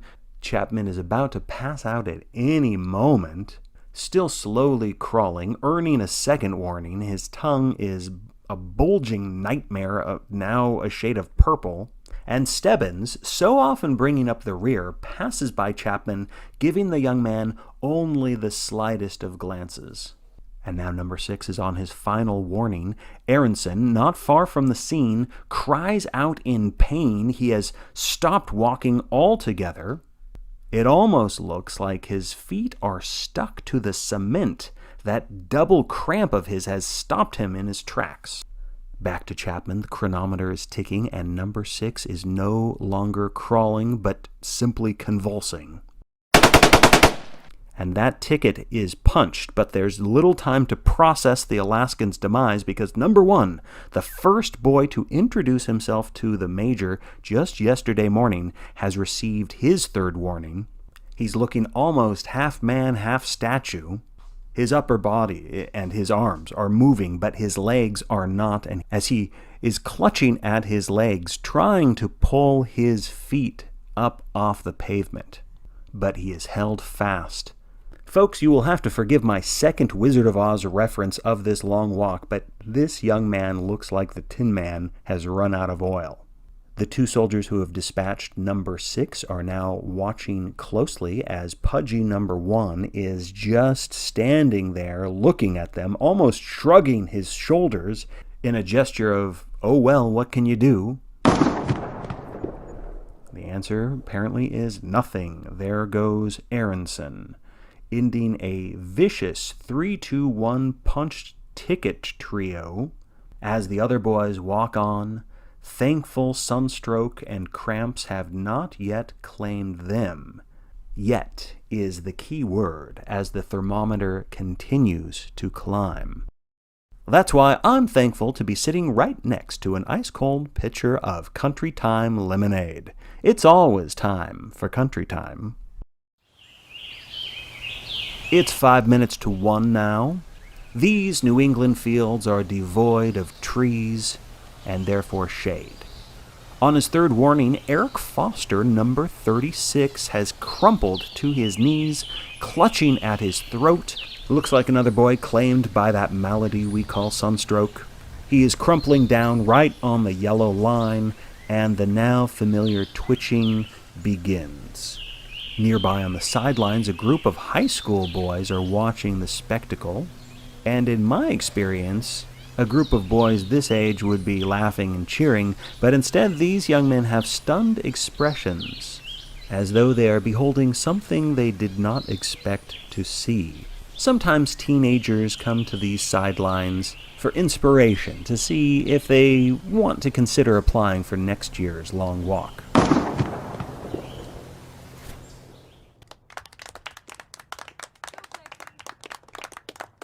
And I'm guessing by their lackluster response that these fellows don't want to be submitting an application. Number 36 gone. The walkers are now traveling past fields of hay, and I'm sure some of them must be daydreaming about taking a nice long nap in one of those comfy hay bales. Number 32, Rick Fields, another member of the F Troop, has fallen well behind the pace, receiving a final warning as he limps along. It might just be as simple as a pebble in his shoe, but it could be the death of him. But the real shocker on the asphalt is the unappetizing sight of that runny nose of odds-on favorite Edwin Scramm, number 85. We don't know if he has caught a cold or the flu or if it's just seasonal allergies. Oops, pardon me, that was number 32 getting his ticket punched. R.I.P. Mr. Fields. Anyway, Scramm's medical issues are clearly affecting his performance, and the heat is only making things worse for him. He doesn't have any warnings, but he looks awful.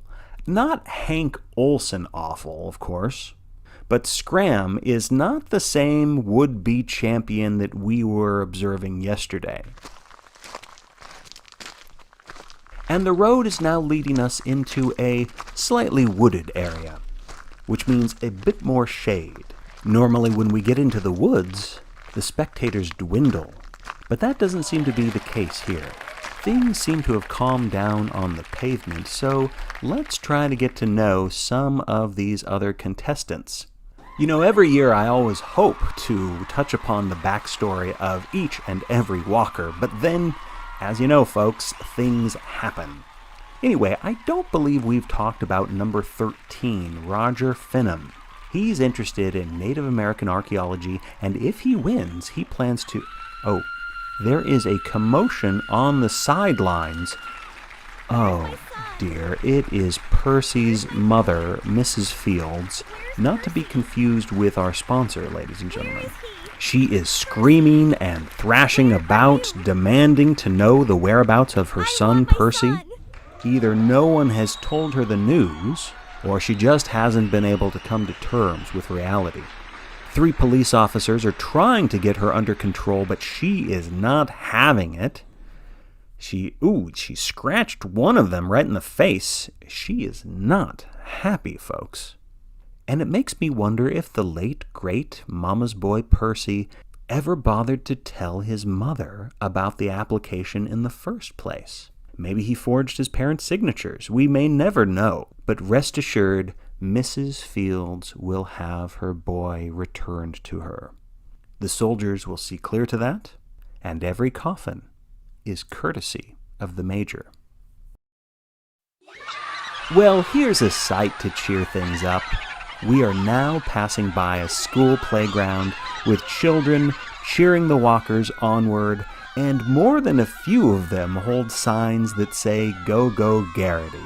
And on that happy note, as we transition from tears to cheers, I do believe it's time for a station break. But don't worry, folks, our coverage of the Long Walk will continue when we return. I'm your host, Bobby Thompson, and don't forget, a new season of The Running Man is starting next week. So don't touch that dial, folks. There's so much more to come. Welcome back to our continuing coverage of The Long Walk. I'm your host, Bobby Thompson, and during the break, my eyes have been glued on Hank Olson, number 70. If you've been watching this broadcast since the beginning, and I hope you have, then you already know that early in this competition, Olson has been struggling. For over a day now, he has been walking along like a zombie, his face pallid and waxy. Like the rest of you viewers, I keep expecting this young man to fall over and die, and yet he keeps on going.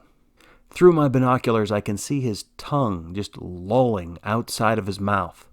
And I can't remember the last time he called for a canteen refill. All of this summons the question, how is he still alive? How is he still maintaining this grueling 4 miles an hour pace? Well, ladies and gentlemen, I have a theory about Mr. Olson. What if he is faking it? What if his grave level of exhaustion all of this time has been a ruse, a deception, to at first lull his competitors and then to ultimately demoralize them? It's just a theory, though. Only time will tell if it plays out. But if I could offer some advice to any future contestants listening at home out there, when you are taking the long walk, trust no one.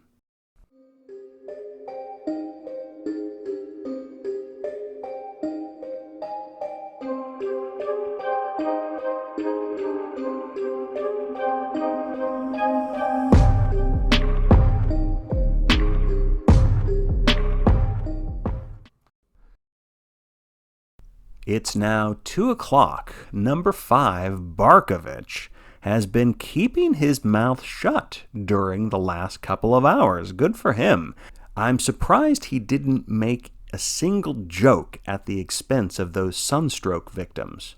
And it might be because his own gait now seems just a bit hindered. There's a slight limp.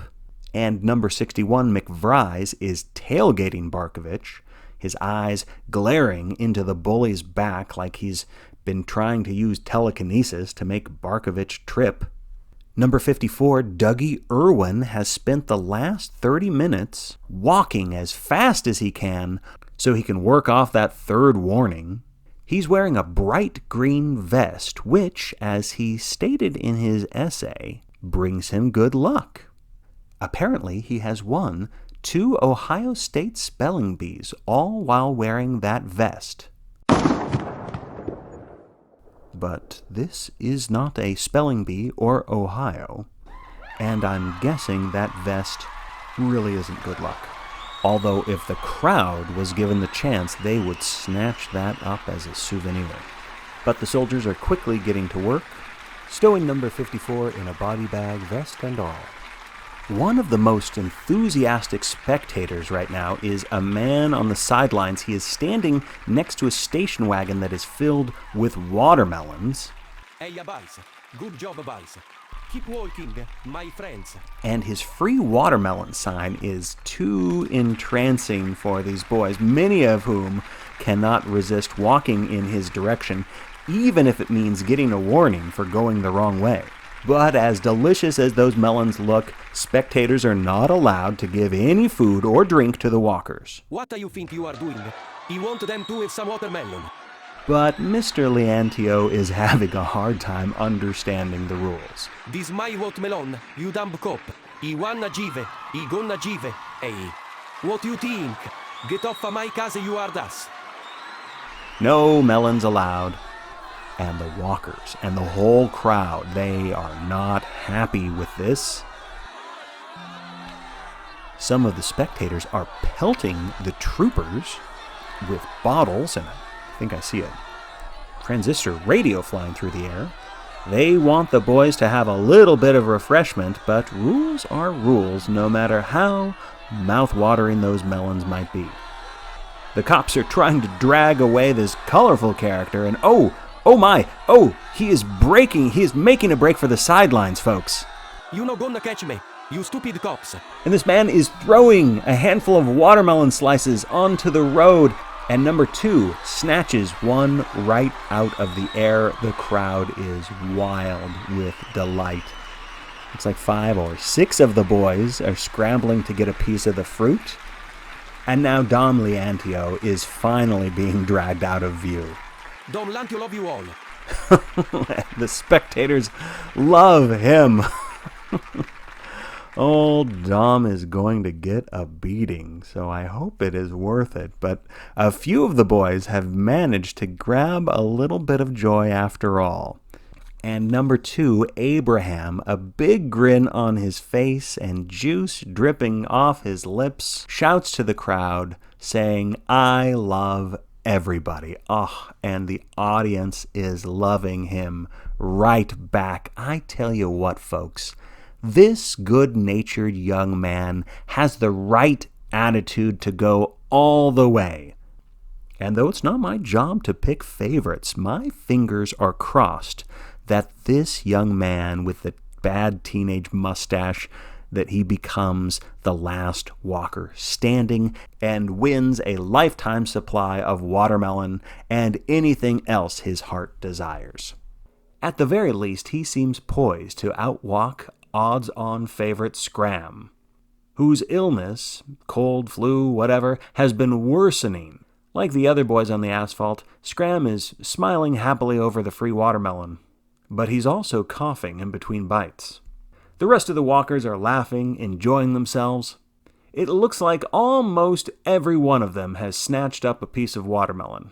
Except number 88, Stebbins, of course. Apparently he prefers jelly sandwiches. But for just about everybody else, the morale is high once again. Enjoy it while it lasts, lads. And it is now 2:30 p.m. There is now a gentle breeze cooling down the walkers. Just look at those grins, folks.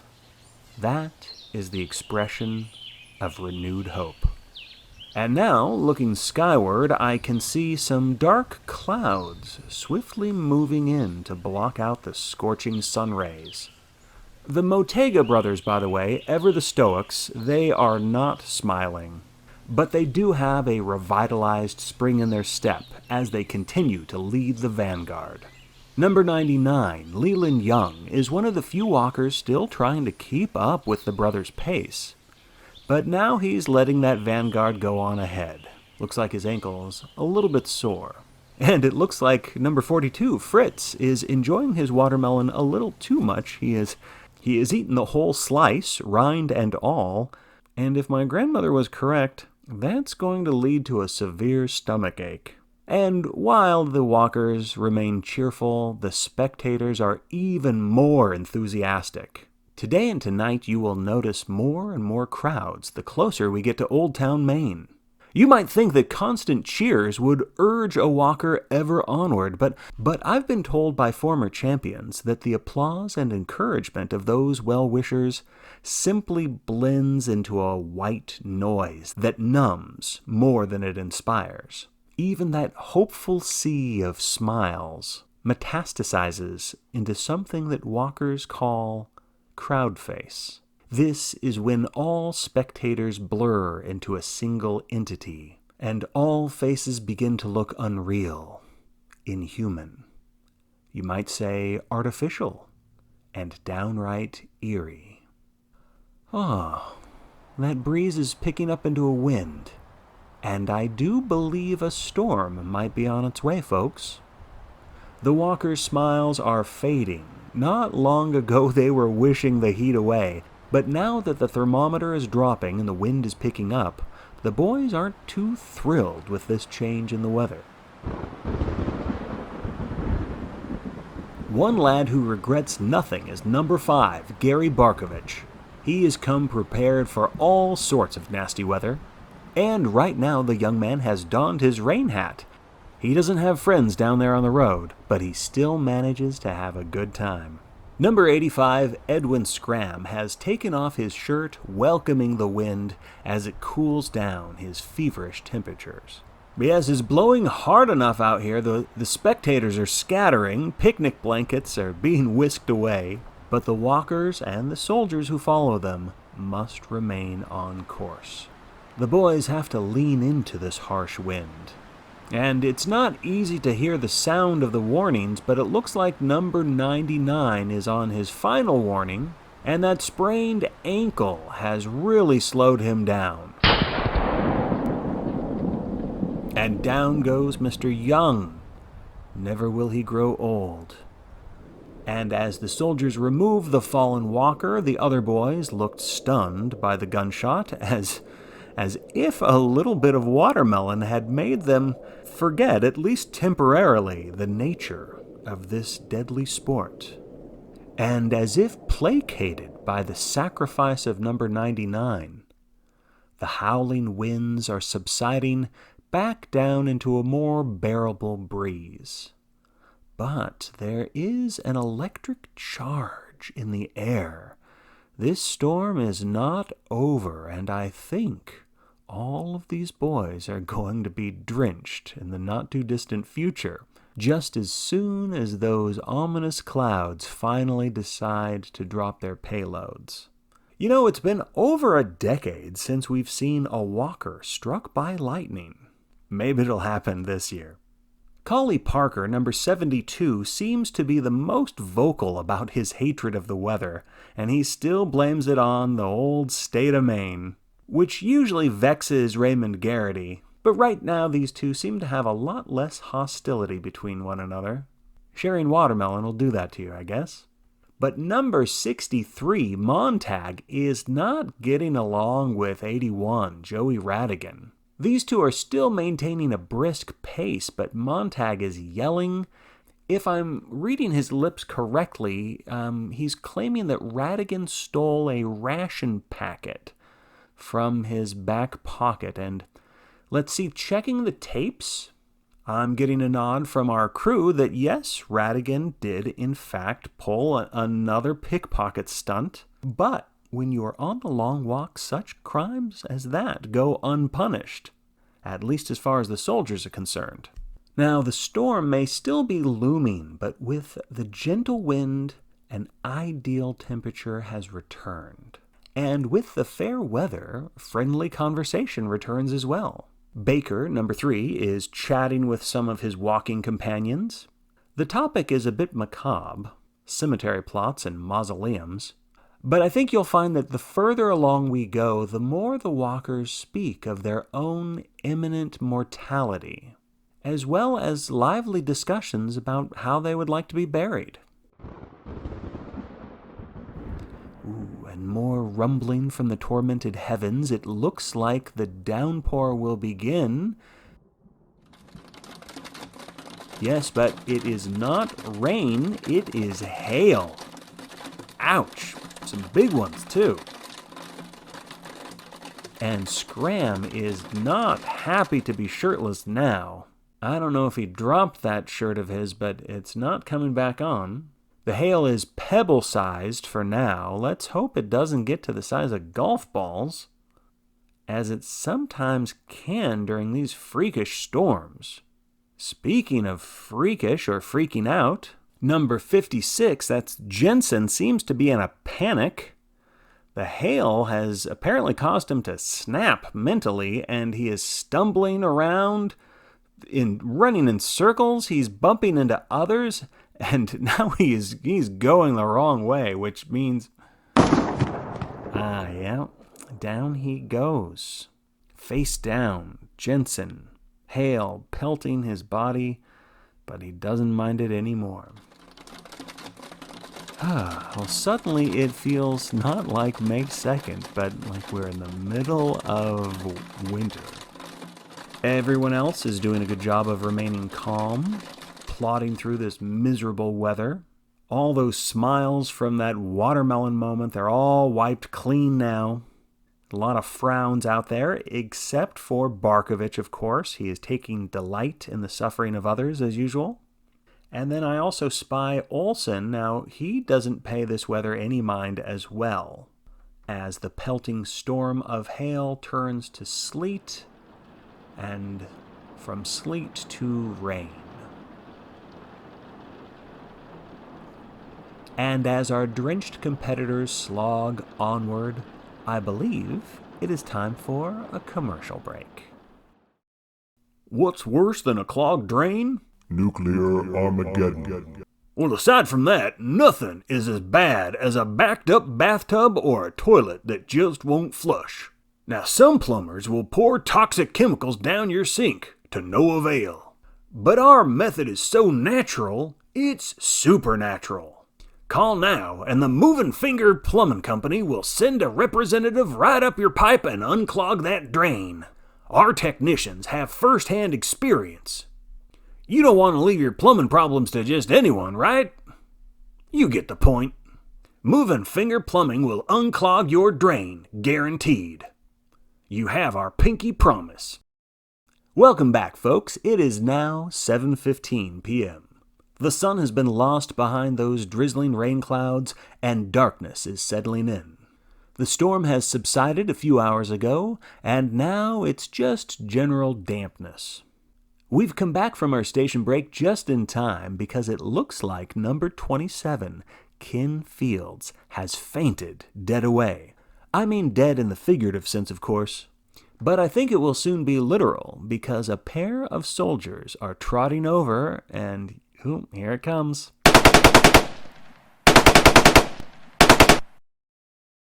And that was a punch ticket for one of our youngest members. Ken Fields was only 13 years old. Although, and this is cute, his application essay emphasizes that he is actually 13 3/4. Also that he likes basketball, model cars, and dinosaurs. Oh, my apologies. Liked. Past tense. And that means there have now been 49 punched tickets. Who will be number 50? Which of these boys will carry us past the halfway point of this ordeal? Will it be number 42, Fritz, whose stomach cramps have only gotten worse since this afternoon? Or will number 61, McVries, finally snap once and for all, stopping in his tracks to yell at the supposed injustice of this beautiful country of ours?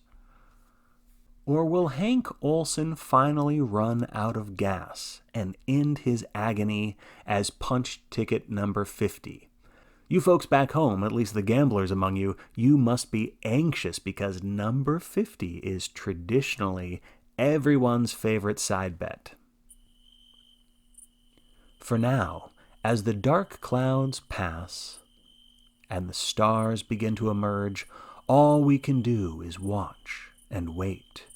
Because even though we're anxious to see who it is, not one of these walkers want to volunteer for that honor. And who can blame them? And so while we wait, let's just try to enjoy the present as crickets serenade us to pass the time. Oh, ladies and gentlemen, unlucky number 13, Roger Fenham, seems to be staggering. He's received his first warning, and even the blaring megaphone of the soldiers has not snapped him out of his stupor. I don't think number 13 is sleepwalking exactly. He is gradually losing consciousness, just fading away, one erratic footstep at a time. Oh, and Fenham is down on his knees. He just buckled and he is on the pavement, and now he's on face first on the ground, and a soldier is standing over him. Now, you may recall Roger Fenham, RF to his friends according to his application. He wanted to become an anthropologist or an archaeologist. Well, now it looks like neither of those things will be happening. At least not in this world. And with number 13's punched ticket, 50 walkers now remain. Big congratulations out there to all those gamblers who picked number 13. Maybe it is lucky after all. And let's take a look at who is left on the roster. The lads who are still going strong include the Motego brothers, and number 2, Abraham, who is, of course, my personal favorite now. He is still looking good, and number 88, Stebbins, He has long ago mastered the art of pacing himself. He's still looking great. George Fielder, number 24, looks pretty confident in his stride. And to give credit to number 61, McVries still exudes a lot of energy, but we've seen how chaotic he can be. So he's on a good pace right now, but if he continues to fluctuate from amiable to aggressive, I don't see how he's going to make it into the top 10. And it's always good to check in on our hometown hero, number 47. Garrity is still trudging along. You might say he still has that home field advantage. Garrity may have walked off more warnings than any other living contestant this year, at least so far. We will keep tabs on him and the rest of the walkers as we go to commercial. Boy, they sure made smoking glamorous in the old days, didn't they? Macho, elegant, popular. But what Hollywood and Madison Avenue didn't tell you is that cigarettes make your teeth yellow, your lungs weak, and your love life pathetic. That's right, ashtray breath. There are a lot of reasons to quit, but who cares about motivation? At Quitters Inc., we care about one thing: results. If you become a client at Quitters Inc., we will cure you of your nasty smoking habit, guaranteed, thanks to our mind-blowing new method. How do we do it? Simple. First, we learn all about you, your friends, your family, your loved ones, your job. Then we find out where your wife works and where your son goes to school. Next, if you have any cigarettes on your person, we destroy them right in front of you. After that, we send you on your merry way. Just know that our operatives will have you under constant supervision. If our operatives catch you smoking a cigarette, your spouse or loved one will be kidnapped and brought into a small rectangular room with a window where you will watch them receive a low-yield electric charge that will be painful but won't render any permanent damage. But don't worry, that probably won't happen to you, because today you begin your beautiful new tobacco-free life. Over the next month, you'll see a lot of positive changes, and we'll see them too, because we will be watching. At Quitters Inc., where you will stop going up in smoke. It is now 10 minutes past 8. Twilight has relented to the darkness, and the remaining walkers brace for what will surely be the bleakest night of their lives. Unless, of course, they survive until night 3. But for the spectators, it is all cheers and hoots and hollers as we inch closer to Old Town. There's a big glowing arrow welcoming them, guiding the walkers onward. Well, look at this. Number 88, Stebbins, is hopping on one foot. He might be in... Oh, no. At first I thought it was a sign of injury, but it looks like the young man is just changing his shoes mid-walk. He is removing his tennis shoes as he hops along, slipping on a pair of moccasins without even earning a warning. I tell you, folks, this young man has come to the walk prepared. Number 46, Jamie Gallant, the tree hugger among the walkers, now appears to be hugging himself as if trying to comfort his inner child, perhaps hoping he will convince his body to keep walking. So far, it seems to be working. Number 95, Freddie Wilson, one of the younger contestants still on his feet, is walking alongside the half-track. Get this, he's asking the soldiers how much longer do they have to go. Now there's someone who did not come prepared. And the soldiers, of course, are just ignoring him. Out of courtesy or out of annoyance, number 72, Parker, is telling this poor kid to stop talking to the soldiers. Remember, lads, conserve wind. The less talk, the better. For the past few hours, we've had a long stretch of flat land. But now, the walkers are beginning to trudge up a pretty steep incline. You can hear their groans as they begin their ascent. The Matega brothers are already up and over without complaint. Oh, one of the boys tripped. I think that was number 53, Huang. But he's quickly getting back up. He does get himself a warning, though. And number 25, Albert Fielding. He is walking uphill, and both of his sneakers are untied. And his slow pace has earned him a third warning. We will keep an eye on him, but he better step it up. Number 72, Parker, is sweating his way up to the summit, all the while cursing the terrain of New England. He is not a fan of this region. Oh, I promised to keep an eye on number 25, but we missed it. He just got his ticket punched.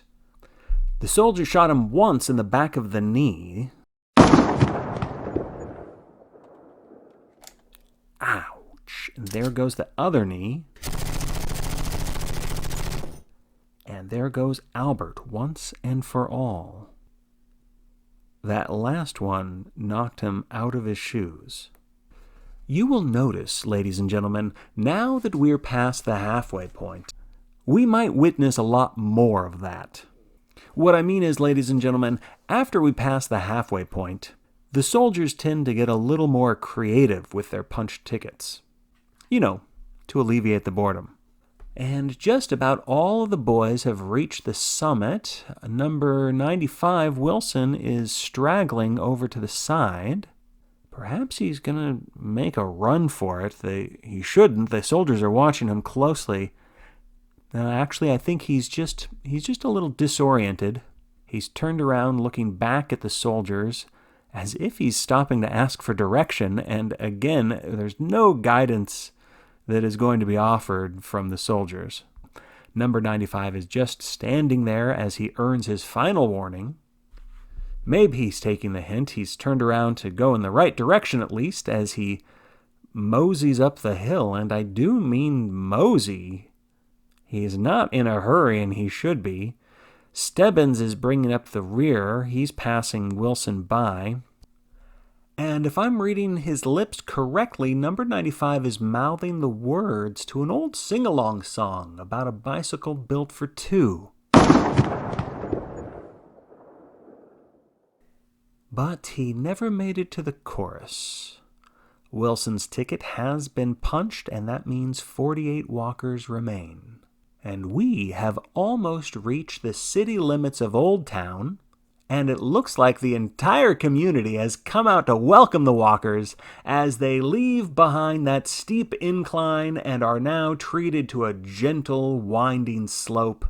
And there's no doubt who the crowd loves. Number 47. They are chanting Garrity's name over and over. The Old Town High School football team is here. So are the cheerleaders. Garrity is waving and smiling at the fans, trying to seem happy through the fatigue. But as the cheers continue and the blur of the crowd face settles in, I can see that Garrity is more interested in Mr. Hank Olson. Garrity is sidling up towards Olson, walking alongside of the shambling teenager. Looks like he's hoping to strike up a conversation. I don't think Garrity is doing this to pester the poor lad. In fact, Olson seems to be replying. But even with these binoculars, I can't quite tell what these two are saying. Meanwhile, Scramm is still shirtless and still suffering from flu symptoms, and he's using his bare arm to wipe away the... Back to number 47 and 70. It looks like Garrity is now yelling something at Olson, like he's angry about something. But it's not phasing Olson. He's too... or is it? It looks like number 70 is starting to veer off the road. Something he hasn't done despite his ghoulish gait. Well, now he's walking over to the half-track on the side of the road. And that's a first warning he gets. Whatever Garrity said to number 70, he may have finally cracked this poor kid because, as you know, approaching soldiers is never a good strategy. The crowd is hushed now, all eyes on Olson to see what he is up to. As he reaches the vehicle, he begins to climb up the half-track. He must have a death wish, folks. It is going to... Oh, my stars. Olsen has snatched the rifle from the soldier, and he flings the weapon off to the side of the road. I've never seen this happen, folks. I've never imagined it was possible. Oh, and that's a punch ticket for Olsen. Point blank, but not a headshot. That went into his stomach. And Olsen is still clutching the half-track. Not just clutching, folks. He is still climbing it. He is grabbing another rifle. He raises it into the air. It fires, but it misses him. 2 more bullets. Right in the gut. And Olsen is vaulted off the half-track, spread eagle, onto the asphalt. Oh, yikes. Oh, there's another spray of bullets.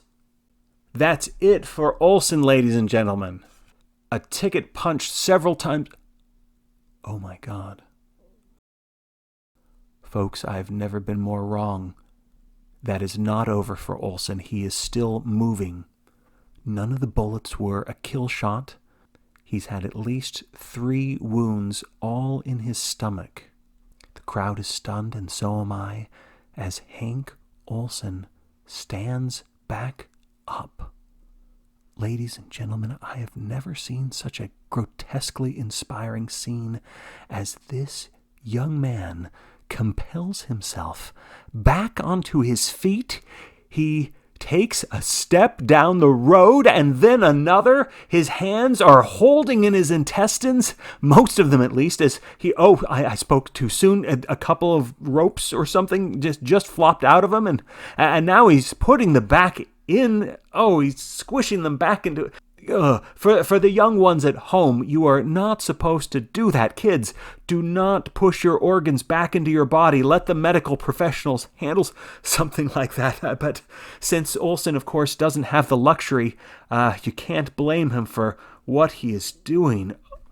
Oh, boy, there goes Mr. Abraham now. It has caught sight of the gore, and Abraham is throwing up, and as more boys turn back to look at Olsen and this disgusting spectacle, Abraham is not alone.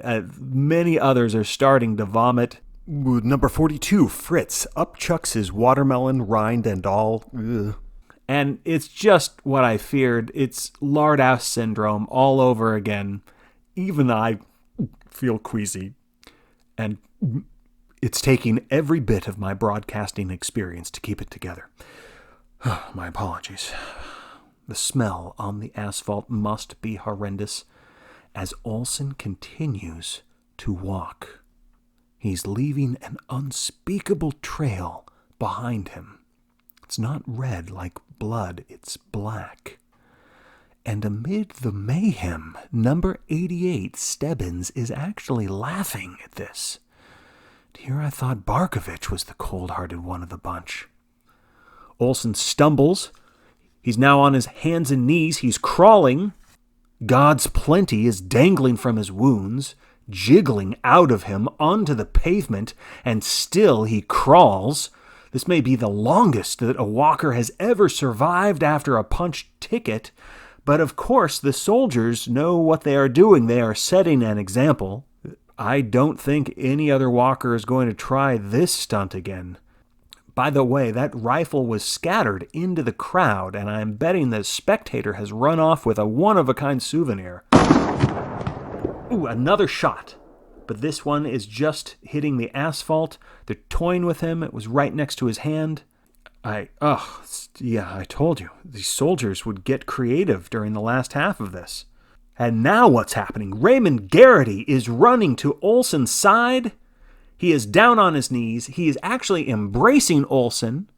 I'm guessing he feels guilty about whatever it was he said to him that made Olsen have this reversal of fortune.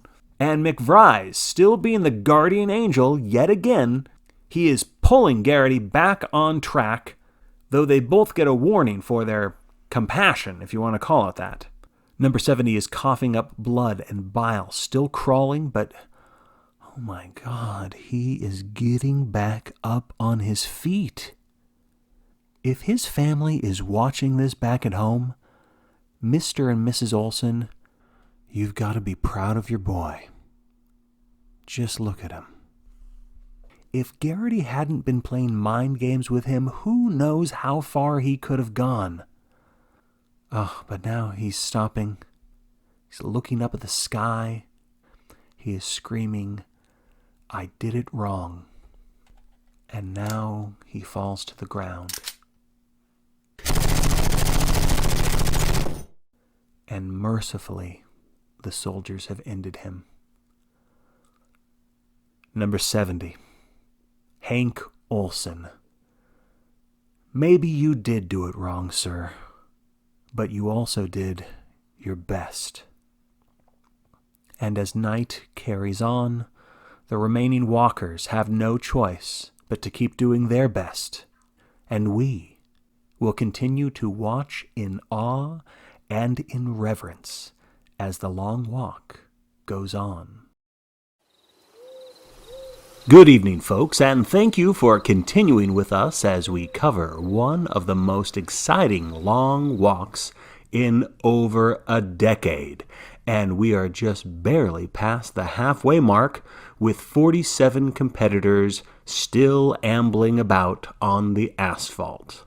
I'm your host, Bobby Thompson, and the Spectators are still reeling from the most recently punched ticket, that of Hank Olson, who had the audacity to confront the soldiers on the half-track. The rest of the walkers, though, have returned their attention to their own weary footsteps. Number 85, Scramm, has turned into a gambler's nightmare. As we've often mentioned, he began this event as the odds-on favorite, according to just about every bookie in Vegas. But now, with his temperature flaring, it seems some sort of road virus has him on the ropes. He's still managing to maintain the 4-mile-an-hour pace, but he seems bewildered, and he's confusing a lot of the other walkers around him as he begins to gibber nonsense. Edwin Scramm, hailing from Arizona, is the only walker who has a wife back home, and she's got to be worried about becoming a very young widow in the not-too-distant future, and a pregnant one at that. But for now, we are keeping our fingers crossed for the whole Scramm family. Thoughts and prayers.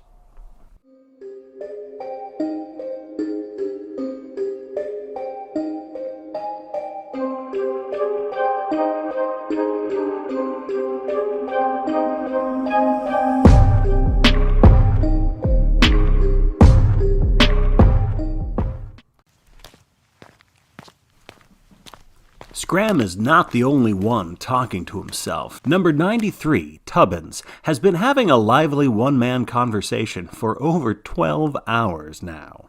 And the ones who are still conversing with one another are having a difficult time remaining civil.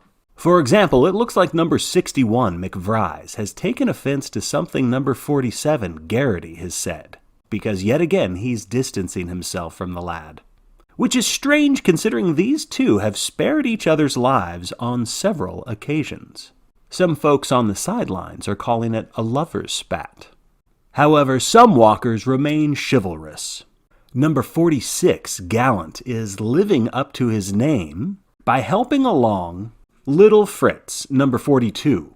The young man's stomach cramps have worsened in the last hour, and number 42 is hunched over, hanging on to Gallant's sleeve. And there have been no calls of interference because Gallant is allowing this little Fritz to attempt to walk off not just one, but 2 warnings. But you know what's not nice, folks? We've spent days watching these valiant walkers, and you know what? I haven't even finished introducing you to everyone. For example, we haven't even mentioned number 83, Wilbur Sackett. For his entrance exam, he just wrote the sentence, "I love the Major," over and over. And that alone earned him a spot. And then there's number 15, Jerry Fernhill, a high school senior from Massachusetts. So you can bet your boots this young man is hoping to make it all the way to Boston to have the home field advantage. And here's a story that will melt your heart. Number 67 is Alvin Mueller. He's 16 years old and was recently diagnosed with leukemia. And since the doctors say he doesn't have long for this world, He's taking his shot here at the Long Walk, and if he wins, he plans to use the ultimate prize to buy a new house for his mom and his 3 little sisters. I'm sure we all hope he makes it for the sake of those little girls, but even if he doesn't, I hope his family knows that Big Brother will always be watching. The crowd seems anxious right now. You know, it wasn't that long ago that a record number of bullets finally took out Olsen, but the fans are restless for more action. And some of our pesky spectators have been lighting firecrackers. Number 5, Barkovitch, is now walking directly behind McVries, number 61. These 2 rivals have sworn to outwalk one another. For some contestants, or should I say combatants, hate is the primary motivation. We've got a final warning delivered to number 42, whose feet are dragging now.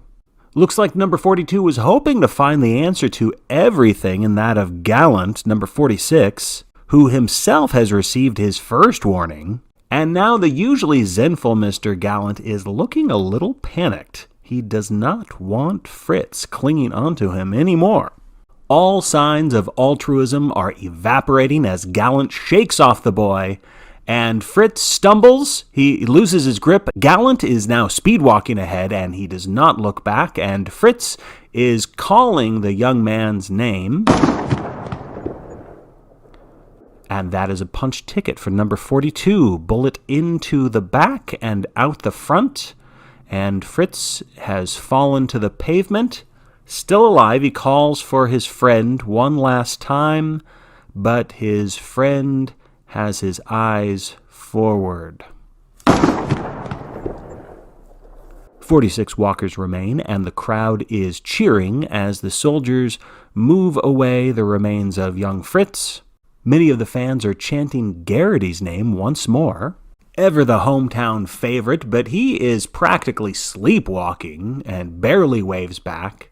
Very half-hearted, but he keeps on trucking. And just as the boys are entering the outskirts of Old Town Maine, it looks like it's time for a commercial break. Have you recently become a grotesque portal for an interdimensional alien species? And have you traveled 38 million miles across the solar system to orbit the planet Venus and awaken an ancient alien species that used your physical body as a doorway into a Lovecraftian world? Have you crash-landed on the planet Earth only to suffer rocket-related injuries resulting in a severe disability? Have you experienced itchiness, a rash, intense skin irritation, followed by the emergence of eyes growing out of the palm of your hand?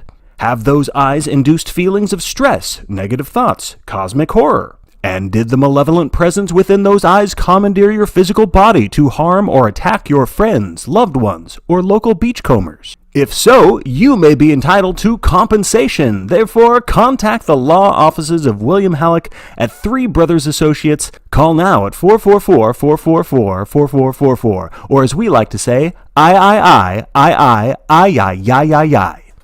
And we're back, ladies and gentlemen, just in time to welcome you to May 3rd. It is just 4 minutes past midnight, and the boys are just beginning to enter the spectacle of Old Town. This is the biggest crowd yet, and the police can barely hold back this Dionysian frenzy. You know, I haven't seen it this wild here since back when I was a lowly intern. That was the year local hero Reggie Cotter became the only walker from Maine to win, at least so far. But you can be sure that if these adoring fans get their wish, Go-Go Raymond Garrity would follow in the footsteps of Reggie the Legend Cotter. And now that I think about it, Garrity probably doesn't want to follow all of the footsteps of Mr. Cotter. I'm sure all you Long Walk history buffs already know that during that fateful competition, Reggie Cotter suffered a hemorrhage and completed the walk with only one good eye. He won the ultimate prize, but a few weeks later, he succumbed to brain damage and departed this world a champion. This is Old Town's biggest event of the year, in no small part because this is where, traditionally, the Major's soldiers present a 400-gun salute. And we hope that tradition will continue tonight, when the boys finish making their way through this joyful community. Some of the walkers seem reinvigorated by the presence of the masses.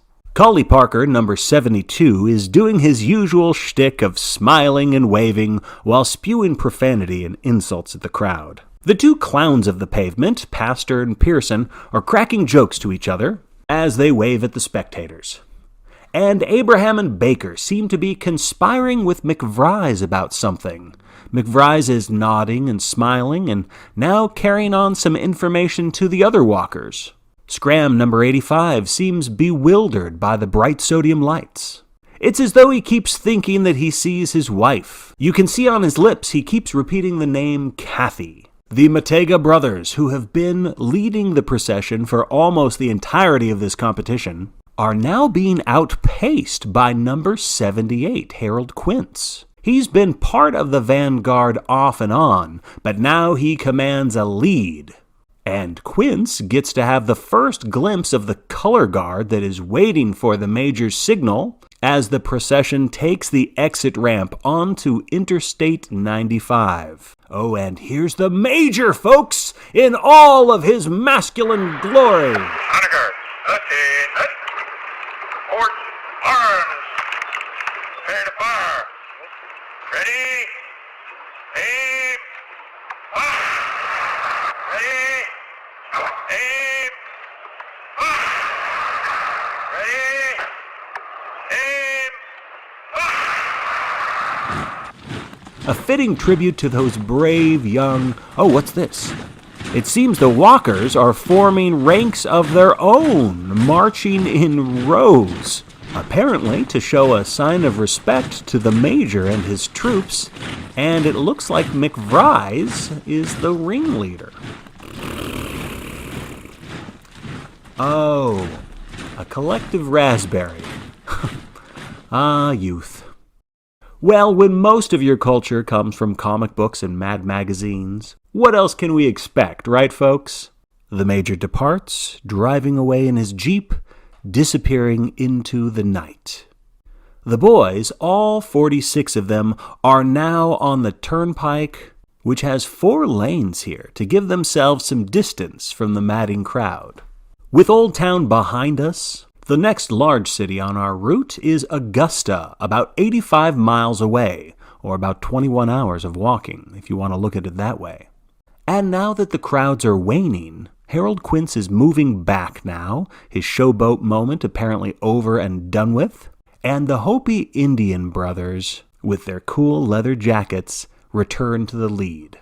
Oh, but now they are joined by Collie Parker, who, as we've noted, seems like he's becoming more sociable through this ordeal. You know, we can never predict what sort of personality transformation will occur on the road. Number 75, Pillsbury, a bit of a doughboy, if you pardon the pun, has received a second warning. There doesn't appear to be anything majorly wrong, except that he just happens to be running out of steam. I can imagine that there must be 46 stomachs rumbling out there, but we still have 7 hours until breakfast is served, with yet another round of ration belts. Ooh, there's a sudden move from number 44, Fulton. Oh, wow! Oh, it looks like he fell asleep while walking, tripped, but managed to somersault right back up. It says on his application that he has had 4 years of tumbling experience, and I guess that gymnastics background has paid off. Oh, that woke him up for sure. He's got a spring in his step. He's laughing to the others, glad to still be not just awake, but alive. But you know who doesn't look happy right now? Pillsbury. Number 75 has gotten his 3rd warning. Pillsbury looks behind him, sees the guns from the half-track trained on his backside. He's attempting to run now. But even that looks like he's moving in slow motion. If he can't reach that 4-mile-an-hour pace... Nope, that is it for number 75. That blast has knocked him to the pavement. And it gets a smattering of applause for the few people who have made it this far outside of Old Town.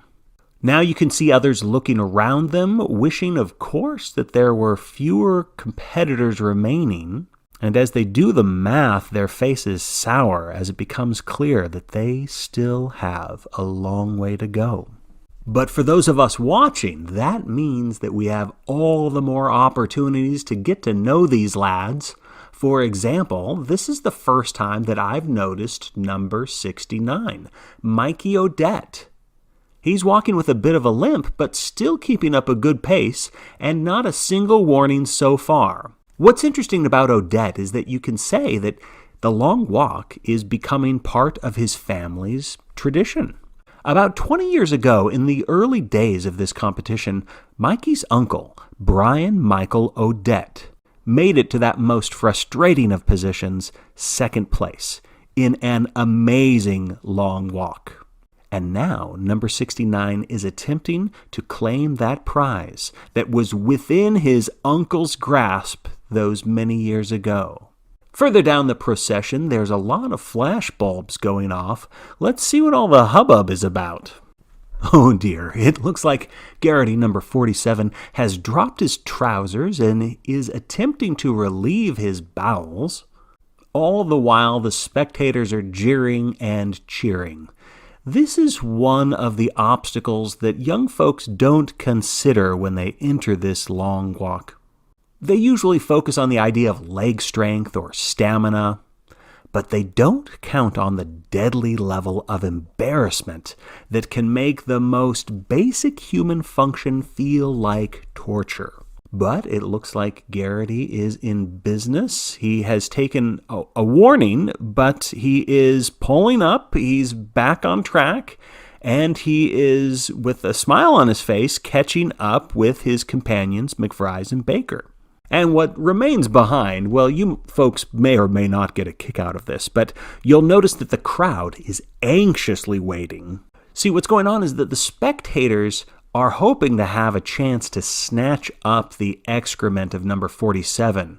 For whatever reason, walker poop is one of the most sought-after forms of long walk memorabilia. And I see about half a dozen spectators putting on kitchen gloves, getting their Tupperware containers ready. These folks have come prepared. Oh, but their hopes have just been dashed as number 82, Glenn Reed, walking with his eyes closed, steps right into a big steamy pile of Garrity, and it is all over his sneaker, and only a smear remains on the asphalt. The spectators are groaning. There's really no souvenir worth keeping now. It's just a smear. It's a big disappointment for those fans, but what can you poo? Looks like some of the walkers are now gossiping with each other and pointing excitedly up to the vanguard. Based on what I can make with my limited lip-reading skills, it seems like Baker and the other boys have just realized that Joseph and Michael are brothers, and it's causing a lively debate about the pros and cons of allowing, two relatives to compete against each other in a death sport. But hey, it's a somewhat free country, right? Ferris number 16 is sneezing up a storm. He's hacking up several expectorations. Checking with my binoculars. See anything green? It looks like Scramm's illness is definitely contagious. Number 73, Pastor, still has enough energy for frivolity as he points out some of his favorite eccentricities in the crowd of spectators, and there's quite a lot from which to choose. We've got a lady who brought her pet raven to the parade, a drunken Uncle Sam, and an entire fraternity from the University of New Hampshire attempting to make a human pyramid. Ah, the merriment, the enthusiasm, the human comedy in all its glory is on display in the sidelines here. I hope these boys are able to reflect and appreciate the joy that their bravery creates. If only they could stop and smell the proverbial roses. But of course, there's no stopping now. The deep night is upon us. The boys are settling into another dark night of the soul. On this stretch of road, the fans are here and there, but we're out of the thick of it now, and the sounds of nature have returned. And now, I think it's the perfect time for us to pass the hours by reading the prize-winning essay from this year's applicants. This excerpt that I'm going to read to you is written by Jake Chambers, and you may notice that Jake is not here among the long walkers. That is very true. You see, shortly after submitting his essay, he was tragically hit by a car in the middle of New York City. He died instantly. It is awful that he couldn't be with us here today to take his chance on the road, but his memory will live on with this award-winning essay. Enjoy. My Understanding of the Truth by Jake Chambers. The gunslinger is the truth. Roland is the truth. The prisoner is the truth. The Lady of Shadows is the truth. The prisoner and the lady are married. That is the truth. The way station is the truth. The speaking demon is the truth. We went under the mountains, and that is the truth. There were monsters under the mountain. That is the truth. One of them had an Amoco gas pump between his legs and was pretending it was his penis. That is the truth. Roland, let me die. That is the truth. I still love him. That is the truth. When is a door not a door? When it's ajar, and that is the truth. Blaine is the truth. Blaine is the truth. What has 4 wheels and flies? A garbage truck, and that is the truth. Blaine is the truth. You have to watch Blaine all the time. Blaine is a pain, and that is the truth. I'm pretty sure that Blaine is dangerous, and that is the truth. What is black and white and red all over? Oh, my apologies. Let's pause for a moment to check on the walkers. Number 30, Owen Fields, just received a punch ticket along this gentle slope that turned out not to be so gentle, at least not for him. Now where were we? What is black and white and red all over? A blushing zebra, and that is the truth. Blaine is the truth. I want to go back, and that is the truth. I have to go back, and that is the truth.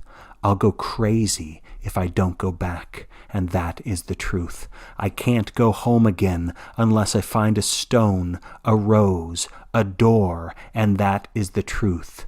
Choo-choo, and that is the truth. Choo-choo, choo-choo, choo-choo, choo-choo, choo-choo.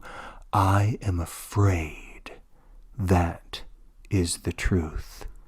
Choo, choo. Makes perfect sense.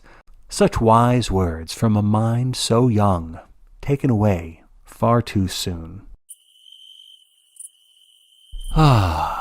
We have been whiling away the hours, celebrating that essay and listening to the crickets.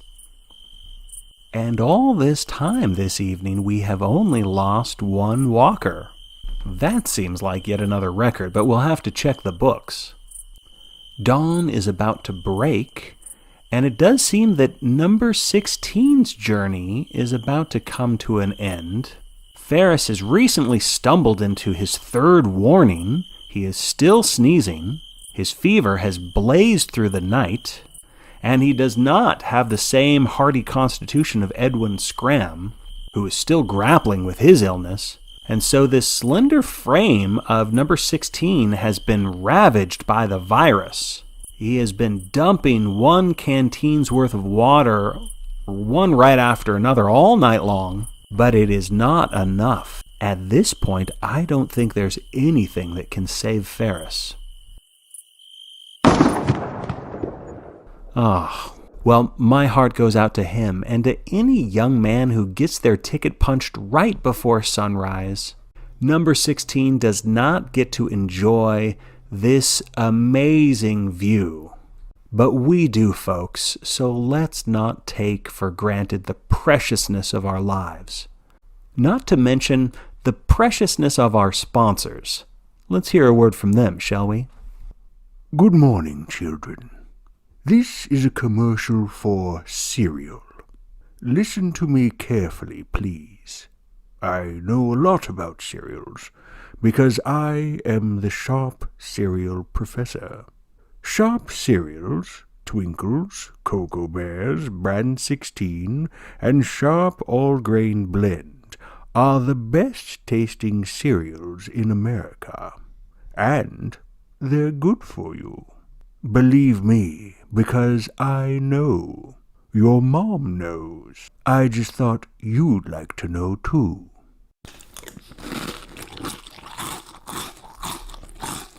Nope. Nothing wrong here. Sharp brand cereals contain red dye number 19, which may cause vomiting or the appearance of blood, but don't worry, it's not blood. Enjoy your cereal, children. It is 5 minutes after 9 a.m., and the walkers have all received a new ration belt. Most of the lads have worked up a ferocious appetite, but some of the walkers don't seem hungry at all. Number 85 is just not interested in food. Scramm has been, of course, coughing all morning, and after Ferris got his ticket punched, Scramm is well aware that the same thing could happen to him. In contrast, Barkovitch has a healthy appetite as he scarfs down his chicken concentrate, chortling all the while. The menu for today is mostly the same as yesterday, with one exception. Everyone gets a chocolate bar, fresh from Hershey, Pennsylvania. And no surprise, most of these boys are not waiting to finish their breakfast before diving into dessert. The Sugar Rush has a few of them speed walking, like number 78, Quince, who actually dares to walk circles around Scramm. He's a little stinker. I'm surprised that we haven't noticed his mischievous nature before, but that might be due to the thinning of the herd. It gives room for some of the others to rise into prominence. And we are now 48 miles away from the city of Augusta. And as the sun continues to rise this morning, the throngs of spectators have doubled in size. Everyone wants to see these walking warriors. Droves of folks are reaching out, hoping for a single touch, even if it's just to scrape a bit of walker skin with their fingernails. So the boys are wisely sticking toward the center of the road. We've reached the point in the competition when some of the walkers realize they won't be living to see the end of this, and so now begins the negotiation stage. One boy might ask another to take care of a loved one, or to pay off a debt, or to seek revenge. There will ultimately be one winner amongst these heroes. So the boys destined to lose are hoping that their champion will grant them a wish or two after all of this is over. For the record, most winners have short memories when it comes to this sort of arrangement. Scramm is too exhausted to bother making such lofty requests, but it looks like McVries is taking up a cause on his behalf. I'm watching them converse through my binoculars, and it looks like he is asking others to help out Kathy, the soon-to-be widow by all estimations now. Number 61, McVries, is certainly the philanthropist of the group. Despite his petulant, moody side, you can tell if he had his way, he would spare the life of every walker out there, with one glaring exception, of course, Barkovitch. Still no love lost between these two, and McVries has chatted with just about everyone else this morning, so it looks like he's leaving the job to number 47, Garrity. Yes, Garrity has been tasked with the chore of speaking with Barkovitch. Garrity doesn't look happy to do so, but he's chatting with them, pointing to Scramm. And now Barkovitch, he begins to laugh uproariously for some reason. From what I can tell, he is devilishly amused to learn that Scramm has a wife, and a pregnant one at that. So Garrity moves away in disgust, but Barkovitch has a sudden change of heart. He's calling him back. Barkovitch is actually giving Garrity these pathetic puppy dog eyes. It looks like, it looks like Barkovitch wants to make friends after all. I'm always amazed at the level of teenage drama that can take place while these boys maintain a brisk 4-mile-an-hour pace. Folks, just think of all the extra energy that is spent with these types of exchanges. That's why there's something to be said about the strategy of the inscrutable David Stebbins, number 88. He interacts as little as possible throughout this process. He saves his breath. And when he does speak, it seems to be for strategic purposes. The Motega brothers have the same strategy as well, except that they have been so far ahead of the pace for days. This is unlike Stebbins, who is usually at the tail end of the procession. He is exerting only the bare minimum each step of the way.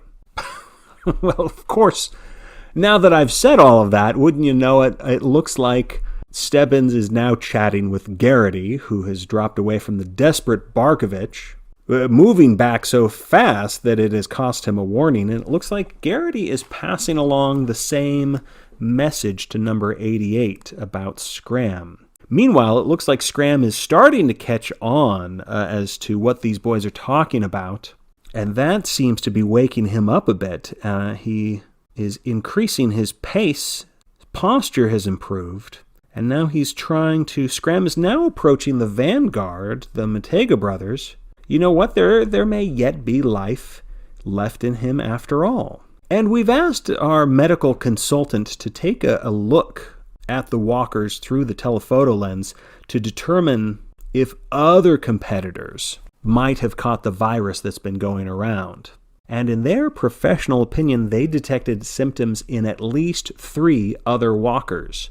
Number 63, number 53, and number 40. That's Montag, Huang, and one of the 2 remaining Fosters.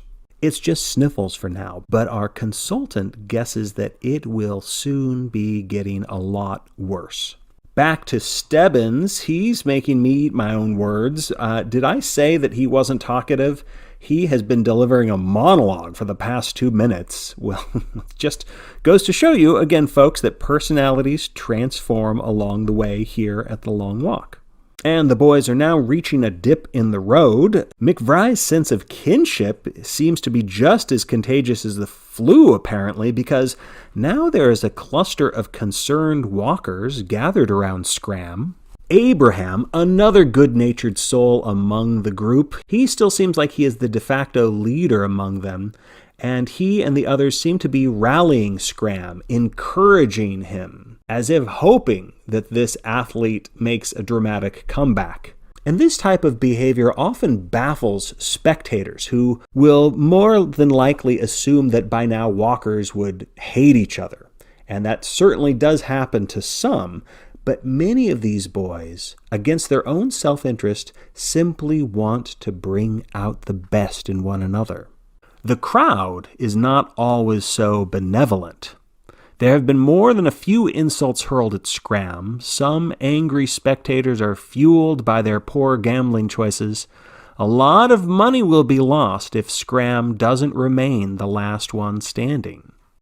Even the children are getting into the name-calling.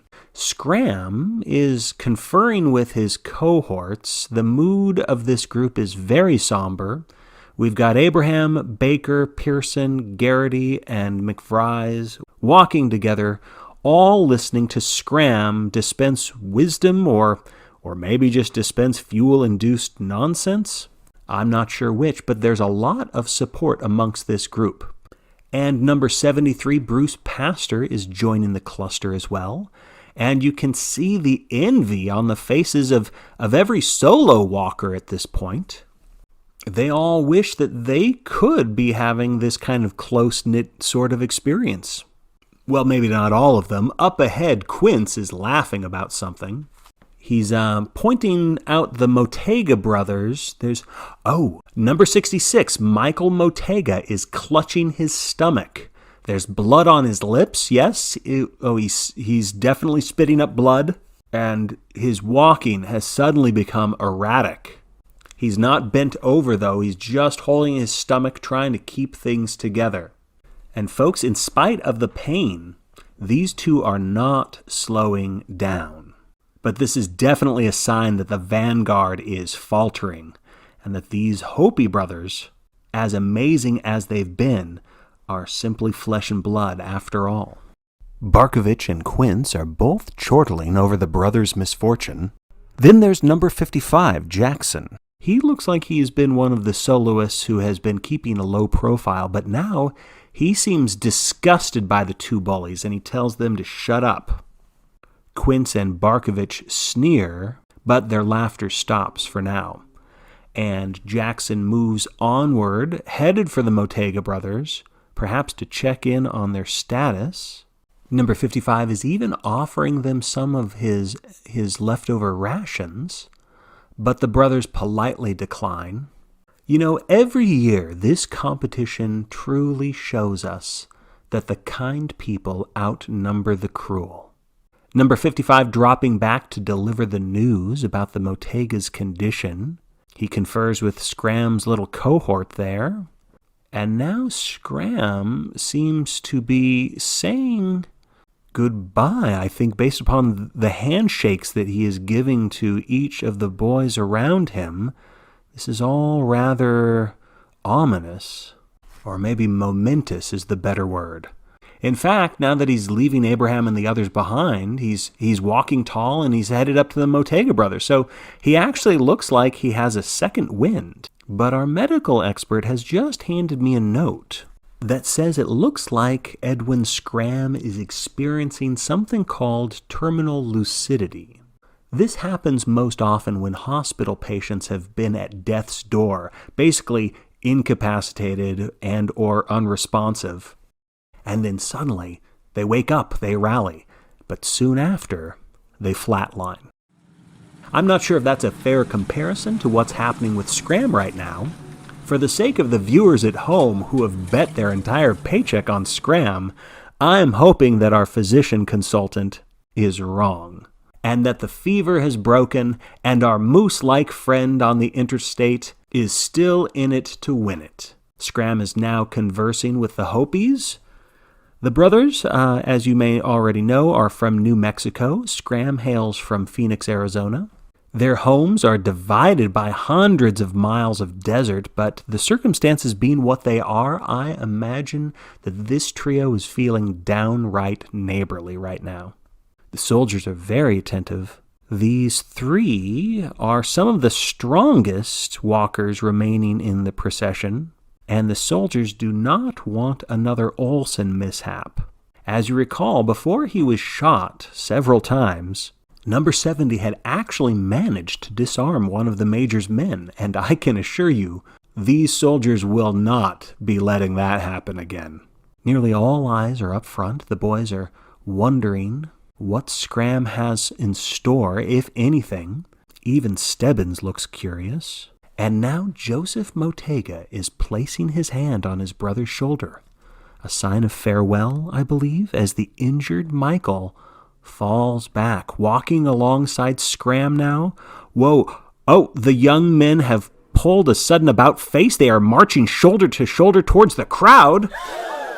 They get a first warning, and the spectators are backing away in fear because they know that if these boys try to escape, gunfire will erupt and casualties will ensue. Motega and Scramm reaching the guardrail, and they turn about again. This time they are standing before the half-track in defiance, and well, they are flashing the stereotypical sign of adolescent protest, both of them presenting their middle fingers. And Scramm is saying something about, we'll say something about a romantic encounter with one of the soldiers' mothers. It's not the most mature declaration, but it has all of the walkers cheering, and it has left the crowd quiet and stunned. They now have a second warning, and now I'm wondering if they are going to get back on track and back into this competition, or do they have something more that they want to say? Oh, they are sitting down. Well, that is an interesting choice. They're sitting in the middle of the road. Some of the crowd is booing. Most are breathless. as Edwin Scramm and Michael Motega sit cross-legged, calmly facing each other, and they appear to be having a conversation, just a casual chat, while two soldiers hop off the half-track and stand by with their guns ready. Up ahead, number 65, Joseph Motega, is now the sole member of the vanguard. He does not look back to see what's going to happen. A last warning has been given. The other walkers are passing by this sit-in protest, if you will. They are giving mesmerized looks, to be sure, but no one is trying to change Scramm or Motega's minds. It looks as though Scramm, the odds-on favorite, has turned into a sucker bet, because unless something changes very quickly, it looks like Scramm and his new friend are giving up.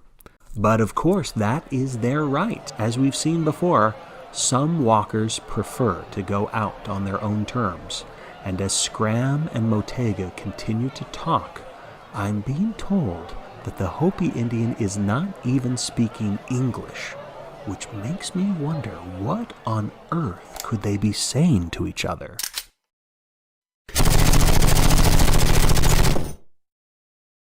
Well, whatever words were exchanged, they will be taken with them to the grave. The 59th and the 60th tickets of the Long Walk have been punched.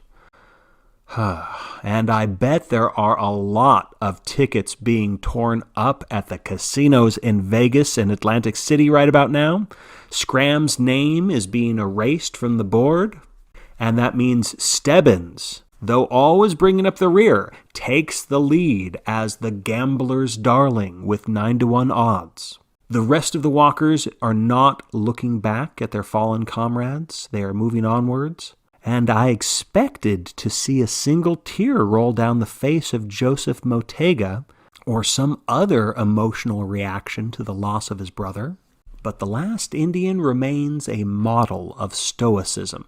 But what about the young men who had surrounded Scramm before his final stand? It's subtle, but if you look closely through our telephoto lens, you can see that each young man is marked with a sense of relief. Edwin Scramm, a moose of a man, the grown-up of the group with a wife at home and a kid on the way. Number 85 is dead. And now, no matter what the bookies say, it is anybody's game. But of course, this isn't a game at all. It is the Long Walk, and there's nothing else like it in the world. That's why you better keep watching, America, so you can find out what happens next. Stay tuned. Welcome back, folks, to our continual coverage of The Long Walk. I am your host, Bobby Thompson, and we hope you enjoyed the latest station break brought to you by everyone's favorite ice-cold treat makers, Dairy Queen. And I bet those boys on the highway would love to have a double-dip cone right about now. It is 1:45 p.m., well past lunchtime, and most of the lads have long ago devoured their snacks from their ration belt. As you know, the last few hours have been devoid of punched tickets, and you can tell that the crowd is getting anxious. But these remaining walkers have gained a second, or perhaps I should say a third wind. All of them look very strong right now as they continue to plod on towards Augusta at that unrelenting pace of 4 miles per hour.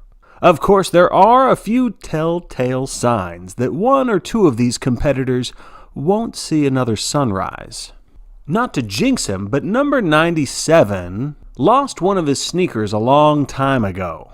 And sometime last night, we believe he tripped over something that ripped off his big toenail. That's gotta hurt. And so walking with an open wound like that is never good for you.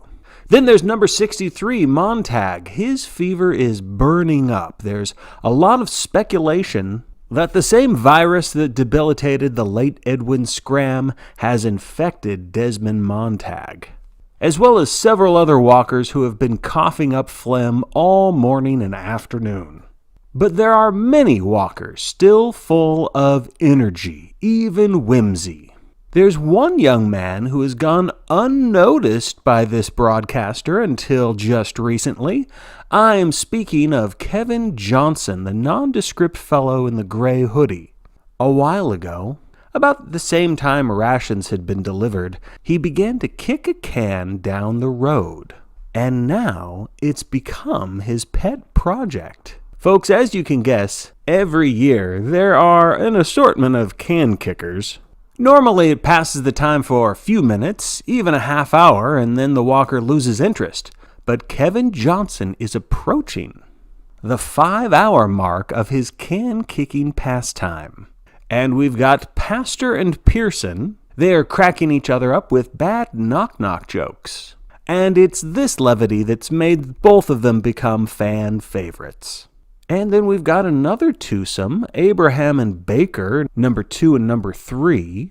They've become the leaders of this little cohort that has about a dozen lads, all of which have developed a strong bond with one another. Hopefully, the bond between these two won't break, as they've been playing a contentious game, and the normally good-natured Abraham keeps losing with every flip.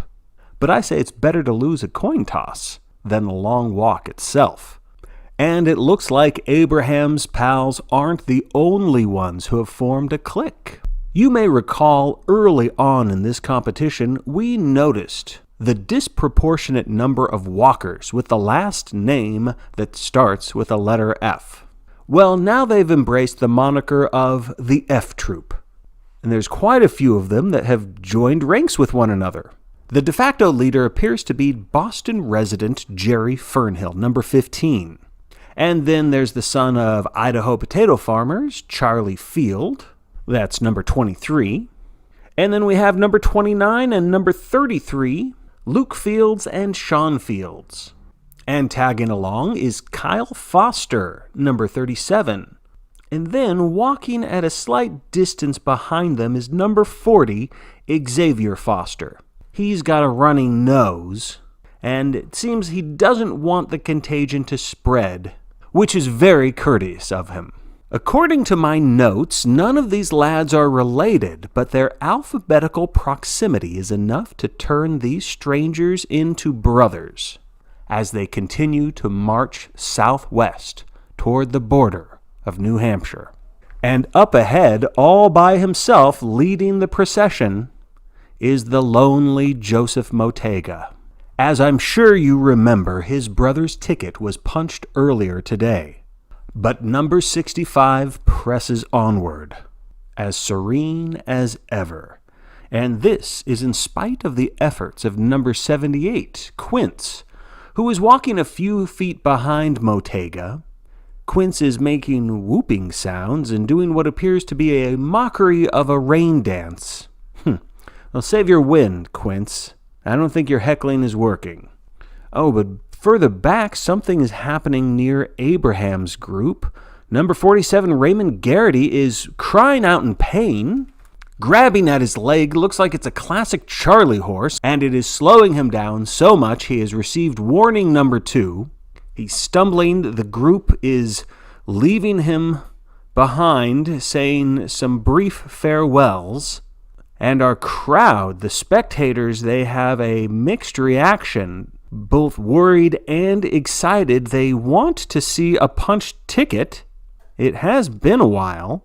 But they also want to see Maine's own triumph. They don't want to see Garrity go out like this. More of Garrity's peers wave goodbye and walk onward. Even his on-again, off-again protector, McVries, is leaving Garrity behind. The fans are cheering words of encouragement, basically begging the lad to keep going, but there is a soldier dismounting the half-track now, moving next to Garrity, who has earned his 3rd warning, folks, and now, despite the crowd's pleading to keep moving, the hometown favorite is lying on the ground, ladies and gentlemen. It looks like Raymond Garrity, number 47, Maine's own, is calling it a day. The members of the F Troop are passing him by, offering looks of disdain. And last, but certainly not least, the current favorite, number 88, Stebbins, bringing up the rear. He looks down and perhaps says something. I think he's saying goodbye or good luck to Garrity. The clock is ticking. Garrity's looking up at the sky and about to give in. No. Oh, he's getting back up. This has just got to be just seconds before a punch ticket. Yes, Garrity has bounced back up. He has seen death and he does not like the look of it. And now he has burst into a run, folks.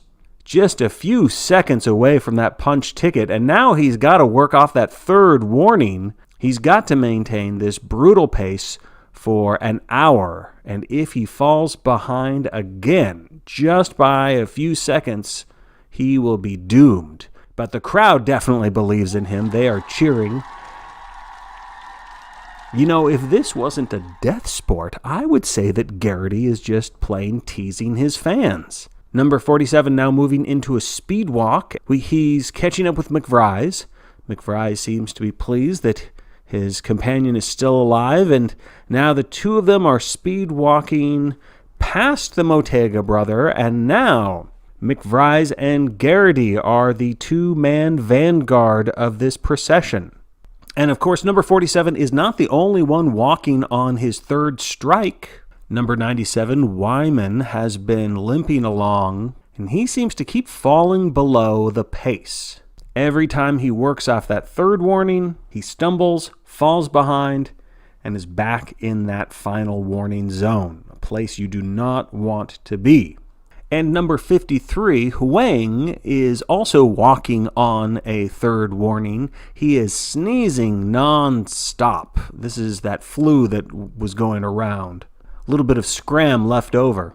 This poor kid, there's lots of mucus, puffy eyes. He can't always see where he's going. Right now, he just bumped into Collie Parker, number 72, who uses some very colorful language, startling the poor boy back on track. And he continues to walk. Yet another competitor hoping to work off a final warning. And this is a surprise. Joe Motega, the wind knocked out of his sails with the loss of his brother, he has earned his very first warning, folks. Now, anyone else, I would say that would not be considered a big deal, but this definitely shows signs of rust in this young man's armor. Now, here's a pair that we've never mentioned before, but they've become a rather chummy twosome since this morning. We have number 19, Festus, a resident from Delaware, and the son of immigrant parents who hail from the tyrannical island of England. And then we have number 18, Mr. Fessler, who hails from the rainy city of Seattle. Now, as we mentioned, it is funny how alphabetical proximity can be all one needs to form a bond here on the asphalt. Out of curiosity, I am watching these two through my binoculars to see if I can sort of comprehend what they're chatting about, and if my lip reading is correct, I believe they're talking about books. In particular, I think they're debating about The Lord of the Rings, arguing which one of them would be Sam and which one of them would be Frodo. And it looks like the other members of the F Troop are inviting them to join their ranks. Maybe they'll get a little book club going. Oh, and another astonishing moment, folks. Number 65, Joe Motega has received a second warning. He is walking so slowly now. Abraham and some of the others are passing him by. The vanguard of old has languished, ladies and gentlemen, and he is not picking up the pace. Soldiers are hopping off the half-track to keep a closer eye on him as they deliver a third warning for Motega. It is hard to read the expression on his face. It is still just as stony as ever. So I don't know if this slowdown is due to grief or exhaustion, indifference, a combination of all three. But now it is a third warning. He is picking up the pace a little bit, trying to reach that goal of 4 miles an hour or more. And now, with these various final warnings in play, who will be the next punched ticket? And in spite of the gravity of this situation, there are still walkers who are able to find levity. Johnson is still kicking his can, and number 86, Sledge, has gathered together 3 pieces of trash and he is attempting to juggle them. But the endeavor does not last long, and now the good-natured teen is basically laughing at himself and... what's that? What? I am being handed a note, and... Are we sure about this? All right, well, best to address this right now. Folks, you know our program is dedicated to bringing you the most accurate coverage of The Long Walk. We work as a team, we accept praise as a team, and we also accept criticism and consequences as a team. So it's with collective humility and disappointment that I admit to you, we made a mistake. During our first 24 hours of coverage, we reported that the walker named Douglas Snover was number 86. But unfortunately, one of our interns tasked with listing the walkers got that number wrong. Snover was actually number 87. I say was because his ticket was punched during the first night of the competition. We apologize for that mistake and any confusion, and as you may or may not know, as per instructions of the major, if our news team makes 3 mistakes during the Long Walk broadcast, our entire staff, myself included, will be sent to the squads. But rest assured, we won't make another error again. We are a dedicated group here at the station, and we hope to continue as a team for many more years to come. That said, I am obligated to inform you that if you do notice any errors in the past or future of our broadcast, please notify our station. But, as I said, I am sure that won't happen. Oh my stars, that was a punch ticket for number 65, Joseph Motega, brother of Michael. Shot through the neck, but Motega still alive right now. He does nothing to stop the bleeding. Arms at his side, blank expression, falls to the knees, crumbles really, then face first onto the pavement. And with that, the Motega brothers are a memory. Wow. I did not think the likes of Huang or even Garrity would be able to outwalk this noble member of the Hopi tribe. But I guess that's why I leave the gambling to the experts. You know, every year the Long Walk surprises me. It seems there's only one thing you can count on, and that's a commercial interruption. We'll be back in a moment, after a word from our sponsors. Ladies and gentlemen, boys and girls, this summer we invite you to experience the wonder, the thrills, and the chills of Joyland, the best and brightest little theme park on the Carolina coast. Take a ride on Thunderbolt, a legendary roller coaster made in the good old days before safety regulations ruined all the fun. Then scarf down some funnel cakes and get back in line for more fun on the Scrambler. But hold on to your lunch because there's even more fun of the spooky variety in the Horror House. Sure, it looks scary, kids, but don't worry. Nobody's been murdered in here since the late 1960s. At the end of the day, share a hot dog with Howie the Happy Hound, who happens to know the Heimlich, just in case your eyes are bigger than your stomach. It's all part of that classic Joyland experience. So pack up the car, bring the family, and make some memories that will last a lifetime, maybe even longer, at Joyland.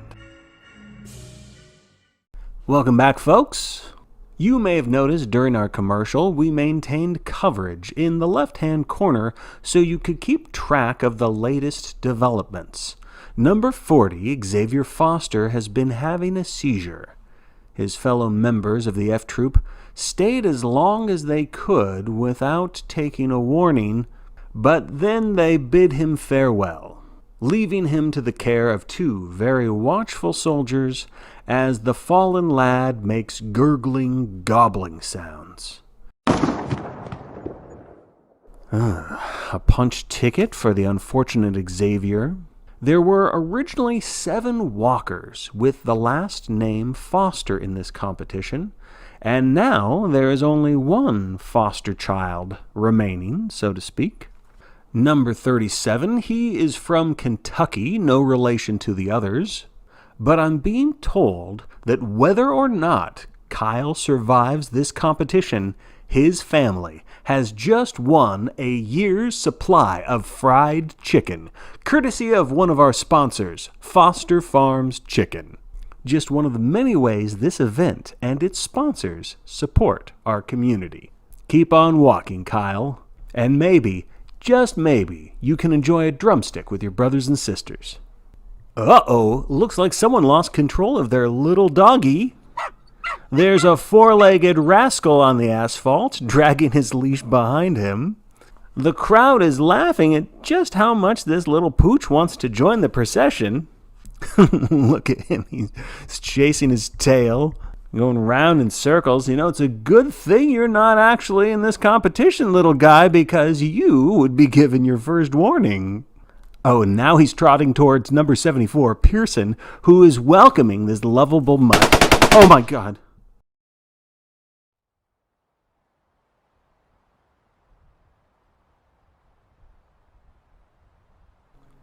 As I'm sure you've already guessed, ladies and gentlemen, because of the rules, the dog has been shot. To his credit, Mr. Pearson is furious, but he continues to walk. This just breaks my heart. I don't know who among the crowd is responsible for that dog getting loose, but there's a boy is stepping forward. You're too late, son. A soldier shoves the boy off, pushing him back, and frankly, the boy is lucky that he didn't get anything worse from them. The other walkers are steering around the remains of the dog. I'm sorry, folks. I just need a moment.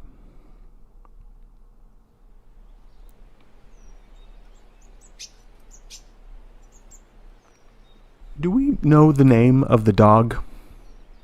We should find that out. And folks, I know it is just a dog, but unlike these young men, this dog didn't sign up for any of this. These boys, on the other hand, they wrote an essay. They filled out the forms. They took the physicals. They wanted to be here. But that dog... Well, I digress. The walk continues, and so does our coverage. Number 61, McVries, and number 47, Garrity, are still leading the way, speed walking. It looks like number 61 has been giving the hometown favorite a little pep talk, helping him work off that third warning. You know, there's been a lot of speculation as to why Peter McVries continues to play the role of guardian angel. As we've mentioned before, McVries used to work at a pajama factory along with his girlfriend, and during what must have been a rather contentious argument, his girlfriend attacked him and gave him that scar. McVries would not be the first teenager to join the walk due to a broken heart. Some Cupid-struck fools enter this competition as a declaration of love, and some enter just to end it all and forget the pain of a spoiled romance. By the way, McVries almost didn't join us in the first place. He was originally selected as an alternate, but as luck would have it, enough prime walkers dropped out of the final day. And now McVries is part of history.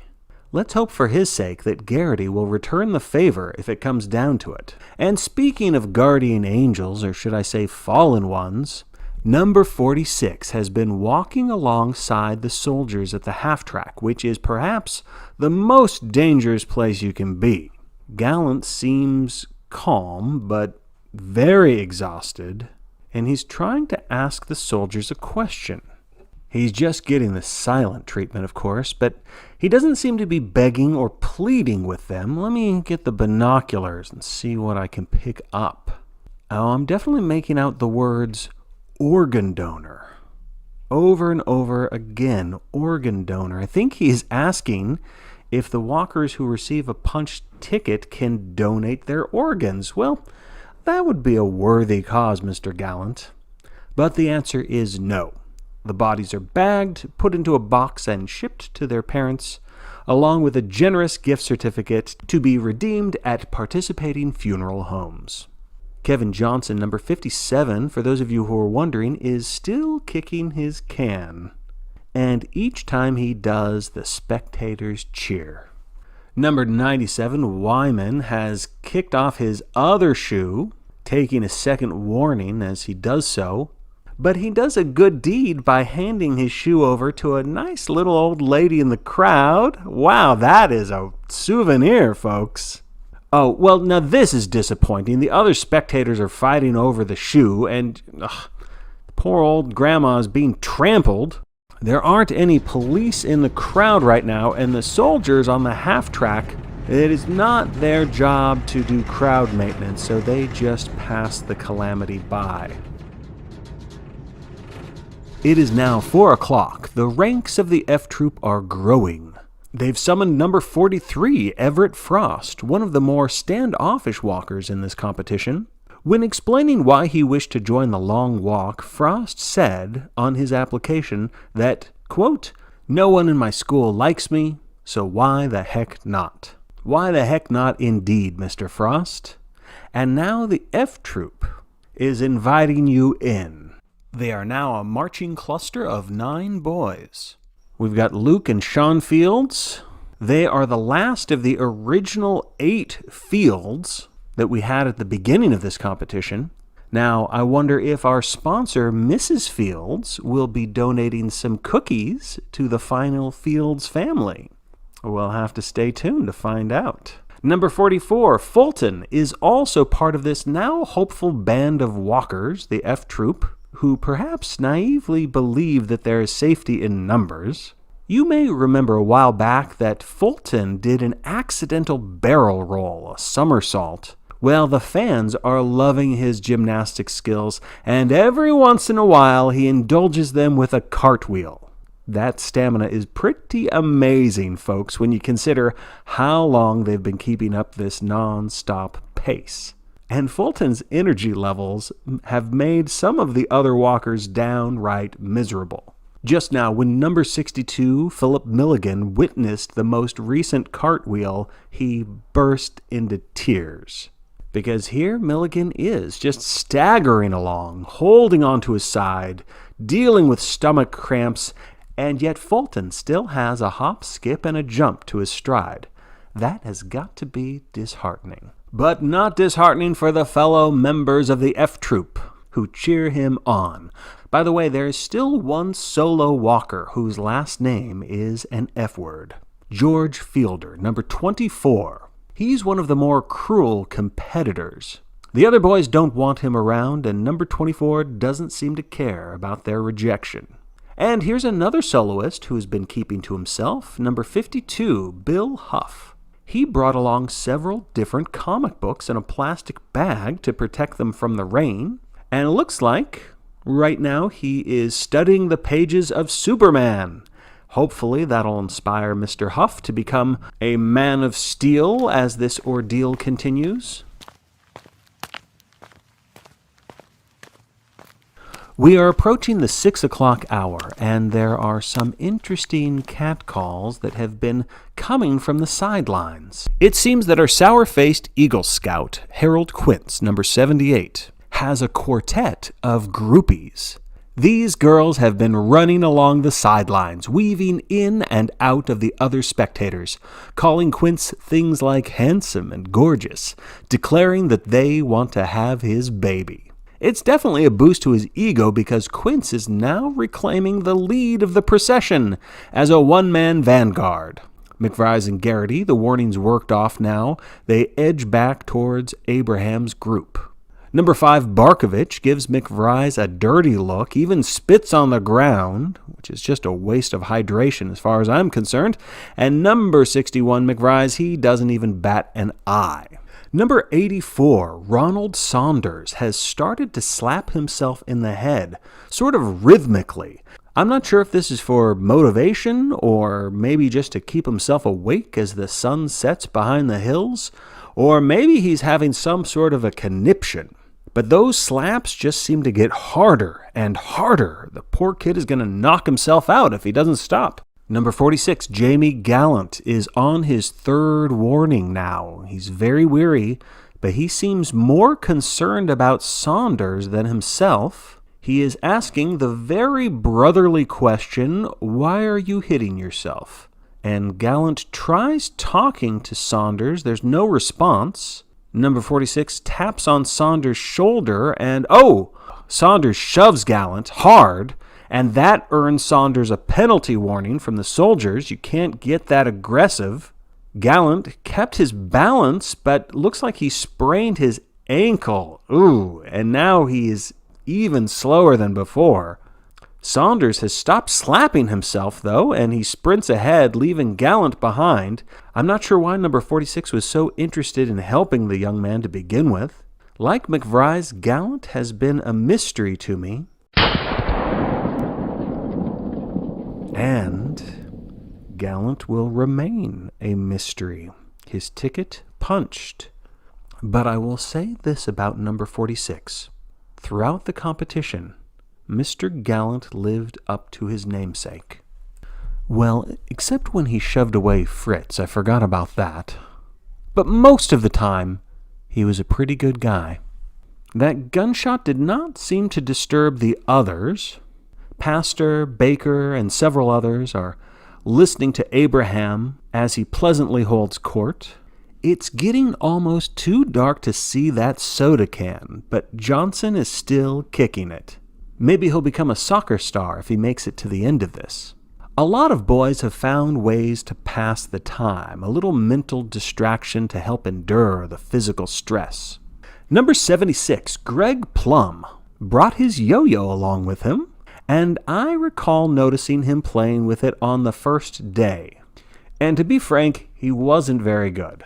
But now, as he walks underneath the sodium lights, you can see him do the rock the baby, around the world, and walk the dog. Speaking of which, we learned the name of the little dog who gave its life this afternoon. Her name was Daisy. And look what our graphics team came up with as a loving tribute. I'd like to think that Daisy's owners would be proud if they could see this image. But I understand that they've been sent to the squad, so they probably can't. The spectators are now groaning. Why? Oh, it seems George Fielder has crushed the soda can, the one Mr. Johnson had been kicking for a very long time. Johnson is crestfallen, to say the least, and the crowd is booing Fielder. And number 5, Barkovitch, is laughing at the chaos, and now the crowd is booing him. Oh, but number 57, Johnson, he picks up the flattened can, waves to the crowd, and tosses it like a frisbee. And a cheerful onlooker catches it and dashes off with a souvenir before he can get trampled like that poor old grandma. And with the cacophony of boos and cheers, let's go to a commercial break. Are you tired of your Pinto puttering out on you? Come to Castle Rock. Or maybe your Volkswagen Bug doesn't have that get up and go like it did in the old days. Come to Castle Rock. Or just maybe that Cadillac of yours hit the world's biggest pothole. Come to Castle Rock. Then isn't it time that you head on down to Castle Rock Used Cars and Trucks? With deals so good, we can barely keep these vehicles in the lot. If you want a car that won't let you down, then we have a deal for you. A 1958 Plymouth Fury in cherry condition. We call her Christine, and she will transform you from a geek to a god of love. Once you're behind the wheel of this sweet ride, you will kiss your nerdiness goodbye. Christine will even clear up your acne. Best of all, your car's extended warranty will never expire. All the repairs are complimentary. Just make sure nothing comes between you and Christine, and she's yours forever.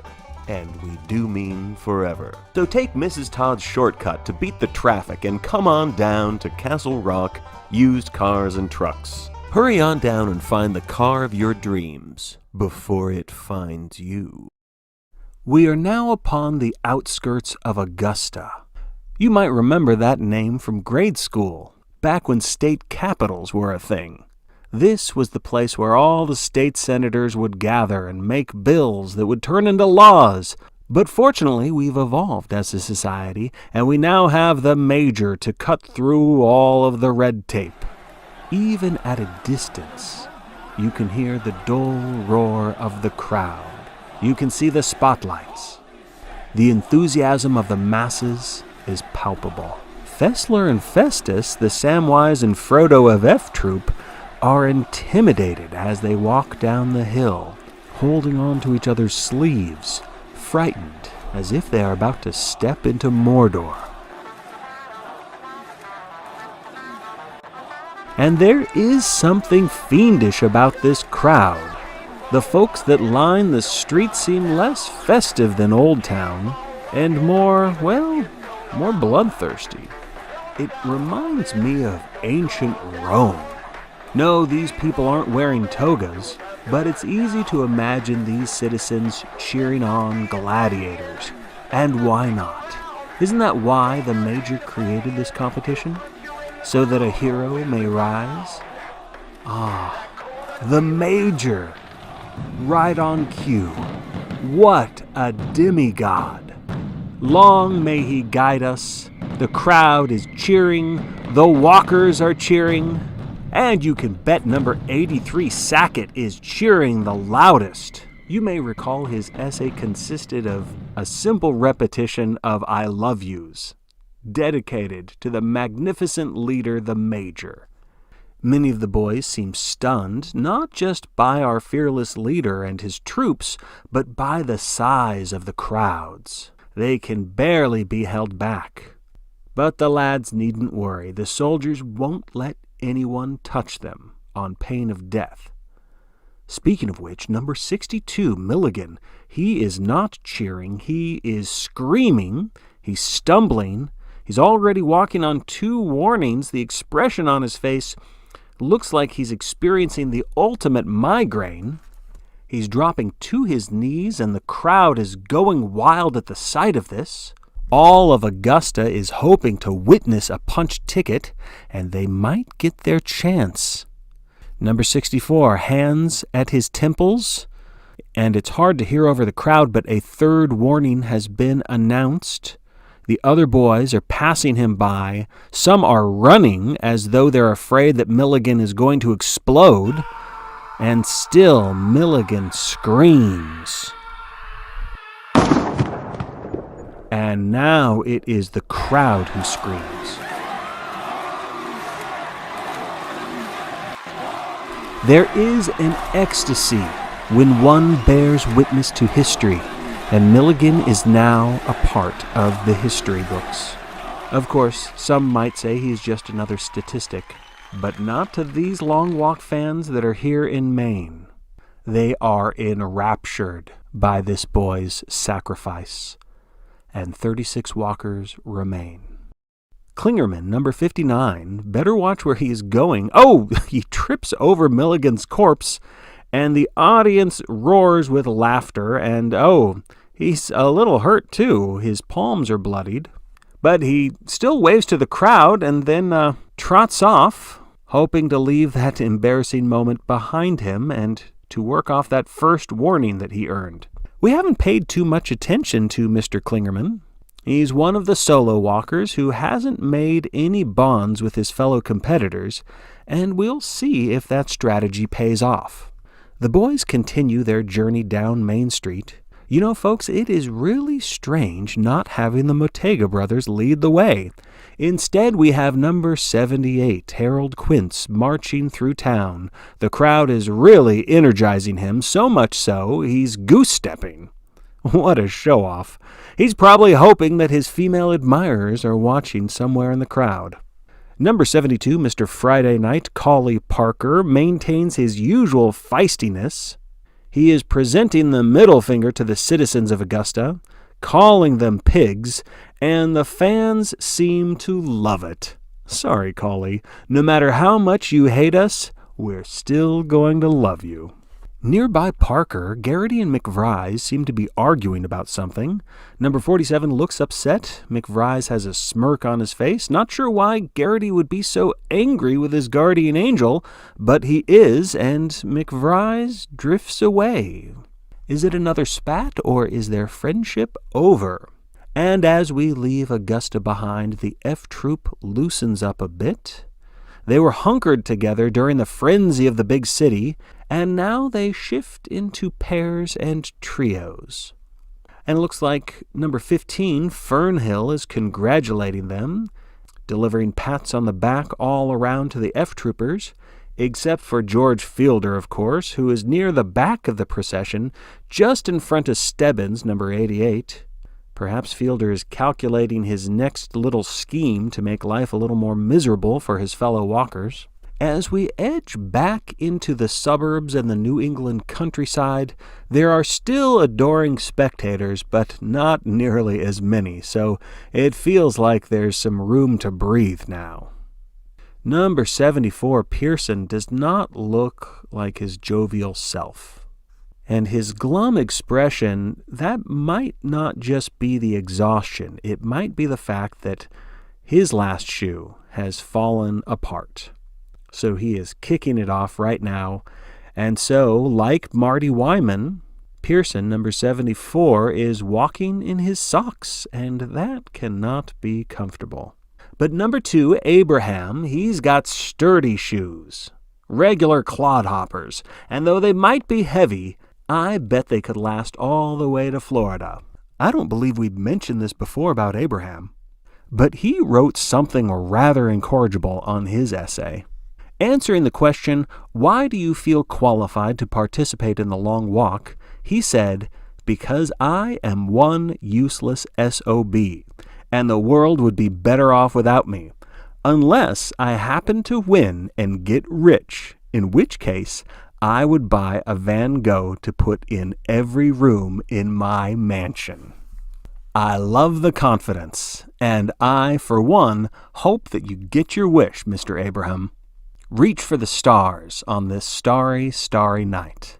The yo-yos and comic books, the chatter, the pastimes and camaraderie are subsiding now as darkness sets in. We have about 30 miles until we reach the next town, Lewiston, Maine. And I spy America's least favorite walker, the boy who has now become a subject of jeers and insults from the crowd, is none other than number 5, Barkovitch. The fans don't want him to win, the bookies don't want him to win, and the walkers do not want him to win. And the group hate might finally be taking its toll. Barkovitch is now walking with a limp on 2 warnings. In his essay, he claimed that he would dance on the graves of every competitor. But it won't be easy for him to tango over tombstones with that stiff leg of his. McVries has maintained a long-standing grudge, but now he seems disinterested in Barkovitch's plight, as though he knows number 5 is no longer worthy of being his rival. But several others still take up the cause, throwing insults and threats his way whenever he comes near. Number 78, Quince, is one of the more vocal critics of Barkovitch, even though to me they seem like kindred spirits. Both of them have this mean streak. The main difference? Well, if you ask these girls, yes, the groupies have returned to the sidelines. The difference is one boy is handsome and the other is ugly. At least that's what they're shouting to number 78 and number 5. Don't worry, Barkovitch. If you can win the ultimate prize, I'm sure you can find yourself a girlfriend. Maybe. Garrity is now approaching Barkovitch. And he startles the little bully, and well, that is a third warning for Barkovitch. Well, we might see his ticket get punched this very evening, folks. I'm not sure if number 47 is trying to encourage or to intimidate Barkovitch, but it looks like number 5 is defiant now. He's trying to return to his old snarling self in spite of that limp. Further back in the F section, we've got more warnings. It seems that number 18 and 19 have received a third warning. Festus looks about half dead. He's not taking another step, at least not by himself, but Fessler is letting him lean against him, begging him to keep going. Right now they're both stopped in the middle of the road. The other F-troopers are urging them to continue, but 19 is not going anywhere. I think he's fainted. His eyes are rolling to the back of his head. Number 18 better leave him behind, but he does not. Fessler summons all of his strength, and he lifts number 19 into his arms, and folks, he is walking. He's carrying number 19, walking, but can he reach the required 4 miles per hour in time? And if so, how long can Fessler carry him? Surely not all the way to New Hampshire. He's reached 3.1 miles per hour. He's only got a few seconds to get to... Now he's at 3.5. 3.7. Oh, he couldn't do it. And that is 2 punch tickets simultaneously. Number 18 and 19 are out of the competition as they die in a heap, tangled in each other's arms. And it is 9:45. Members of the F Troop press onward, but you can hear their sobs in the night. Little Sean Field seems to be crying the loudest, and number 15 reminds them that they all need to trod onward. It is so interesting how some leaders just naturally emerge on the walk. Number 81 Radigan tries to snatch some leftover rations from the late Mr. Fessler, but he takes too long, earns himself a warning, and he keeps moving, gives up empty-handed this time. What a scrounger. Back to Barkovitch. Now Abraham and his group are taking turns hurling insults. Parker, of course, joins in the fray. And get this, number 5, Barkovitch is, believe it or not, he is crying like a frightened little toddler. The tough guy facade has melted away, and he continues to cry, and his tears encourage others to taunt him all the more. Quince, number 78, drops back a bit from his usual position, earning a warning just so he can lob a few insults as well. But these verbal assaults are not settling well with everyone. Garrity moves away. Looks like he wants to reconnect with McVries. And number 55, Jackson, appears to be too good-natured to involve himself with this type of bullying. He moves away as well. So, will Gary Barkovitch defy his detractors? Will he work off that third warning and prove everyone wrong? Or will there soon be 35 walkers dancing on his grave? Ladies and gentlemen, to find out the answer, you'll have to keep that television dial locked in place as we take a station break before returning to The Long Walk. I'm Bobby Thompson, but before we depart, allow me to once again thank our viewing audience, especially those who have decided to become members. This channel would be nothing if it weren't for compassionate people like you. The staff here thanks you, and I'm sure if those walkers down below had the energy, they would thank you as well.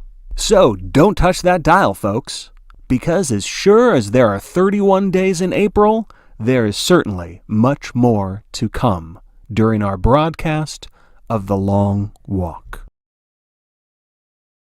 Welcome back to our ongoing coverage of The Long Walk.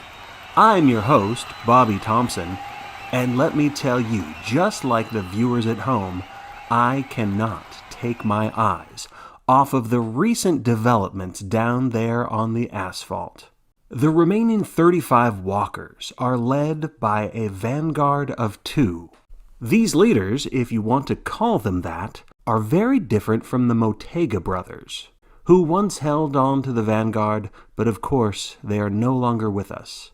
Instead, we have the proud and perhaps psychotic Quince, number 78, still full of energy, but also frustration. You see, over the course of the day, Quince has developed a following of groupies. 4 young women who at first seem passionately devoted to him.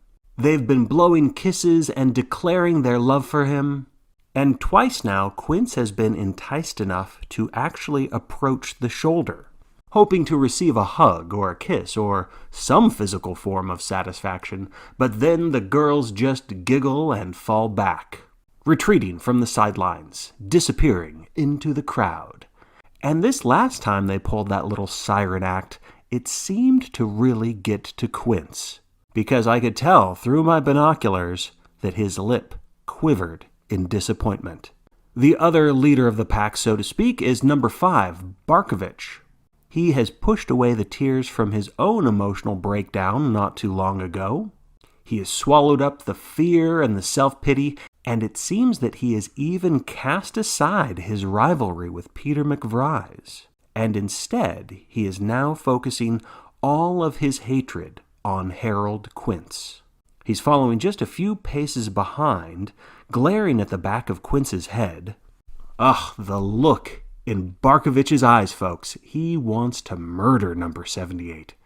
Let's not forget that Gary Barkovitch is the young man who openly declared that he wants to dance on the grave of every competitor.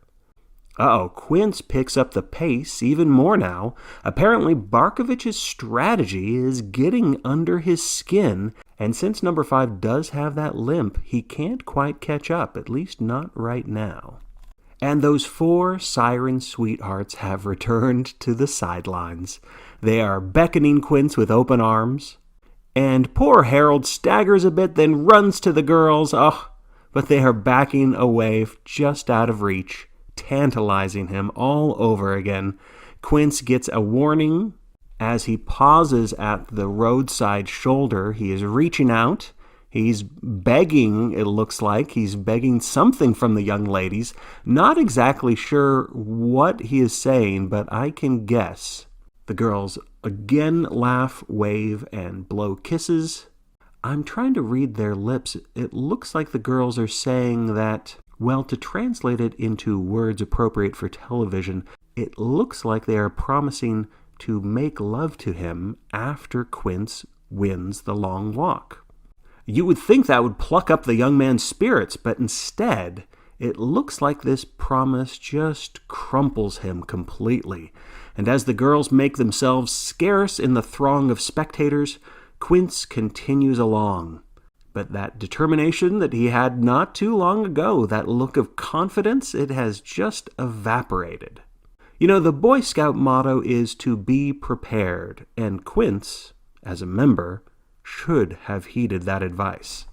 The young man prepared himself for a lot of challenges down there on the pavement, but I'm afraid a state of constant arousal was not on his bingo card. And I think that is precisely what is making Barkovitch all the more furious. The young women only have eyes for Mr. Quince, apparently.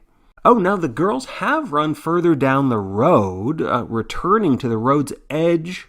And they've got some homemade signs. Boy, they really prepped for this event, didn't they?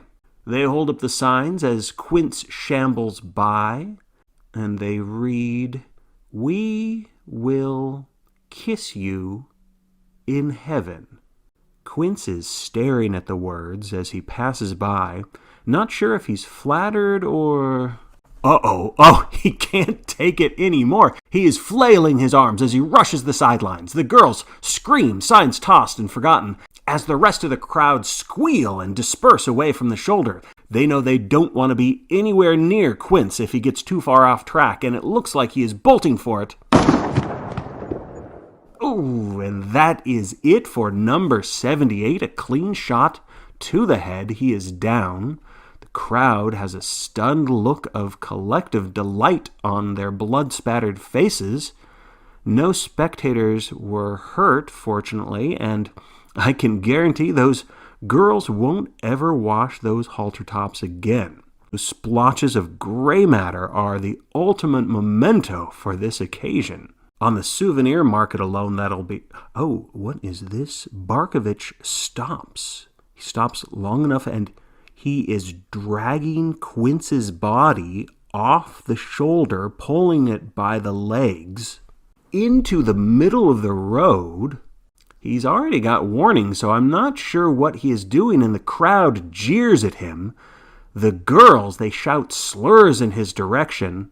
There are no promises of heavenly kisses for number 5. Oh, I see what Barkovitch is up to. He's dragged number 78 out to the middle of the road, and then with a flourish of his hands, Barkovitch is literally preparing to dance on the corpse of Harold Quince.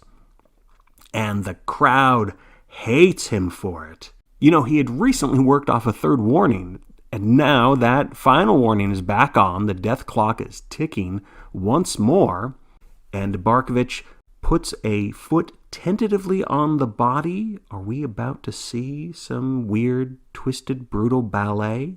If you'll forgive me, a disco desecration of Quince's corpse? So far, Barkovitch's foot is just touching the backside of the body, and, oh, number 5 cringes. He has repulsed himself, so he does have boundaries, apparently. And to find this out, he might be paying a heavy price unless he doesn't get moving very quickly. Further back in the procession, the boys are wondering whose ticket has been punched. The name flowing down the pipeline isn't Quince, but it's been Barkovitch. That's what the rumor mill has been spreading, apparently. And now Barkovitch is walking, but in the wrong direction. He is headed to McVries, his arch nemesis, once again, apparently. Walking toward McVries and Abraham and the others, there's a look of insanity now in his eyes as he screams at the top of his lungs. I can read his lips easily. He is saying, "Not yet. I ain't gone yet."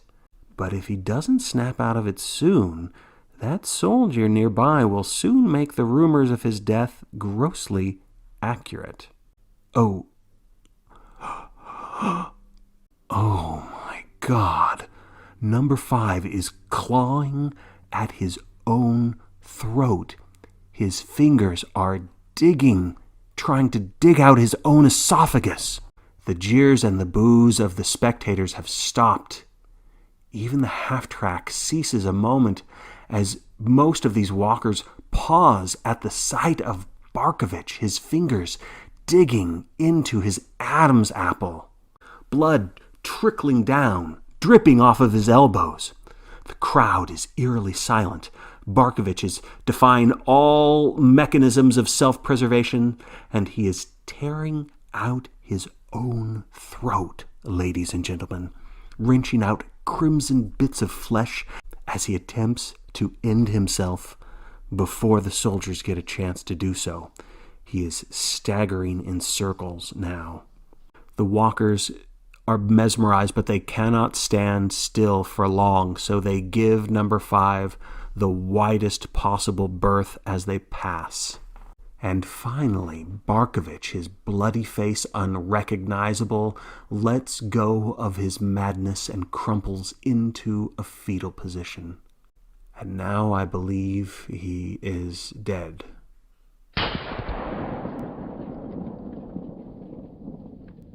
And now I know he is dead. Some of the walkers are dry heaving at the sight, and less fortunate ones are tossing up the remnants of their rations. But the crowd is still quiet, just staring at the corpse of Barkovitch, number 5. And I am stunned as well, folks. I'm not sure what to make of this young man. The boy who hated everyone, and the boy everyone hated. You would think that there would have been jeers and insults from the spectators at this point, but instead, there's just silence, and what is happening? The fans are beginning to clap. Are they applauding to disparage Barkovitch? Or are they applauding to honor him? I believe it is both. We all hated number 5 so much that we were bound to adore any competitor that ended him, and it turned out Barkovitch vanquished Barkovitch, and for that he is our hero. Ah, the impenetrable logic of the long walk. And with that, I think it's time for a well-deserved commercial break. Hey kids, we know you love your mom and dad, right? Even when they make you do your chores, do your paper route, and don't forget, do your homework. It's not always easy to do what they say, but mother and father know best, right? Well, maybe not always. What if your dad badmouthed the major? That wouldn't be right, would it? Or what if your mom questioned the major's decisions? What should you do then? Go straight to the rec center, located at your local government sales building in your town, and tell a counselor. They'll know what to do next. Sure, most of the time your folks know best, but the major always knows better. And sometimes moms and dads get a little tired and need to be fixed. And that's what the squads are for. So remember, if you hear something, say something, even if it's just a rumor or hearsay. It's not just secrets about your parents, but any grown-up will do. Teachers, babysitters, grandma, grandpa, and any information you provide will be used for the greater good. Come on down to the government sales building and let's have a nice chat. And don't forget, May is Confirm Your Sex Month. So wear your clean underwear and bring some information, and we'll see you this month. Happy May, everybody! The time is now 12:45, well past midnight, and many of the competitors are in sleepwalker mode. You would think it would be impossible to maintain a 4-mile-an-hour pace while being asleep, but I've been told by our network psychologist that the brain can shift into a sort of fugue state. The mind takes a rest while the body keeps moving.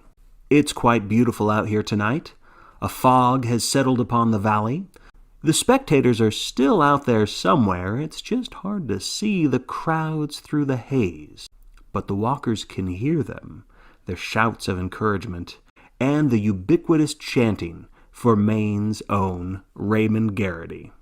And now, as the walk continues, the boys reach a gentle rising slope. And in comparison to the towns we've left behind, this area is quiet and calm.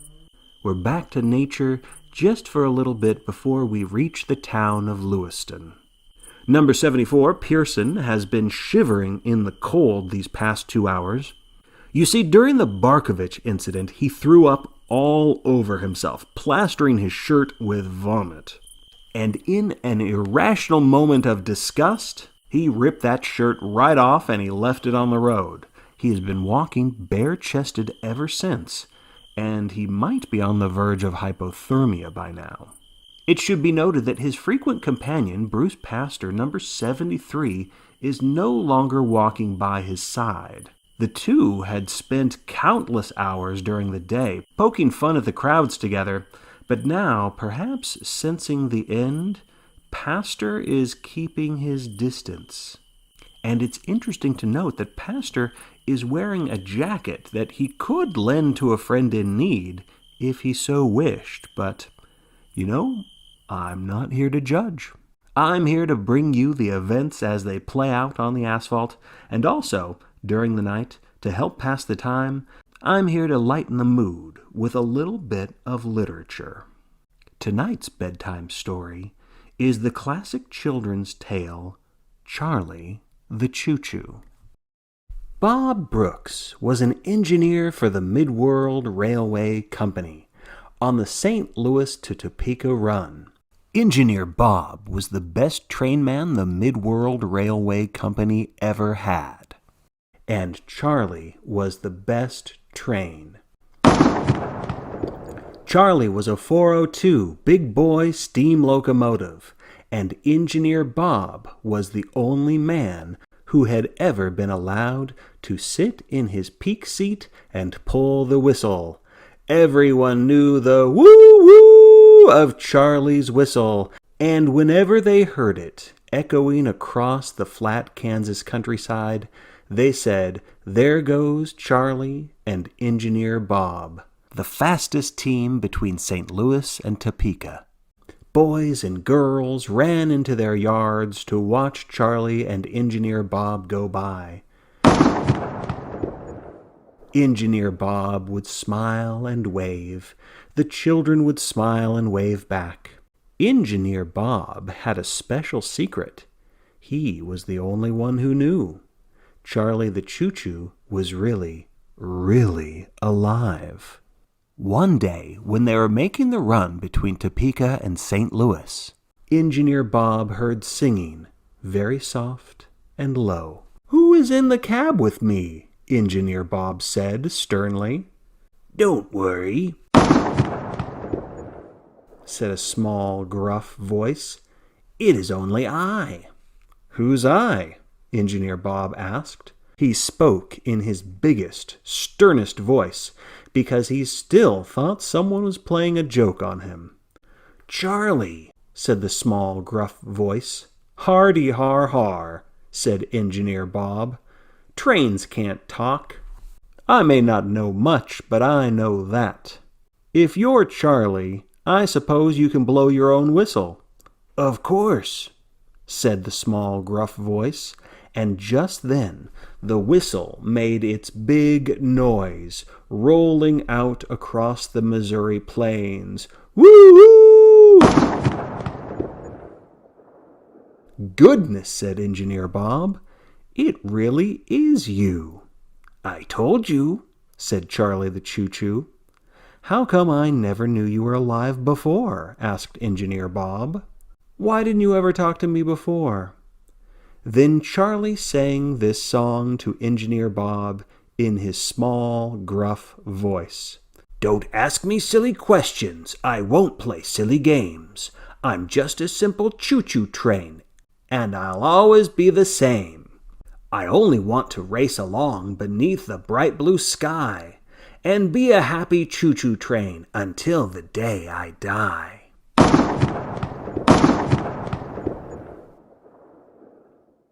Well, there is more story, but I think we're going to pause there for the evening. And it's probably about time to recap the punched tickets of the evening. We've lost Huang, Montag, Oatley, and Sean Fields, as well as Mr. Johnson, who we will always remember as the boy who broke records kicking the can down the road. And then there's young, frail Mueller, who was not only battling fellow competitors, but also cancer. And for him and the others, the battle is over, and a long, well-deserved rest begins. It is now 4 a.m. This early morning finds us with a very low temperature, and there's a lot of teeth chattering amongst the walkers. Most are walking solo now, with the exception of Abraham and Baker, still partnered up, and Fernhill and a few members of his F troop are ambling along in a little huddle together. It seems like we are inching along, just entering the town of Lewiston. And when I say inching, I suppose I'm being literal in the case of number 74, Mr. Pearson, who has resorted to crawling on his hands and knees. He was given a third warning not too long ago, and he is moments away from a punched ticket. I always find it so sad when we lose one of our comedians of the long walk. and Pearson has definitely been that. I'm going to be missing his frivolity and playful banter, and as he crawls, I am watching and wondering if Pearson will give the audience just a final one-liner before the end. Come on, 74, just give us one little smile before exiting the stage. Down for the count. No final jab from our jokester. Pearson's former partner in crime, Pastor, is far ahead in the procession. According to Vegas bookies, the current favorite is number 88, Stebbins, still with 9-1 odds. But we all know that the pressure to be number one can be more of a curse than a blessing. I think the attention that the late Scramm received did not do him any favors. And I'm sure right now Garrity, number 47, wishes that he wasn't so often singled out by the crowds. Speaking of notoriety, as we enter the town proper of Lewiston, you'll notice that this crowd is very somber. The townsfolk are glaring at number 47 as he sort of zombie strolls past everyone, too wrapped up in his own thoughts, apparently, to bother noticing the glares. And that is just as well. You see, Lewiston already had their champion, Reggie Cotter. See that statue in the town square? They worship Cotter here. And based upon their deadly stares, it is clear that they do not consider Raymond Garrity a hometown hero. That mantle is held by the late, great Mr. Cotter, and they do not want him usurped. Many of the boys are now staggering past the Lewiston Hospital. There's a banner on the side of the building that reads, "Thank you, number 67." And that is in reference to number 67, Mueller, the young man whose ticket was punched previously this evening. You'll recall his heartwarming story about how he was in the middle of chemotherapy when he began this competition, sort of a valiant attempt to bring financial stability to his family. I thought it was quite heroic, and, not completely futile, since his funeral expenses are covered, courtesy of the Major. Also from the list of the recently punched tickets, 2 of those walkers had been severely ill due to that bug number 85 had been passing around.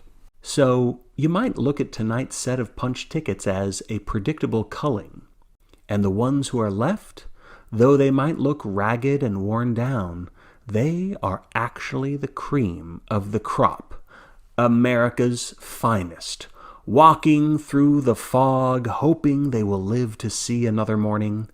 I'm sure if there are any children out there watching, maybe you got up early before Mom and Dad, or maybe you've been staying up all night long, well, I bet that you are awful proud of these walkers, even inspired.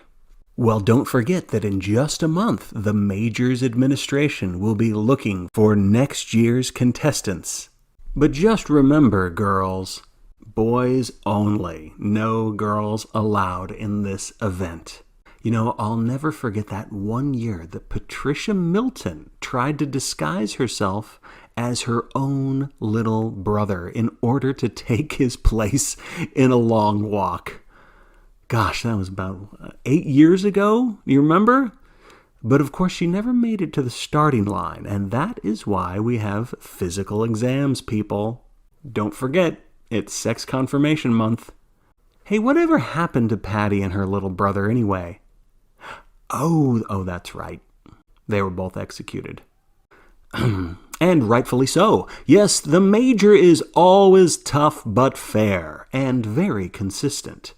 And this foggy weather has been consistent. We have long since left behind Lewiston, and it is now 20 minutes past 6. The morning sun has no hope of burning away these dreary clouds. We are now in Porterville, and this community is much more enthusiastic about number 47.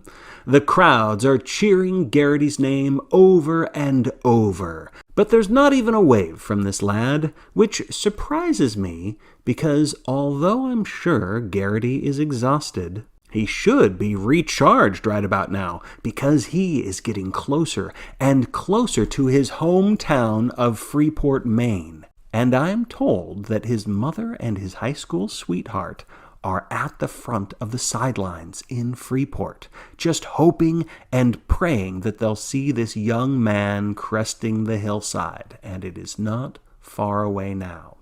The boys cross a small bridge over the Androscoggin River, and we can spy a foggy silhouette of the Weaving Company textile mill off in the distance. Though he's not far ahead of the others, the new vanguard leader is now Jerry Fernhill. Strutting along at a brisk pace, he is still quite a ways from his home state of Massachusetts, but he seems invigorated with each step, anxious to attain that home field advantage, I suppose. And he is flanked by two loyal members of the self-proclaimed F Troop, Kyle Foster and Luke Fields. Now that Sean Fields is out of the competition and Luke has now become the last person with the name Fields, we wondered if Mrs. Fields' Cookie Company would send a gift box or something to the Fields family. But the company wrote back and said, cookies are for closers. So I guess Mrs. Fields is only going to be giving cookies to the winner of this competition. So keep on walking, F Troop. Trying to catch up with the vanguard is another F Trooper, Charlie Field. He is now hobbling along. That left leg of his is very stiff. And, the right doesn't look that great either. At the very back of the procession, we have Stebbins, no surprise there. But number 47 has dropped back. He is now walking alongside Stebbins, and I'm not sure if this means that they have become allies at this point, or if the two lads are engaged in some sort of psychological duel. Either way, this seems to be an indication that both competitors still have a lot of stamina left. Remember, at this point, if you can still play mind games, that means you've still got physical reserves that other competitors do not have. Take Plum, number 76, for example. He spent much of last night doing yo-yo tricks, but now all of his energy has been drained. All of his merriment evaporated. The yo-yo string is still around his finger, but the toy is just dragging behind him as he slumps along. The new vanguard is walking backwards now as Fernhill and the others wave farewell to Charlie Field. At least that's what it looks like. Charlie Field is on his third warning, and it looks like he is about to succumb to a Charlie horse. Charlie Field, Charlie horse. Sometimes, folks, your name is your destiny. That is a punch ticket for number 23. And ladies and gentlemen, that means we are down to the final 25. The spectators are cheering from the treetops, and Collie Parker, number 72, flips them the bird. Classic Parker. It's encouraging to see that he has still kept his spunk after all these miles. The fog now turns to rain. This seems dreadful to some walkers, but to others it is a relief, because now some of these boys can cry without the cameras ever noticing. Uh-oh, looks like another setback for Garrity. His shoe heel is coming off. Oh, the young man almost lost his balance there. He's next to number 3, Art Baker, who seems to be offering some advice about what to do. And Art is an authority on the subject because he removed his ruined shoes last night, so he is walking barefoot. And it looks like number 47 is heeding the words of Mr. Baker. Whoa, there goes his shoe. Garrity has kicked it off into the crowd, launching a feeding frenzy among the souvenir-hungry spectators. Yikes! Hey, oh, come on, folks. No eye gouging. Let's be civil. Ugh. Anyway, number 47, hobbling along with one shoe on, one shoe off. And now he is trying, but failing, to kick the other shoe off. Some people think that it's better to walk barefoot rather than one shoe on, one shoe off, but there is a school of thought that says that one is better than none. But Garrity has knelt down now, and he is untying his other shoe. He's earning himself a warning, and now that shoe is off, number 47 is walking in his socks. So that will drop his odds in Vegas, that is for sure. Stebbins, had the foresight to bring 2 pairs of shoes, which is perfectly legal. I think he's the only smart young man to do that, at least the only one that's still in this competition. And number 2, my favorite, Abraham, he has industrial strength footwear. And Collie Parker's shoes look solid as well. So it's no wonder that these are the top 3 favorites in the casinos, at least for right now. Out of all these walkers, I think number 59 definitely stands out. And it's not just because he is the only teenager who can pull off a beard. He has been holding onto his side, desperately holding onto his side as he takes step after step, and he has started to moan each step of the way. Now, of course, walkers are known to get abdominal cramps, but our medical consultant here in the studio has slipped me a note that says, appendix burst, ? That is a bad situation if that's true, and I guess we are going to find out sooner rather than later. Number 52, Bill Huff, is the boy who brought along comic books, you remember? He's been keeping them in a plastic bag in his jacket to protect them from the rain, but now he seems to have lost the comics. He is checking all of his pockets. He's not finding what he's looking for, and I wonder if he dropped the... Oh, wait, further back. Number 81, the aptly named Radigan, has them. I think he stole them just for the sake of ripping someone off. He has taken the comics out of their protective plastic, and now Radigan sees Huff looking around for them, and he just cast those Superman comics into the gutter. And it looks like it's getting swept down in the sewer drain before any of the spectators can catch hold of it. Although for a second I thought I saw a gloved hand. But, after all, folks, I have been up and awake for quite a while, so sometimes your mind plays tricks on you. Just ask number 93, Tubbins. For the past 3 hours, he's been having an argument with someone who isn't there. In fact, right now, he's thrusting his fists like he's trying to punch some imaginary friend that's turned into an imaginary enemy. I am confident that by the end of this competition, the majority of these walkers will experience similar hallucinations. Though hopefully not so angry. Sheesh. Calm down, Tubbins. And pull your darn pants up. Number 43, Frost, looks as if he is about to expire. He is veering from side to side, kind of drunkenly. 2 other members of the F Troop, Fulton and Foster, have been trying to steady him, but now that number 43 has earned a final warning, Fernhill, their fearless leader, is telling the healthier boys to let Frost go. And the young men are shaking their heads. They don't want to do that. Frost is openly sobbing. And now Frost sees that a soldier is walking in his direction. Rifle at the ready. Frost breaks into a run. Correction, he attempts to break into a run. He just falls. He has tripped over a pothole. A lot of potholes here to trip over, and it looks like the Major's beautification operation has not yet reached this part of the country, but it will very soon, folks. Any day now. Anyway, missed it. And that is another member of the F Troop gone. That's gotta be disheartening for Fernhill and his friends. I'm sure they realize that only one walker gets out of here alive, but still, it is painful when those bonds crack and ultimately fall apart. And 24 walkers remain. The rain is picking up, I hear a little bit of thunder now. We are passing by a shanty town with a lot of hopeful faces out there. I bet by this time next year the Major will have turned Freeport into a prosperous town. Number 83, Sackett, is marching alongside one of the shoulders. I think I can tell by reading his lips that he is asking when we'll get to see the Major again. When indeed, Mr. Sackett? Hopefully soon.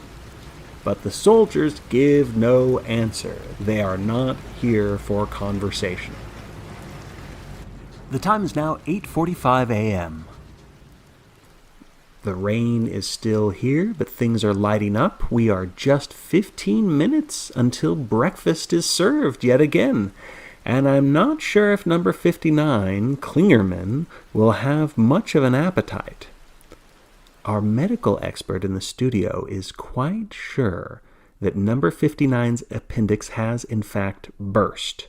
That would account for the lad's constant screams. Some jokester in the crowd of spectators has asked Klingerman if he wants an Alka-Seltzer, and Klingerman keeps screaming. You know, if Barkovitch was still here, there would probably be some cruel insults calling for Klingerman to shut up and die already. But the other walkers, so far at least, they remain quiet and they drop away from Klingerman, trying to stay clear of his hollering. And the louder Klingerman screams, the louder the fans roar. Garrity is getting more anxious as we approach downtown. McVries is walking alongside him, offering some advice. But it looks like Garrity would rather be by himself. You know, some bookies in Vegas theorize that once Garrity catches a glimpse of his mother, the wind will soon abandon his sails, and he won't last long after that. Others argue that it's going to reinvigorate Garrity, and maybe he could go all the way. I think it depends on his relationship with his mother. If you recall, back in the early days of this event, that poor kid Percy, he saw his mother on the sidelines, and he was mortified. So it'll be interesting to see what happens as Raymond Garrity keeps walking through downtown. It is 9 o'clock on the dot, and it is time for a new round of ration belts. You would think the boys would be starving and scrambling for food, especially when you look at how skeletal they've become, but the walkers seem disinterested as they claim their belts. Still, most of them are eating. You gotta keep up your energy, lads. There's no chocolate bar today, but we do have a piece of freeze-dried ice cream. So that's nice.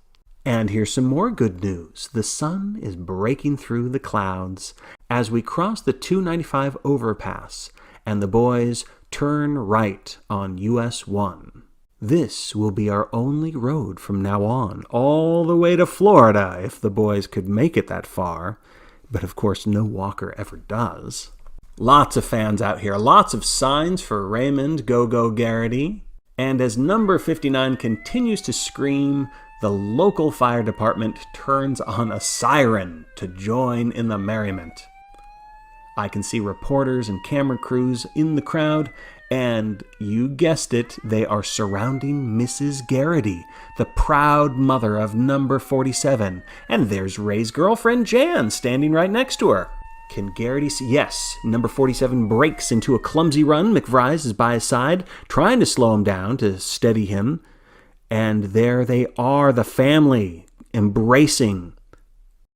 Crowds have been known to be deadly at this stage of the long walk. If a frenzy gets a hold of a walker, they could be gone for good. But miraculously, people are staying clear so that this family reunion can take place. Mother and son are reunited. Look at that, folks. And not without a penalty, though. Garrity has taken his time here as he embraces his mother, and he has earned a second warning. Now he hugs Jan. He is holding tightly onto both ladies, and the fire siren has waned to give them a nice little moment here. It seems like even number 59's screams are subsiding as the other walkers pass by the Garrity family with looks of envy and some outright hatred from the others. They are definitely jealous. We do get a smirk from Parker as he passes by.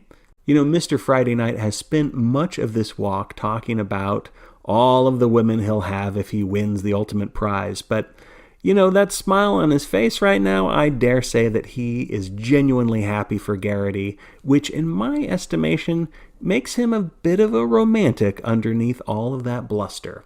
And as touched as I am by this scene, I don't think it should continue anymore. There has been a third warning for Garrity. McVries has earned a warning himself, staying by Garrity's side, urging the young man onward. But it looks like Garrity does not want to go. I don't know if Garrity realizes this. He's really endangering his family, not just himself, but his mother. McVries, once again, look, he is playing the guardian angel. He tugs Garrity away from his mother, away from his girlfriend, and the family reluctantly disengages. All the while, number 2, Abraham, he is passing by with a look of disappointment. He's giving dagger eyes, really, aimed right at McVries. Number 2 knows that the more walkers rescue each other, the longer this grueling experience is going to last. But McVries seems to be the last of the altruists on the road. Even Fernhill, has given up on protecting his flock. So it is with great reluctance that Garrity has moved on. The crowd is cheering, and now the question is, will this reunion revitalize number 47, or will it emotionally cripple him? We don't know yet, and we may never know the answer to this question. Where would Garrity be if it weren't for McVries? Well, right now, Garrity doesn't look good, but he is keeping up a brisk pace. He's got to work off those warnings all over again. And say what you want about the hometown hero, right now he doesn't look all that grateful to McVries. Klingerman, number 59, is still shrieking, but his throat is so dry, it's more of a whispery rasp than a scream now. He is walking near the end of the procession. In fact, number 88, Stebbins, is just starting to pass him by. That's how you know your pace has gotten too slow. Well, that and the warnings, and a punch ticket. Which is what may be in store for Klingerman. He is buttoning his blue chambray work shirt, and it looks like the side of his stomach is throbbing. Not sure what a burst appendix looks like, but I'm guessing this is it. Klingerman pokes at the sore spot, and that just makes the pain worse. And he's crumpled to his knees, and that is a third warning for Klingerman. But he is getting back to his feet. His knees are wobbling. The crowd is encouraging him. All right, come on. That's it, Klingerman. Work through the agony. I don't know how long a person can last in this condition that he's in. Klingerman is taking step after step. There's no relief in sight, but he is walking and screaming. And, I can't think of a better commercial in which to segue as we go to a word from our sponsor. You worked too hard, you ate too much, the cheesecake made you greedy. Let your aching head and stomach hear this message from old Speedy. Alka-Seltzer, plop, plop, fizz, fizz, oh, what a relief it is. Plop, plop, fizz, fizz, oh, what a relief it is. Those Speedy bubbles relieve your upset stomach and headache fast. For acid indigestion alone, Alka-Seltzer Gold. Oh, what a relief it is. What a relief. Welcome back, folks. You haven't missed too much since our station break.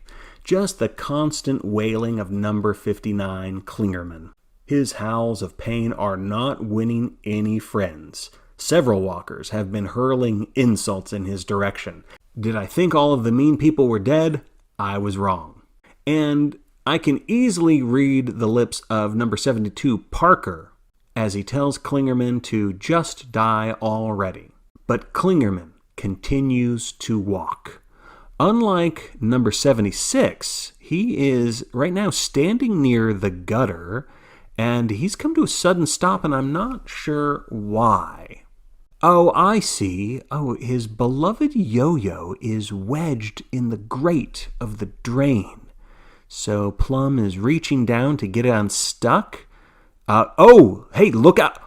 George Fielder number 24 has charged into Plum's direction, and he has slammed his foot down on the yo-yo so that it breaks out. I think it drops right into the drain. It's still attached to the string, but there's no way for Plum to get it out now, and Fielder just leaves this poor guy behind with a parting sneer.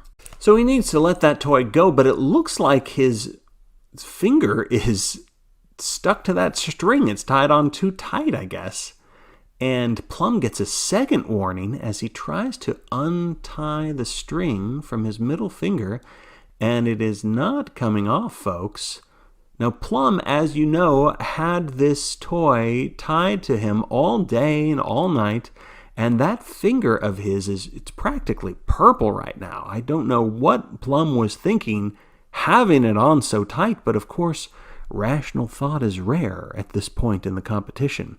Although I must say that Fielder has a sharp Machiavellian mind. He was quick to take advantage of this situation. And that is a final warning for Plum. This yo-yo, by the way, was more than just a pastime for him. He took third place at the Michigan State Fair. But now it might be his undoing. That string is still not budging. He's chewing on it. He's even starting to nibble at his finger now as he pulls with all his might. He's forcing himself backwards, and the string comes off. Oh my God. Oh, actually, most of his skin has just come off his finger. It seems like there's a partial degloving, folks, but Plum is free to walk, but instead he is just staring at his injury in a state of shock. And that's it. A painful, grotesque way to go, but there he goes. That is a punched ticket for number 76, and there are now 23 walkers still in it to win it. By the way, the weatherman predicts that it is going to be drizzling like this most of the day. So the Barefoot Brigade, the people like Wyman, Baker, and Garrity, they have an even greater chance of slipping and falling. And speaking of chances, the odds-on favorite is still number 88 Stebbins, but a surprise contender has passed Abraham and Parker to reach the number 2 spot. It is Fulton, number 44. And why? Well, the bookies contend that he, out of all the remaining walkers, he is the one with the most energy left. And it is true that back in Freeport, he did a cartwheel for the crowd. I don't think anyone else on the road has the physical reserves left for such gymnastics. For example, Pastor, he is just not his jovial self anymore ever since the demise of Pearson. So Fulton may well be the last of the showboats. We've now reached a spot of country between towns, so the crowds have thinned a bit. And with their cheers having faded, all that's left is the sound of the footsteps, the wind, and the ever-thinning moans of number 59.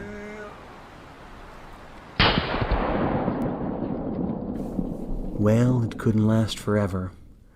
Klingerman is out of the competition, and now we have a few moments of peace. We all know that Mr. Scramm, number 85, was the only married walker in this event, but it is worth noting that Klingerman had a fiancée and planned to use the prize to fund their wedding and their honeymoon and everything else a new bride could possibly want. So our condolences go out to the never-to-be Mrs. Klingerman. If it wasn't for that appendix, who knows what your life might have been like.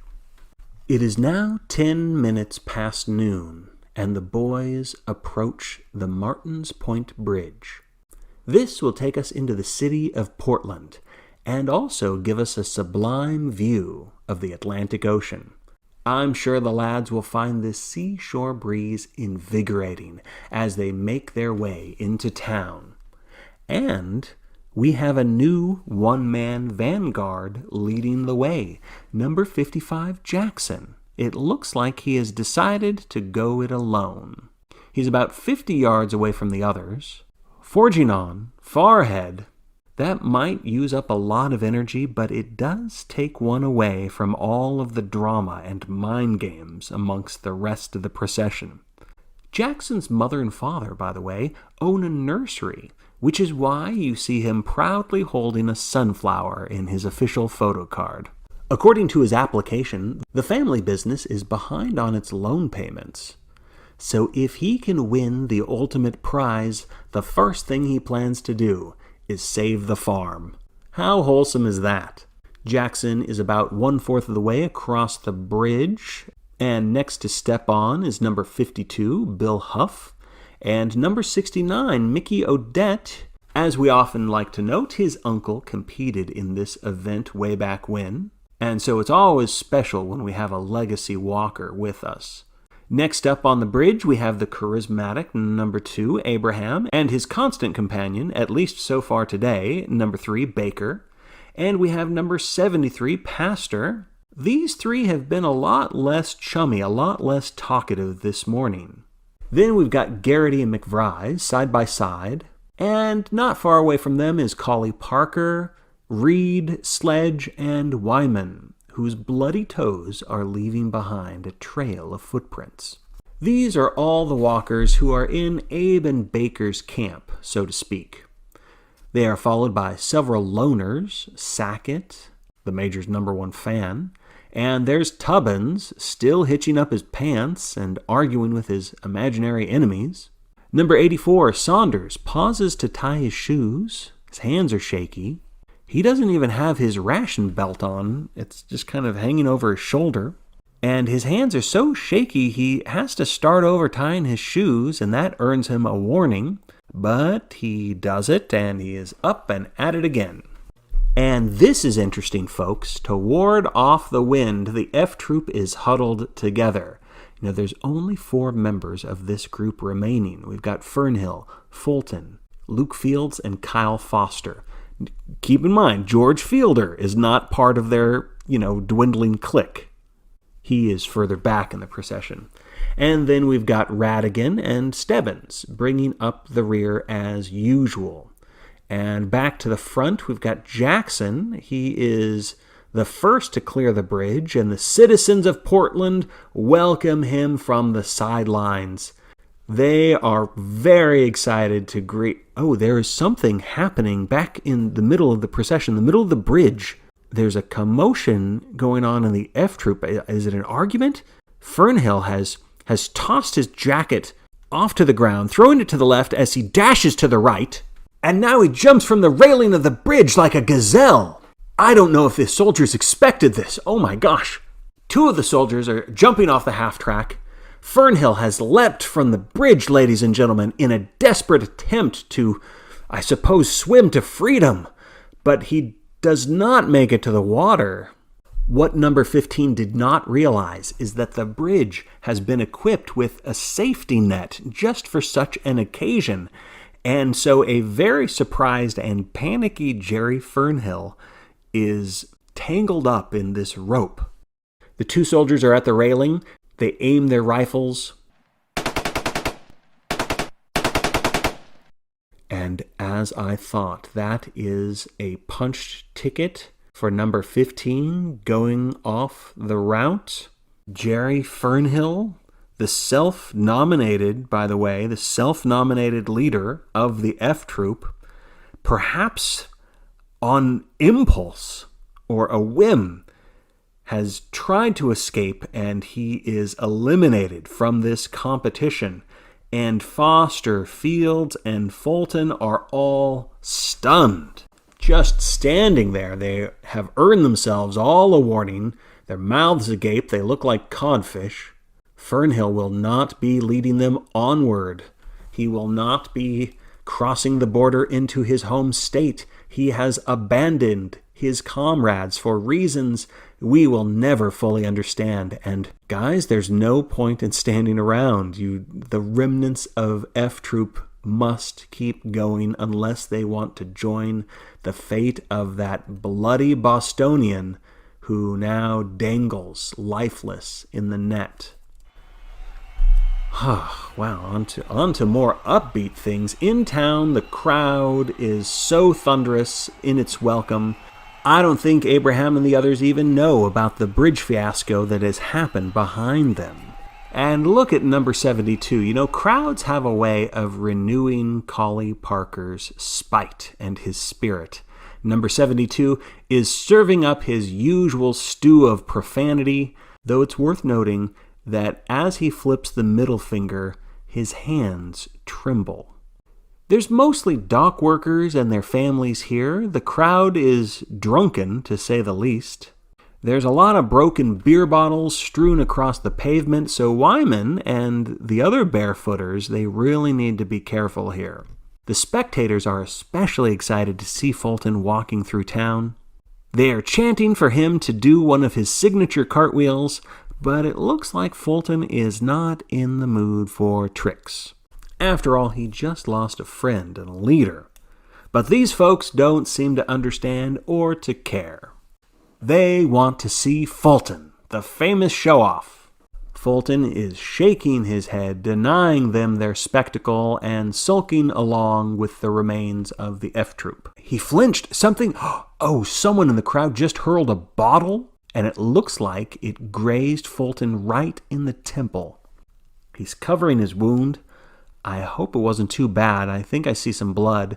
Several soldiers rush into the crowd, and the police, already there, they dash onto the scene. Intoxicated or not, fans must not interfere.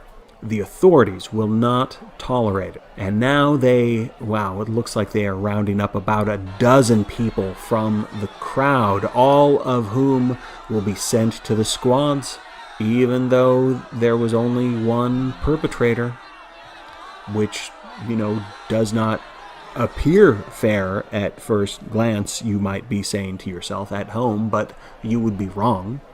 The Major's policies are the epitome of justice, and nobody gets squatted unless they deserve it. So I, for one, say good riddance to these false fans. Let's look back at Fulton. Number 44 is definitely bleeding a bit. He is still walking. He hasn't even taken a warning, folks. And Luke Fields, number 29, who had the foresight to bring a first aid kit, he is helping. He's offering Fulton a Band-Aid. Looks like they are talking to each other. Tears in their eyes. I think they are still in disbelief about the departure of Fernhill. Kyle Foster, though, has staggered away from his companions. The ghastly look on this young man's face. He looks like another walker that is entering what we call zombie mode. There's no other thought on his mind now. He's just losing himself. He's putting one foot in front of the other. To some extent, Reed and Sackett are in the same boat, and looks like Saunders is close to that level of zombification. Right now, coming from the crowd, there are a lot of boos directed at George Fielder. Thanks to this broadcast, I'm sure word has gotten around about this young man's cutthroat strategies, and the crowd does not approve. And Fielder's reaction kind of surprises me, folks. He looks genuinely confused and a little bit offended. As if to say, I thought you wanted me to be brutal. Well, number 24, there's a difference between being aggressive and being a jerk. And in this competition, you've crossed that line, and your audience may never forgive you for it. But of course, if you win, none of that will matter. But you know who the fans love right now? Tubbins, number 93. He has clearly lost his mind, and these folks are loving it. Right now, he's screaming one mangled Bible verse after another, and these aren't the nice parts of the Bible, folks. This is the fire and brimstone variety from the book of Revelations. At this point, it doesn't seem like Tubbins has a chance in hell of winning this competition, but as the good book says, miracles happen. And let's check in with a good book of our own, the TV Guide, and find out what new motion picture will be the movie of the week. Elizabeth Rogan goes to a terrific college. She has a terrific roommate and a terrific boyfriend. You might say that her life is pretty terrific. But there's something missing, even though she doesn't know what it is. But when Edwin Jackson Hamner steps into her life, she's about to discover that everything she thought she wanted wasn't what she needed. I know what you need. But what she doesn't know is that they didn't meet in college. Ed has been in love with her since the 2nd grade. That's when he secretly clipped a lock of her hair. I love you. And then read up on voodoo and dark spells from the Necronomicon? And that's just the beginning of all the dark secrets that Elizabeth Rogan will uncover in this summer's romantic comedy, I Know What You Need. An ABC after-school special. Parental guidance suggested. Thanks for sticking with us, folks. Portland is far behind us now, as well as those coastal breezes. And the rain has returned in earnest. The walker's mood matches these sad clouds above us, if you'll pardon the pathetic fallacy. There's not much action here on US 1, although during the station break, number 88 Stebbins showed us that he is human after all by dropping those purple pants of his and moving his bowels. So whoever manages to scoop that up will have a valuable souvenir. It might be worth bronzing. Number 2, Abraham has been walking alongside Luke Fields. He's the one with the medkit, remember? And I'm not sure what they are talking about, but Luke is nodding his head in agreement. And then old Abe, he moves forward to chat with Fulton. Maybe the F Troop will be joining forces, or maybe not. Fulton and Fields are shaking hands and then distancing themselves. Maybe there's a new strategy at work. Now Abe moves over to Parker. Let me get these binoculars working again. I'll see what I can find. Let's see. Looks like he is saying no help for anybody. Yes, that is definitely his message. No more assists, no more last-minute saves, and Parker still has enough spite in him left to roll his eyes in response. Yeah, I don't think Parker is the good Samaritan that needs any reining in. You will want to speak with Mr. McVries for that, Abraham. The rain continues to fall. Tubbins continues to rant, much to the annoyance of the other boys who simply want to walk in peace. Seems like we always have at least one person hollering something down there on the asphalt. Oh, look at this, folks. It looks like Radigan is aiming for another heist operation. He is stealthily walking behind number 88, Saunders, who is pretty oblivious.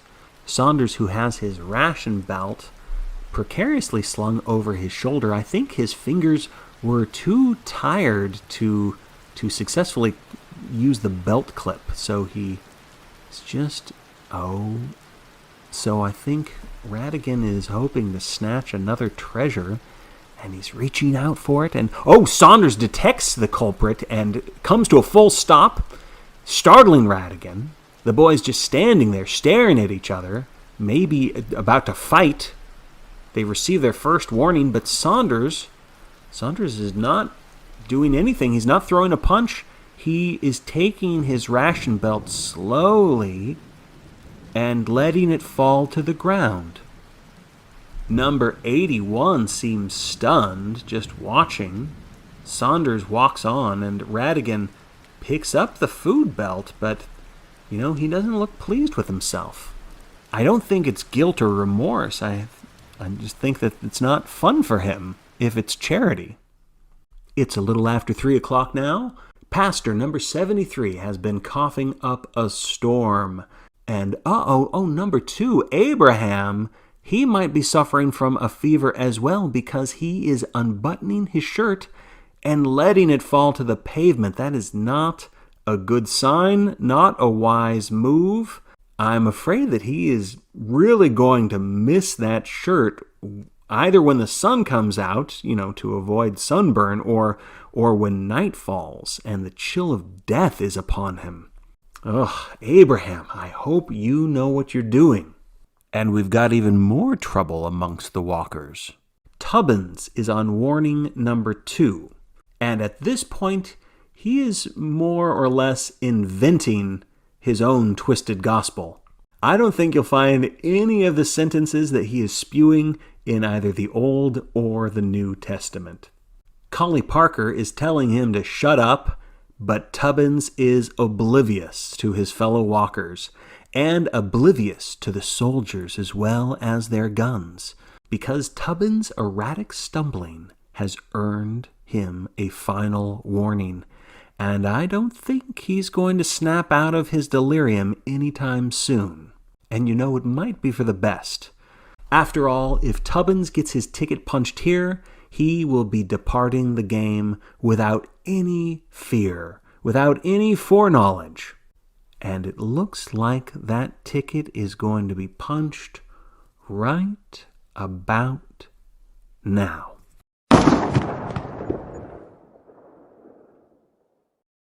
We are really getting down to the wire, aren't we, folks? Jackson, number 55, is still leading the procession. He's still very much going it alone. And now he has this dangerous, unpredictable stride that is, sometimes it's a jog, and then sometimes it's this sort of a hobbled limp. When he does burst into a run, he looks so desperate, like he's trying to outrun the situation he's in, but of course he cannot. Abraham has been walking beside Garrity and McVries, laying down the decree that it is every man for himself, which of course is what it has always been. Whether McVries understands that or not is another matter. As the walk creeps onward, you can see the boys are spread out along US 1. Very solitary now. So far, it seems that everyone is planning to adhere to Abraham's words. The competitors plod, staring at their feet. This is definitely the slow slog of the competition, folks. So you might as well make yourselves cozy. Maybe cook up a Swanson's Salisbury steak dinner. Swanson's. It's food. It looks like number 55 might be reaching the breaking point. He's 100 yards in front of everyone else, but he is slowed down enough that he has earned a second warning. Number 55, Jackson, who dreamed of saving his family's business, might not be able to make that dream come true. And he staggers, his knees are trembling, he takes a haggard step and then another, and there are now 2 soldiers shadowing him as he receives his third warning. Jackson tries to take another step. He cannot. He assumes the crawling position that we've come to know quite well in this competition. He is dragging himself down the middle of the road. A noble effort from number 55, and I am sure his mother and father are proud. Disappointed, but proud.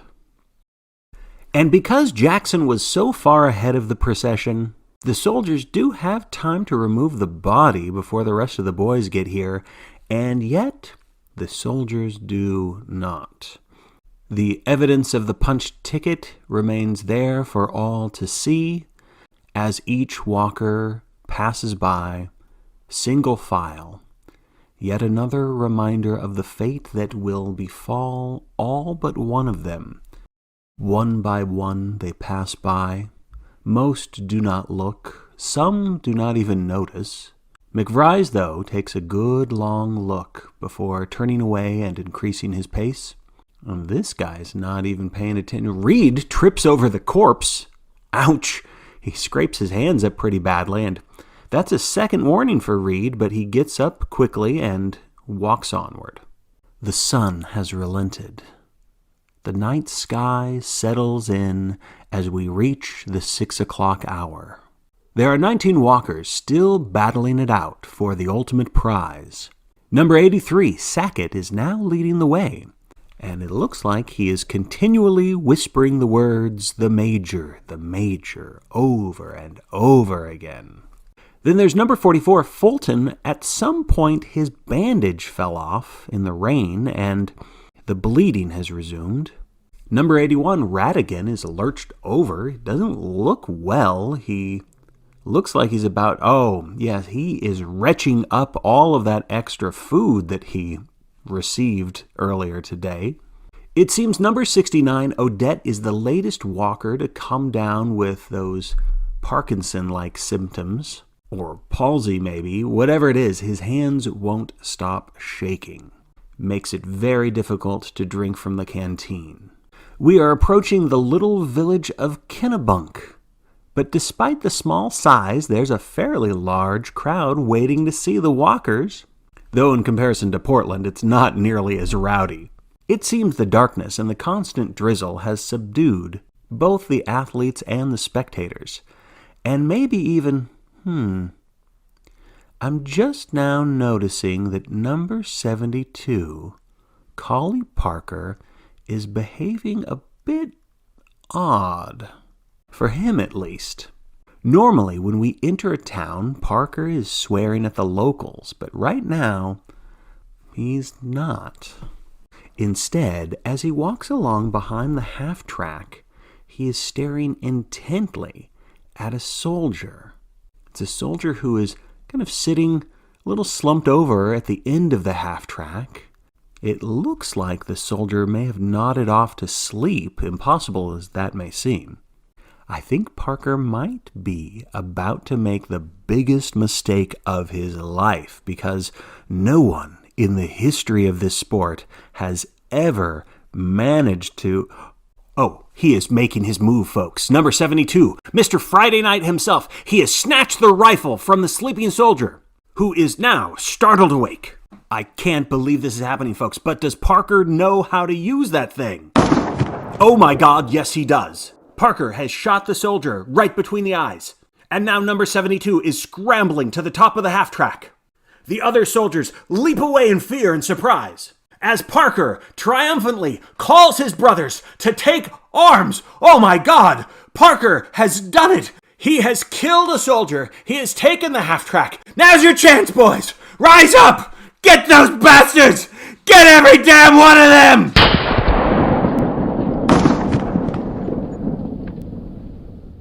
Those are the words that some traitorous anti-government commies might be saying at home.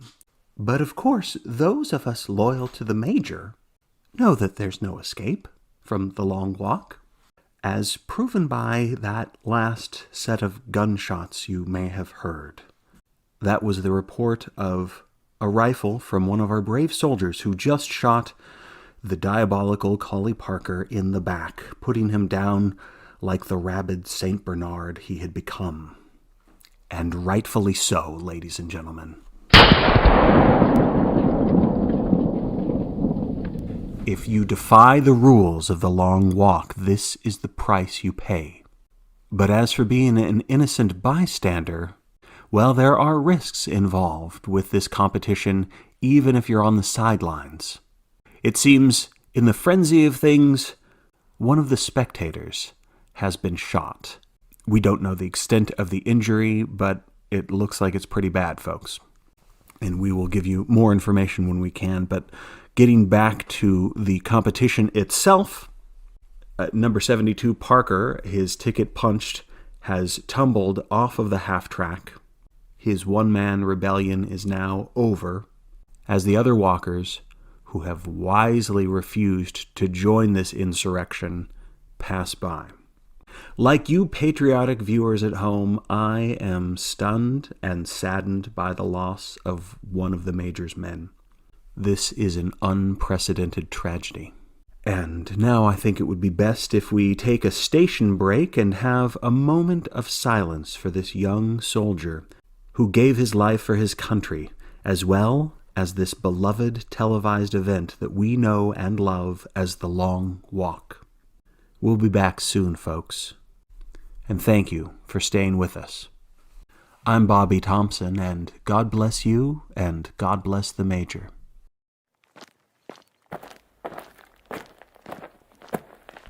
Ladies and gentlemen, good evening, and welcome back to our continuing coverage of The Long Walk. I'm your host, Bobby Thompson, and it is about 10 minutes until 9, and the boys have just recently entered the 4th night of this noble quest. Only 18 walkers remain. Each young man, I assure you, has the heart of a warrior, in spite of their zombie-like stagger. But we'll get back to the boys of Highway 1 in a moment. First, let's skip down the road a bit and see just what's waiting for us at the border. It has been 17 years since a long walk has reached New Hampshire, but it's looking like some of these contestants will be able to make it that far and beyond. I'm sure the fans are hoping and praying that they will have a glimpse of all 18 of these young heroes. Of course, the procession won't be reaching this goalpost until about 2 a.m. It would be a statistical miracle for all of them to survive until then. But the Vegas bookies are hopeful that at least 15 walkers will still be in it to win it. And if that's the case, we may be on track to reach Boston. Yes, there's a lot of levity here at the border. I only wish some of the merriment and pride could help invigorate these lads miles down the road. But as you can see, it is all work and no play here on the asphalt. Over the past 4 days, we've had walkers who have brought along distractions to help pass the time, a yo-yo, a journal, rocks to juggle, or cans to kick. 72 punch tickets later, there is no extra energy. Now it is all about keeping that 4-mile-an-hour pace. And I am sad to say that it looks like number 2, Abraham, is having great difficulty maintaining that speed. He is on his 2nd warning. He's been shirtless since this afternoon. He is shivering, and his body is covered in hives, and perhaps worst of all, he has started to moan. It's a dispiriting sound, to say the least. It goes without saying that I have never bet money on this event, but Abraham has been a personal favorite of mine ever since the watermelon incident. So here's hoping that he'll be able to work through this agony and get back to the old Abraham we all know and love. You might say that his situation is ironic, because earlier today, when he had much more energy, Abraham went around to each of his fellow competitors and instigated an informal policy of every man for himself. And now, here he is, groaning with each step. Abraham could definitely use some help, or at least a jacket. But so far, everyone is abiding by Abraham's request. No assistance is offered or given. Did I say that all the walkers had put away their childish distractions? Well, I hadn't noticed Baker, number 3, who has been passing the time counting his spare change. In fact, I believe those are the winnings from his ongoing wager with Abraham. Boy, that little game feels like a long time ago, back when those two friends were passing the time flipping coins. Oh, that Garrity, number 47, is not watching where he is going, and he bumps into Baker, almost knocking the change out of his hands. I don't think that was intentional. I think it was an accident. And number 3 seems to be unbothered by the intrusion. Just another example of Southern hospitality. You know, Art Baker comes from a long line of morticians. His family has been in the funeral parlor business for 3 generations. So he must have seen a lot of embalmings throughout his childhood. Baker knows what it means to look death in the face. Of course, that doesn't mean he will conquer death, especially since he doesn't have any shoes. Neither does Garrity, for that matter. And they aren't the only members of the Barefoot Brigade. Marty Wyman, number 97, has survived the longest without shoes, and his feet now look like mangled stumps. I'm pretty sure most of his toes are broken at this point. Yikes. Every step is surely torture. Anyway, let's check in on the other walkers. They are now approaching a hill, and no surprise, the rear is being brought up by number 88, Stebbins. He is still very stoic and still considered the odds-on favorite. And the Vegas bookies might be right this time because he appears to be in better condition than the rest of the walkers. Number 82, Reed, keeps stumbling over his own feet, and number 84, Saunders, looks like a reanimated corpse, but low on the animation part. And yet he is still making it up that hill. Gotta give credit where credit is due. Next in this ever-decreasing caravan, we have number 24, George Fielder, the last of the bullies. Over the course of this event, he has used some very dubious strategies, hoping to speed up the elimination process. And as he walks now, with his hands in his pockets, almost sulking, I have a feeling that he is scheming up at least one more dirty trick. And hey, as long as the soldiers don't detect any rule violations, he can get away with it. But it has been noted by my fellow staff here that Fielder hasn't eaten any food from his ration belt. That was given out 12 hours ago, so I don't know if he's planning to save the food for later, or if this loss of appetite might signify something dire. Number 69, Odette, is shivering, almost to the point of tremors, and he is muttering something to himself, very bitter. My guess is that he's complaining about his family pressuring him to join this event in the first place. As you know, his uncle once participated in a long walk, and he received a punch ticket right at the end. Victory was just out of reach. And Odette does not want that same fate. He wants to come back home with the ultimate prize. Number 73, Pastor, has been coughing up a lot of mucus as his cold symptoms worsen. Peter McVries, number 61, is nearby. He is trying to talk to the sickly young man, but Pastor just shrugs and increases his pace. He just wants to go it alone. Everyone seems to be in a pretty foul mood. Looking to the left side of the highway, we can see that we are passing by an abandoned waterslide park. Looks like that was a lot of fun in days gone by. Hopefully someday they will reopen that place. You know, walker number 86, Bobby Sledge, stated on his application that if he wins, he wants to build the world's coolest skateboard park. And with a little bit of reconstruction, I think this would make a wonderful location. It is now 20 minutes until midnight. Walking in last place, if you will, is number 97, Wyman, the boy who has walked hundreds of miles in his bare feet. He's slowed down so much that he has been issued a third warning. And now, ladies and gentlemen, Wyman has stopped. We might soon be witnessing the 73rd punch ticket of this phenomenal event, unless this barefoot bohemian can find a second wind. Or in this case, it's probably a third, fourth, or fifth wind. Am I right, folks? But no, Wyman is on his knees. He is slowly getting into a crawling position.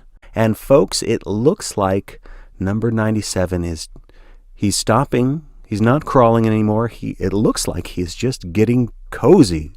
There, right in the middle of the road, he is curling himself up like a cat who is about to take a long nap. Oh, right in the ear. And Wyman is removed from the competition. But on the bright side, folks, he looked positively tranquil at the end there. A punch ticket is not a pleasant way to go, but at the same time, I'm sure it felt good to give those feet a rest. Number 44, Fulton, the gymnast of the procession, was startled by that recent punch ticket. He's now walking backwards, now trying to see who has been eliminated. Luke Fields, number 29, seems curious too. I have a feeling that they are worried that was Kyle Foster that received a punch ticket. You see, these lads are the remnants of the short-lived group that became a fan favorite, the F Troop, we lovingly called them. And they sort of disbanded after a lot of eliminations. But they've spotted Kyle Foster, and they seem pleased to see him. I think that we did get a smile on the face of Fulton, smile of relief. So, there you go. And we are now entering the outskirts of York, a normally tranquil seaside community. The residents usually keep a low profile here, but tonight it seems everyone has gathered at one place, the Blue Jay Cafe, and the crowd is trying to motivate the walkers with some rhythmic clapping. Light on the rhythm. Unfortunately, their encouragement is not having the desired effect. Still a lot of misery, still a lot of scowls amongst the walkers. Almost makes me wish number 72 were here. He would brandish both middle fingers at the spectators, but of course it's probably best not to think too much about that particular contestant. Good riddance to that guy, right folks? But I should mention we do have an update about the injured bystander. This, of course, is the young woman who was hit by a stray bullet fired by the rifle Collie Parker stole from our dearly departed soldier. I have been informed that the doctors are confident that the woman will survive. That's the good news. Unfortunately, the bullet hit her spine, and I'm afraid she will be resigned to a wheelchair for the rest of her life. I speak for all of us at the station. She and her family have our devoted sympathy.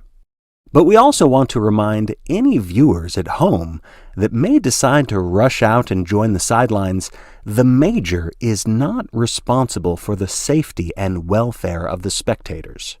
That's the chance you take when you stand this close to destiny. And I am pleased to announce that the clock is striking midnight as I speak, and we have just begun day 5, folks. My goodness! You can tell by the looks on these weary faces I see that nobody on the asphalt is looking forward to what this new day will bring. But for the fans on the sidelines and the viewers at home, the opposite is true. And certainly, day 5 will be the final day for most of these athletes. After all, only 2 long walks have reached day 6. But can you imagine the excitement if these lads obliterate all records and become the first ever walkers to reach day 7? The notion gives me chills. And speaking of chills, Odette number 69 is absolutely jittery. He can barely walk in a straight line at this point as he zigzags down highway number 1. He bumps into number 81, Radigan, who shoves Odette away. Odette barely keeps his balance. And that's a penalty warning for Radigan. Oh wow, and Radigan is swearing at the soldier almost like a disgruntled Little League player cussing out an umpire. Only in this game, the ump can kick you out of the ballpark that we call life. So Radigan is wisely sucking it up and walking onward. The boys are passing a drive-in movie theater. There are no films tonight, of course, but I see that they've put a message on the screen. The management of this theater salutes this year's long walkers. That's nice. Oh, and I think I can hear something coming from the concession stand speakers. It sounds like a movie soundtrack. Oh, you know what? That's the theme from The Bridge on the River Kwai. That is the perfect marching tune. If anything will lift these spirits, it's gotta be that. But I don't think the boys even notice it. Well, it is a movie from another time, I suppose. Kids today, am I right? Oh dear. And it's not just the walkers who are in a somber mood. Those clouds above do not look very friendly.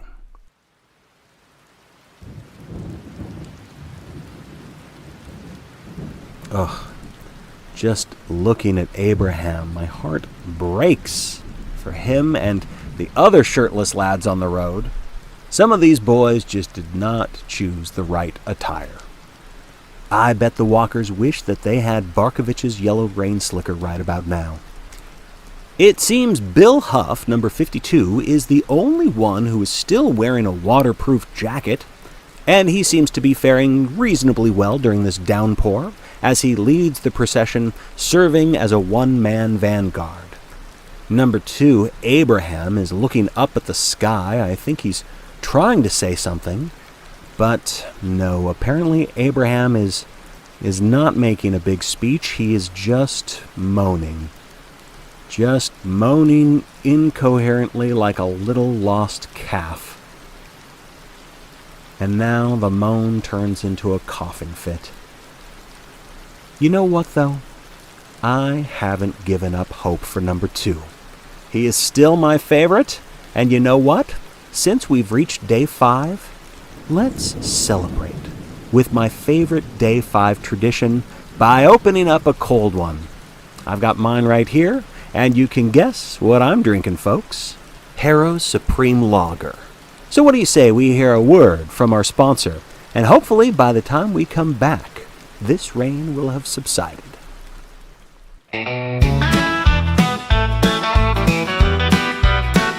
Well, you're stuck at home cause you got no job, right there on your chair turning into a blob. Did you know Harrows can help? Oh yeah, Harrows can help. Well, look at you know you're just getting fatter. There's nothing inside you but a bunch of gray matter. But Harrows can help. That's right now, Harrows can help.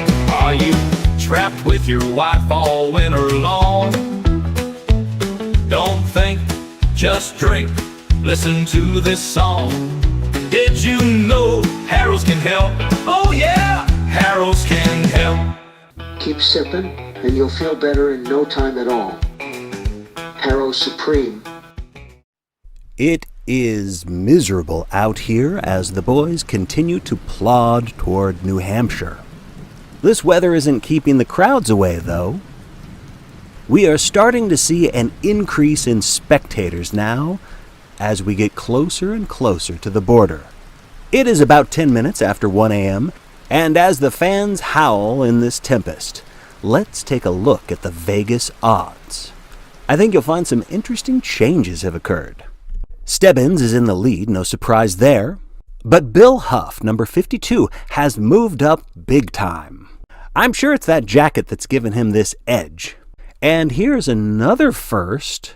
McVries is way up on the board, at the 3rd spot, which I find fascinating, dare I say, foolish of the bookies, because this young man keeps making choices that frankly go against self-preservation.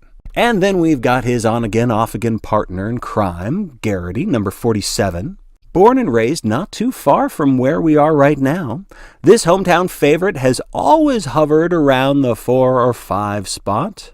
And Fulton has dropped down a bit, no doubt due to that head injury from the thrown beer bottle, which, by the way, is a waste of a deposit, folks.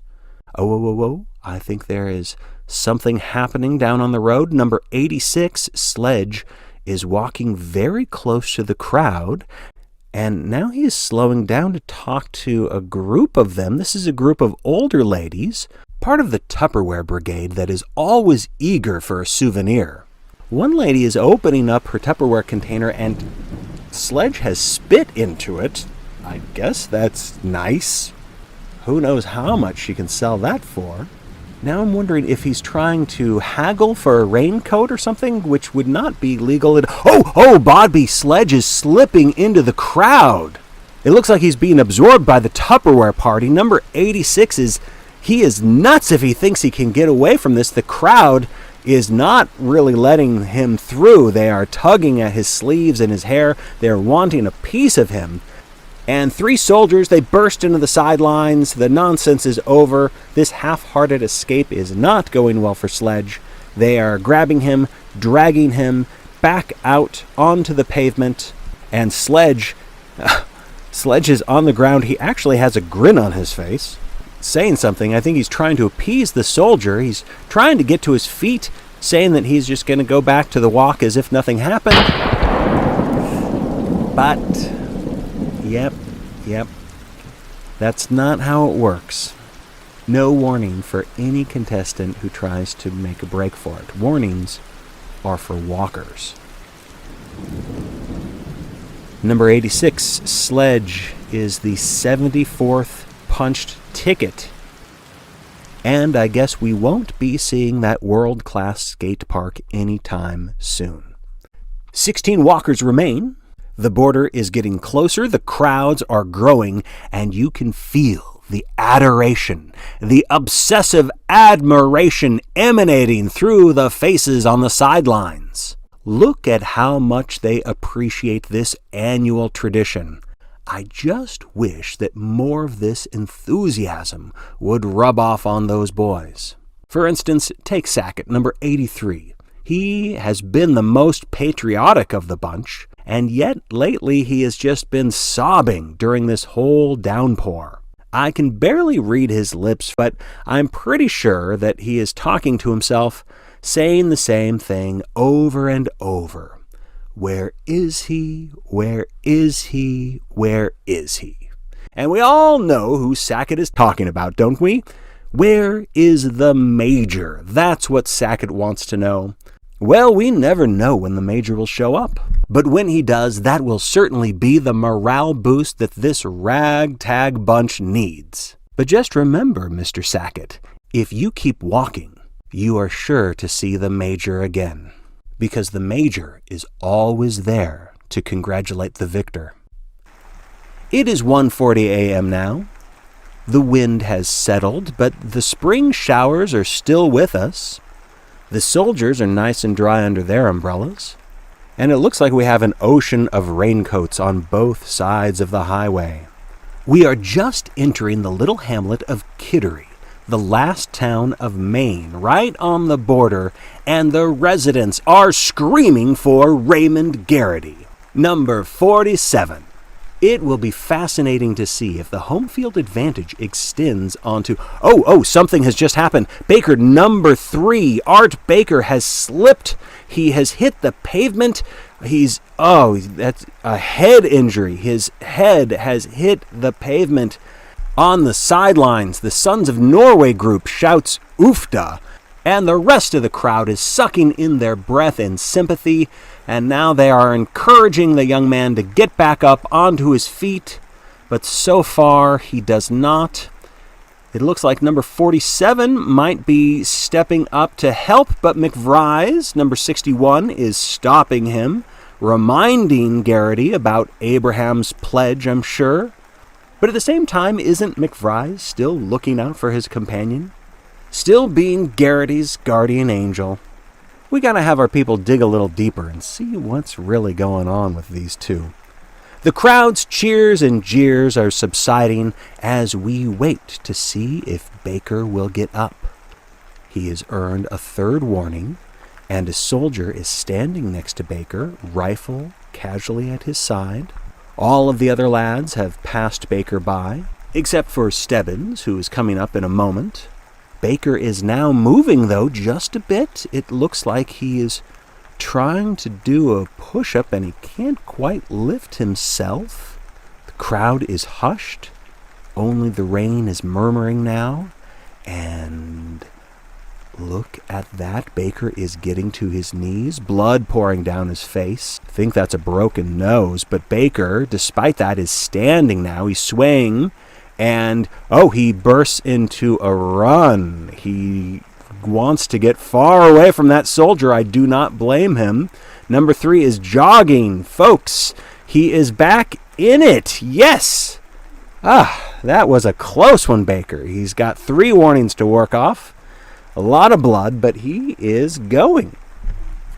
Let's hope he does not slip again, because he is just a few unforgivable seconds away from a punched ticket.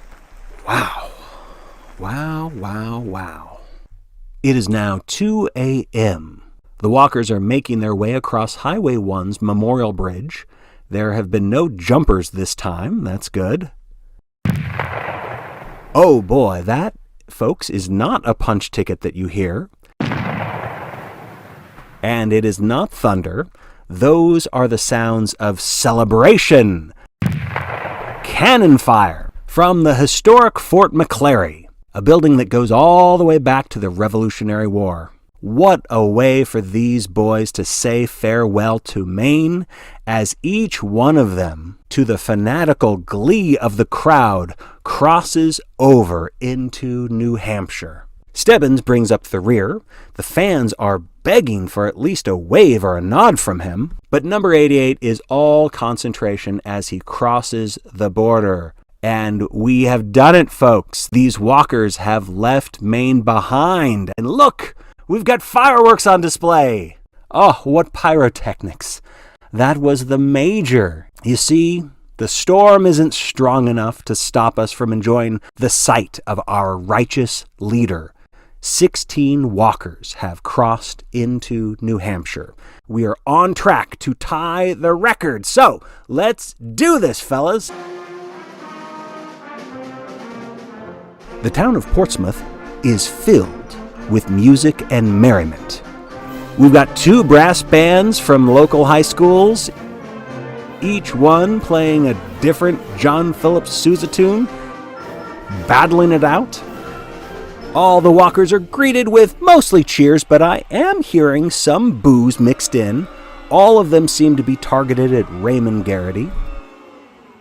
New Hampshire has no contestants out there on the asphalt. They actually had only one potential walker this year that had been selected, but the young man bowed out in mid-April, which, remember, you can do. And so somewhere out there is a New Hampshire boy that denied himself the chance to win the ultimate prize. And I bet he's watching this right now, right here in Portsmouth. I bet he's watching these boys stagger triumphantly down the road, and he's thinking, that could have been me. Ah, well, a little something to think about as we pause our coverage to hear a word from our sponsor. Keeping the grass perfectly trimmed is a tedious chore, and it is quite easy to let things go. And before you know it, that weed-infested backyard gets the better of you. But do not despair. The lawn of your dreams is but a phone call away, thanks to pastoral greenery. Call now, and in less than 30 minutes, a qualified lawn technician will arrive at your doorstep with a state-of-the-art lawnmower that works like a dream, or a nightmare, depending on your point of view. But why don't we meet your lawn technician and have him tell you what you can expect? I'm glad you asked, buddy. At Pastoral Greenery, we don't sit around all day chit-chatting. We get down to the nitty-gritty, by Cersei. First, I let loose the hungriest mower this side of the Elysian fields. He crunches and munches and slices and dices every blade of grass lickety-split. Meanwhile, there's no need to rake afterwards, because that's where I come in. First, I take off every last stitch of clothing. Then, with a hop, skip, and a click of my cloven hooves, I will gobble, gobble, gobble up every mouthful of that glorious grass. And all for a reasonable fee, so you can just sit back and watch or go take a nap. Just don't even think about calling the police. Otherwise, my boss Pan might just require a sacrifice, and nobody makes a better sacrifice than a snitch. Well said, Lawnmower Man. So, if you mind your business, we'll mind your lawn. And you will lose your mind when you realize how beautiful your backyard has become thanks to Pastoral Greenery. Call now, or we'll just come over ourselves.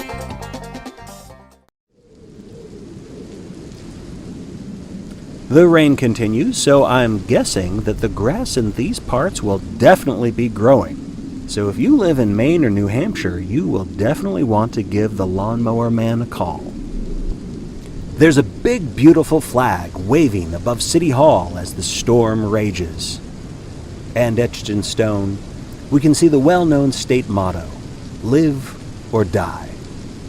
Don't get too attached to this region, though, because in theory, the boys will only be visiting this state for about 7 hours, assuming they survive the night. You see, Highway 1 cuts right down the corner of New Hampshire, and then we mosey on down to Massachusetts. Number 83, Sackett, is darting his head around. He's begging and pleading to the crowd. He really wants to see the Major again. I think he might be his #1 fan. Number 69, Odette, is slowing down. He stops in his tracks. What is happening? Now he is grabbing his chest. Looks like he's having trouble breathing. This 17-year-old might be having a heart attack right in front of thousands of fans. Ooh, down he goes. He falls to his side. Folks, I think that Mikey Odette, number 69, has just dropped dead. If we had a chance to check, I don't think we would find a pulse. But that does not matter to the soldiers. They are standing by, and they will wait out the warnings, even if the walker doesn't have a heartbeat. I'm sure Odette's family is so frustrated right now. Mikey's Uncle Brian, 20 years ago, got his ticket punched when he was the penultimate walker. He made it all the way to Massachusetts, and now, 2 decades later, this member of the younger generation, Mikey Odette, is really letting down the family name.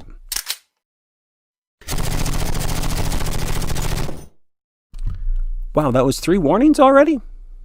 Time flies. So that is the end of number 69, but I bet that somewhere on the Odette estate, Mikey's little nephew is watching on TV, and he's thinking to himself, when it's my turn, I'm going to make it all the way.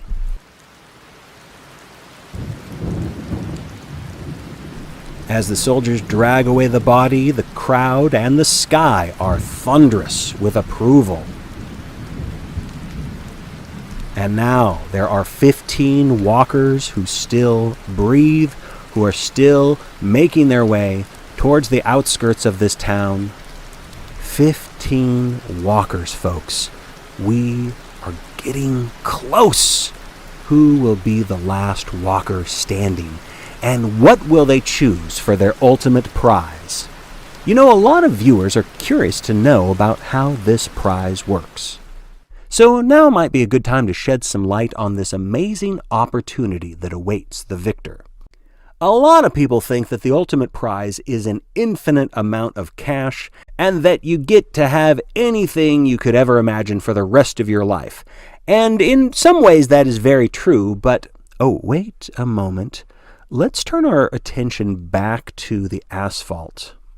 It looks like there's an argument among some of the boys. I think Art Baker is begging for a bandage from Luke Fields, but Fields does not want to hand one over, and Baker doesn't have the stealth of Radigan, so he's in no position to try to steal one away.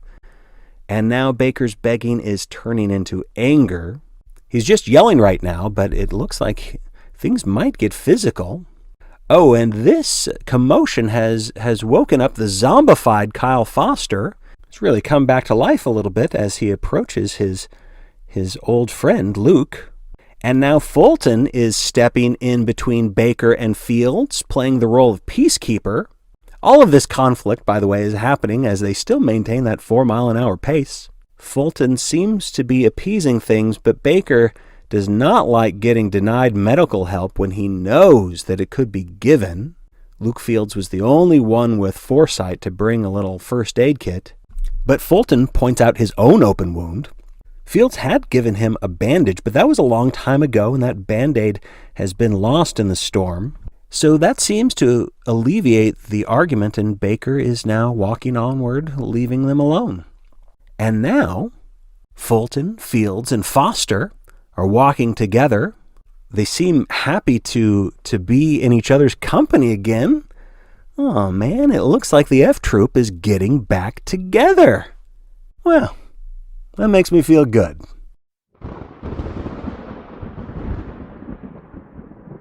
I wish Abraham's team would reunite. The whole go-it-alone strategy has an obvious logic, because that's what this competition comes down to. But at the same time, the procession as a whole is not going to break any records, not at the pace that it is currently deteriorating. But I don't think there's a reunion for Baker or Abraham anytime soon. They are far apart from each other. Pastor is by himself, walking down the yellow line, fumbling around like a drunk taking a sobriety test. And Garrity and McVries can only take each other's company in short bursts. Maybe if this rain stops, maybe the bonds will heal themselves. We'll have to wait and see. It is almost 3 o'clock now. We can see the lights of Portsmouth behind us. The party continues on back there, but here on the asphalt, due to this unceasing downpour, we don't have nearly as many spectators. The ones who are here, though, are delighted that a very animated walker, number 83, Mr. Sackett, is talking with them as he stumbles along. He keeps asking for the whereabouts of the Major, and our heat sensors indicate that he is running a fever of 104. But you know what? You can hardly tell that because he has got so much energy right now, way more than the other walkers. His pace is brisk and he is zigzagging back and forth, but how long is that going to last? Bill Huff is still serving as the vanguard, Stebbins still bringing up the rear, but Stebbins seems curious about what is happening with number 83, and so, look at this, folks. Stebbins is increasing his pace. Wow. The boy in the purple pants is taking an active interest in a fellow competitor. Okay, that is new. So now Stebbins is no longer at the end. Instead, we've got the F Troop walking side by side at the tail end of the procession. Well, things are changing, folks.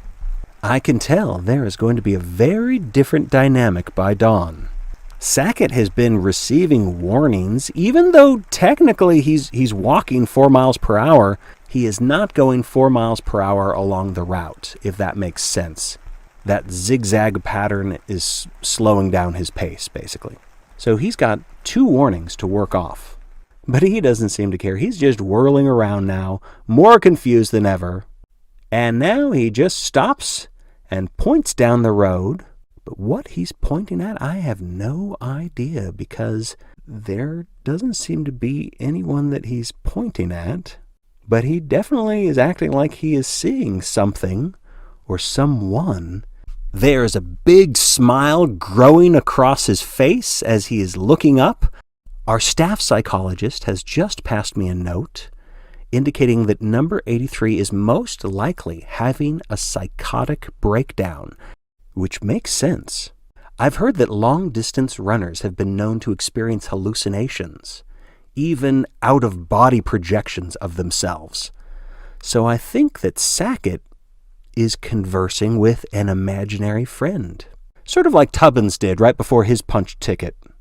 Sackett is having a little chat, and none of the walkers are interrupting the delusion as they amble by, and a final warning comes to pass, and I think we all know exactly who Sackett is imagining.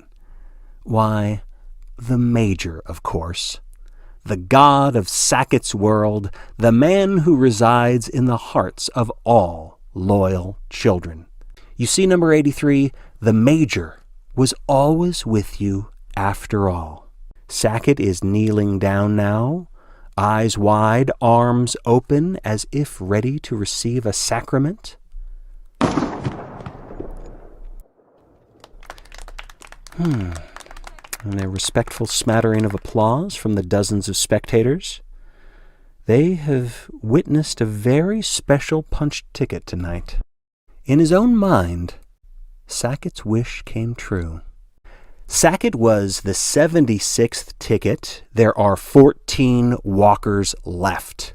Number 52, Huff, still the one-man vanguard. His pace is strong, but he is hunched over to the left. Very crooked posture. Reminds me a bit of Quasimodo, but, whatever works to get one foot in front of the other, Mr. Huff.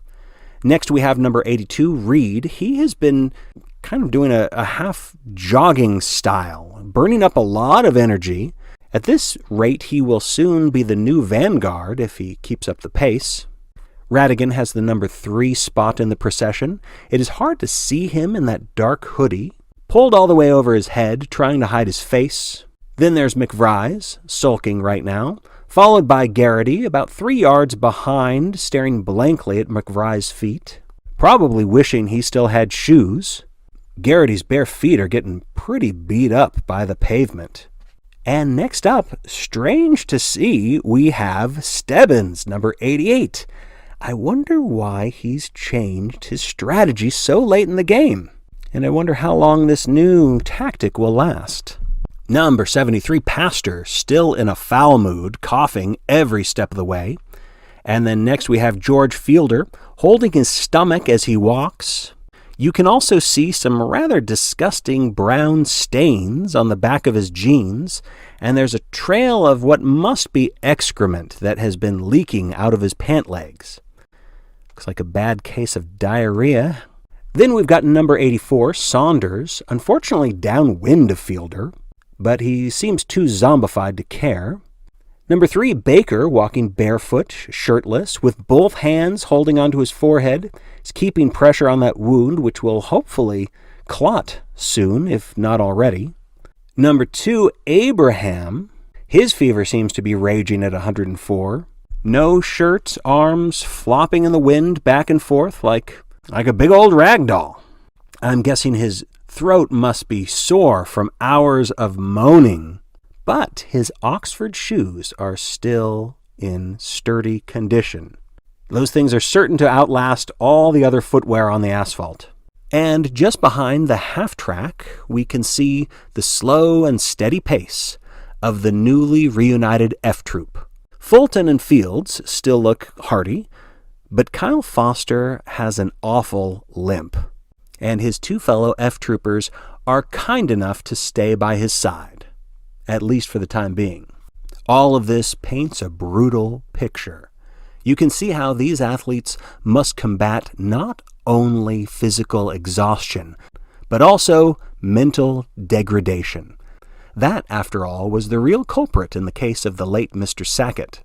And to be fair, you know what? I'm feeling a little mentally degraded as well, because I completely forgot that I had been in the middle of explaining to all of you the rules of the ultimate prize. So, one of these young men, after he is deemed the victor, will receive $999,000.99. A mind-boggling amount of money, to be sure, but not an infinite amount, of course, because millionaires are no longer permitted in our 51 states. But even better than all of that cash is having every wish granted. As the contract states, absolutely any request will be fulfilled so long as it does not counter the interests of the major. So the wishes are at the major's discretion, of course, but there are so many possibilities. It boggles the imagination.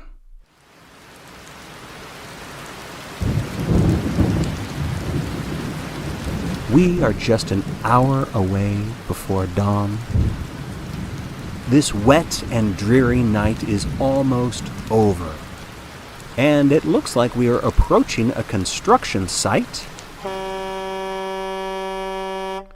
There are a lot of workers here. It is actually their day off due to the event, but they have decided to spend their morning here to welcome the Long Walkers, and they are doing so in a lovably gruff way unique to the working class.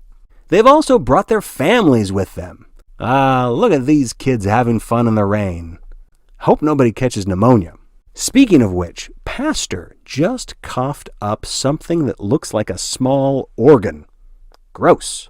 But it will make a valuable souvenir for one of the lucky spectators. They just have to wait for the rest of the procession to... Oh, wait a moment. Number 82, Reed, has just flopped onto the ground. He had recently taken over as the new vanguard, and now he is on his side. He is passed out, I think. He's still breathing. His eyes are wide open, but I do not think he is conscious. A couple of the soldiers hop off the half-track, making their way up to Reed. The children are hollering for him to wake up. That's warning number 1. He is blinking now. He's wriggling a bit. I'm not sure if he's having a seizure or if he's starting to come out of it. The crowd is hypnotized now. As the second warning falls upon the deaf ears of Mr. Reed, Soldiers are standing by still, of course. They are watching the chronometers. The other walkers pass by, barely giving Reed a glance. You know, this poor guy has basically been the klutz of the long walk. I am frankly impressed. Whoa, wait a moment, folks! The F Troop is on the move, going in the wrong direction. All three of the boys are running northbound, down Highway 1, and now they are splitting up, spreading out in different directions, trying to make themselves a difficult target, trying to escape into the spectators who are wisely getting out of the way. The soldier on the half-track has taken aim. Down goes Kyle Foster. Number 37 is gone. Fulton and Fields still making a break for it. Headed for that rock pile. Yikes! Now Luke Fields is thoroughly perforated, and no medical kit is going to patch that mess up. And Fulton tumbles one last time, somersaulting into the gravel. And that was the sound of some extra punch tickets for good measure, probably to send the message home that there is no escape from the long walk that has been well established. And you would think that the F Troop would know that after the Fernhill fiasco. Well, I thought they were so wholesome, but clearly the diabolical F Troop, that F will now forever stand for failure. They thought they could take advantage of a fellow fallen walker. Oh, Reed! I almost forgot he was still there, but now he is not. That is a punch ticket for Reed. And that F Troop, they thought they could take advantage of a fallen walker, but they underestimated the watchfulness and skill of the Major's men. I have a feeling that Fulton and his cronies weren't just trying to run away, folks. If you look at that mound, you'll see that there are a lot of stones the size of baseballs, perfect for throwing. And perhaps Fulton's plan was to take cover there and then counterattack the soldiers in what Fulton must have hoped would have been an apocalyptic rock fight. Delusional, of course, but as we mentioned, mental degradation can be just as deadly as physical exhaustion. And there is no need to dwell on what would or could have been. The dawn approaches, and ladies and gentlemen, we are down to the final 10. One of them will win the ultimate prize, and all of them will go down in the history books. This night has been a rough one, folks. Thank you for sticking with us.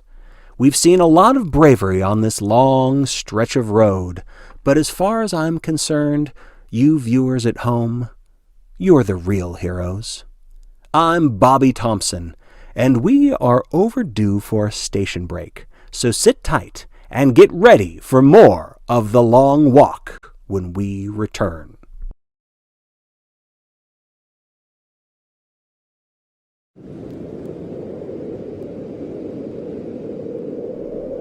Good morning, ladies and gentlemen, and welcome to our continual coverage of The Long Walk.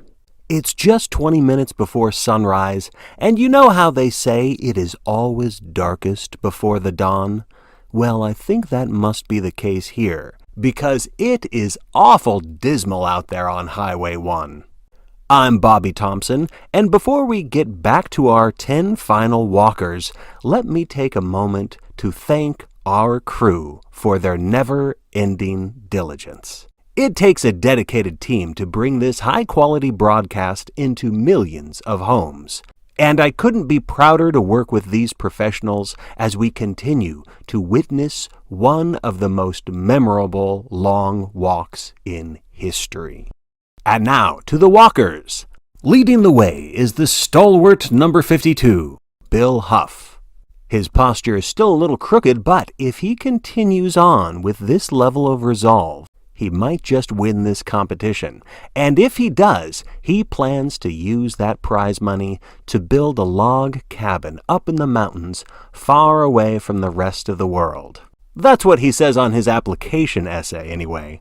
But with all of these adoring fans cheering him on, I bet he just might change his mind. If he wins, that is. Because I'm sure there will be a lot of young ladies who would love to keep him company. You'll notice that the spectators are starting to come back after being chased away by last night's storm, and you can expect that the closer we get to Massachusetts, the more crowded it is going to get. Heavily chained squad workers have been setting up barricades all along the highway in order to hold off the masses. And all of the spectators here are wondering the same series of questions. How far will they go? Who will win? Will we smash the all-time record and make it to Rhode Island? Odds-on favorite number 88, Stebbins, looks like he can walk that far and beyond. He's not only got the stamina but also the intelligence, having brought 2 pairs of shoes. And nearby, walking without the advantage of moccasins or sneakers, is the barefoot Mr. Garrity, number 47.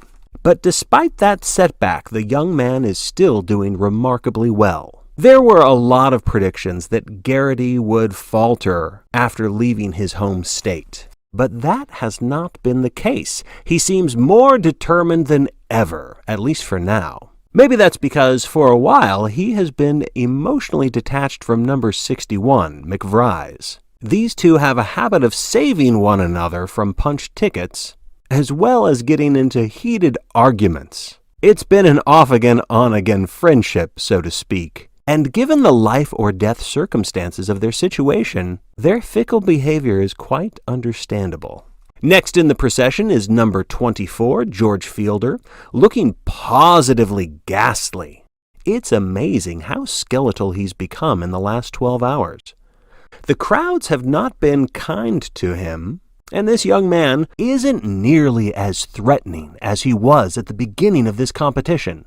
Those diarrhea stains on the back of his pants have a way of reducing one's ability to intimidate. I know we're a long way from the Oregon Trail, but I have a feeling someone has dysentery. Number 73, Pastor, has a stiff leg that he's been trying to massage as he limps along.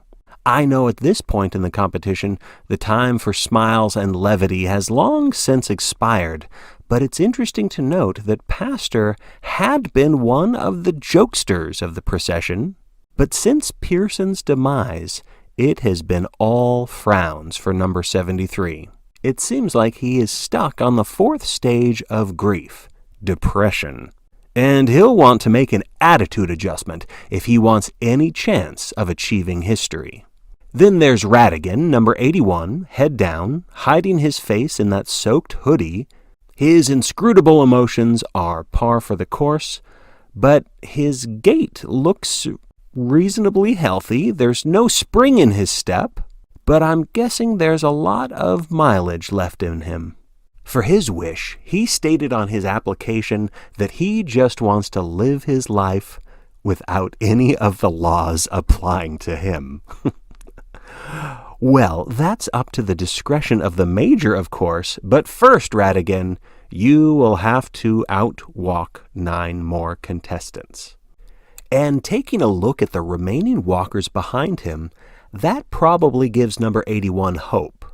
We've got number 3, Arthur Baker, known as Art to his friends, although right now it looks like he doesn't have any. He's got no shoes, no shirt, no service pistol pointed at him right now, though, so that's good. But there is that gash on his forehead from last night's fall. I'm thinking it's a concussion as well, but he's still walking. That's what's important. More good news, it seems he doesn't have a broken nose. It's just scraped up a bit. In comparison to Baker, number 84, Saunders, looks like Prince Charming. Overalls, relatively clean, shoes in good condition. His problem is that he's just too darn tired, and he keeps slowing down. He's trying to work off his second warning, but he doesn't seem to have enough energy. And that, tragically, is also the case for the valiant Mr. Abraham, number 2, who is trailing behind the other walkers. Just a few steps from the half-track, He is on his third warning, but if he can just keep up the pace for another 15 minutes, he'll work off that second warning.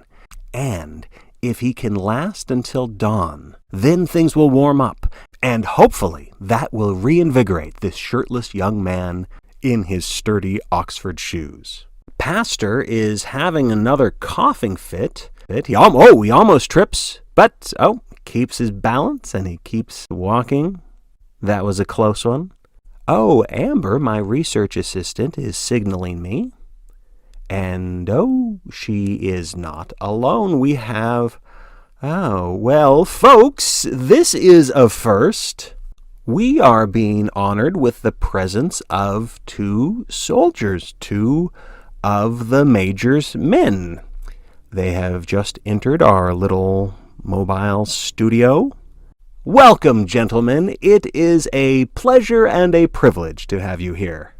Would you like to say hello to the millions of viewers back home? No? Or did you have something that you wanted to tell us? Anything wrong?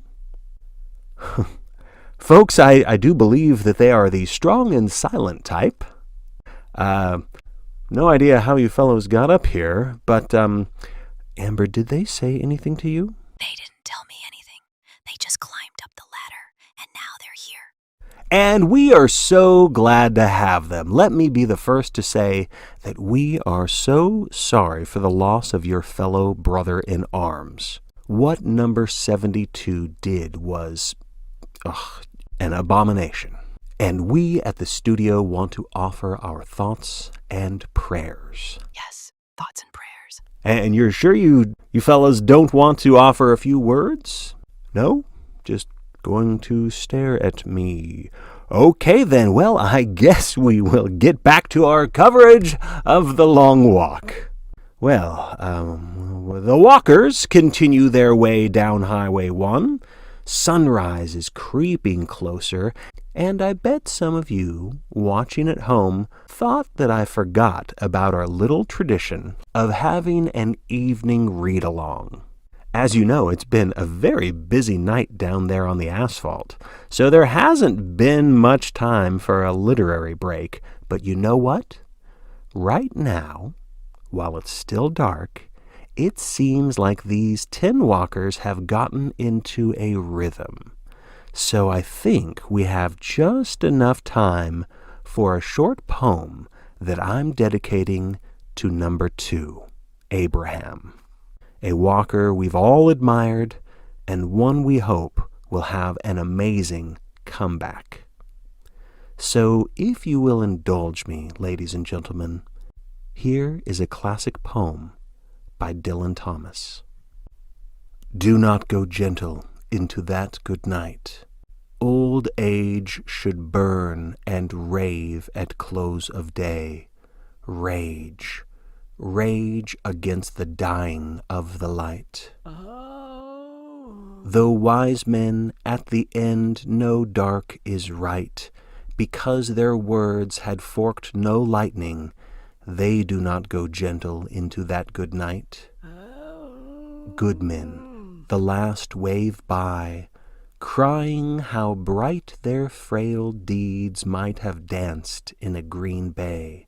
Rage, rage against the dying of the light. Wild men who caught and sang... Oh, wait!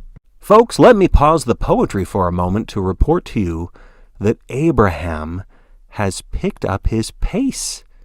His gait is erratic. He's stumbling, really, but it's a lot more speed than we've seen from him all night long. Maybe our collective well wishes have helped. He's passing some of the others. He's still moaning, but maybe he's finally working himself out of this rough patch. And now he is wisely slowing down. That was a little too fast, really, so that is good. He was bound to trip. He is slowing down a little too much now. He's dragging his feet. Come on, Abraham. Do not go gentle. Oh, dear, he is stopping. Abraham, number 2, crumples to his hands and knees. He begins to crawl, so he's not giving up, but he is slowed down far too much. A soldier has hopped off the half-track and is readying his firearm, but there's still time for Abraham to get back up if he digs deep, just like some of the other walkers have done when they were on their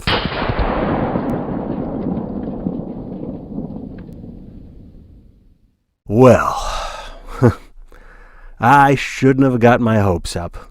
I thought this time my pick would finally win, but that's why I am not a gambler, folks. Paul, have my favorites ever won? They never do. Abraham, number 2. I hate to see him go, but I am proud of what he has accomplished. Abraham is the 81st punched ticket, and whoa, wait, that can't be right. There are 9 walkers remaining. That means that Abraham is the 91st punched ticket. Whew, that was a close one. Folks, as you know, if our team makes one too many mistakes, we get sent to the squads. But fortunately, wait. Donnie, let me check my notes. Guys, what is this? You've been feeding me the wrong numbers all night long. It wasn't me. I was trying to tell you.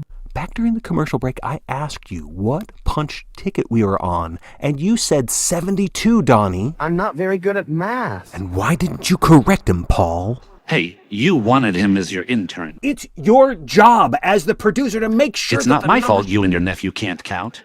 You were trying to sabotage me. What? No, that's crazy. You crumpled up Amber's note when she tried to give me a correction. That's right, he did. Wait, Bobby, I would never do that. You were just jealous because I booked the Running Man gig. Oh, yeah? Well, the Major's never going to let you in front of a microphone again, because... Whoa, boys. Oh, hang on now. I didn't mean to speak for the Major. I didn't mean... Donnie, go to commercial. Do you find that too many wardrobe choices can be a little confusing? So many brands, so many colors. You don't have time for that hassle. Let me guess, you're probably an author or an English teacher. You've got books to write and papers to grade.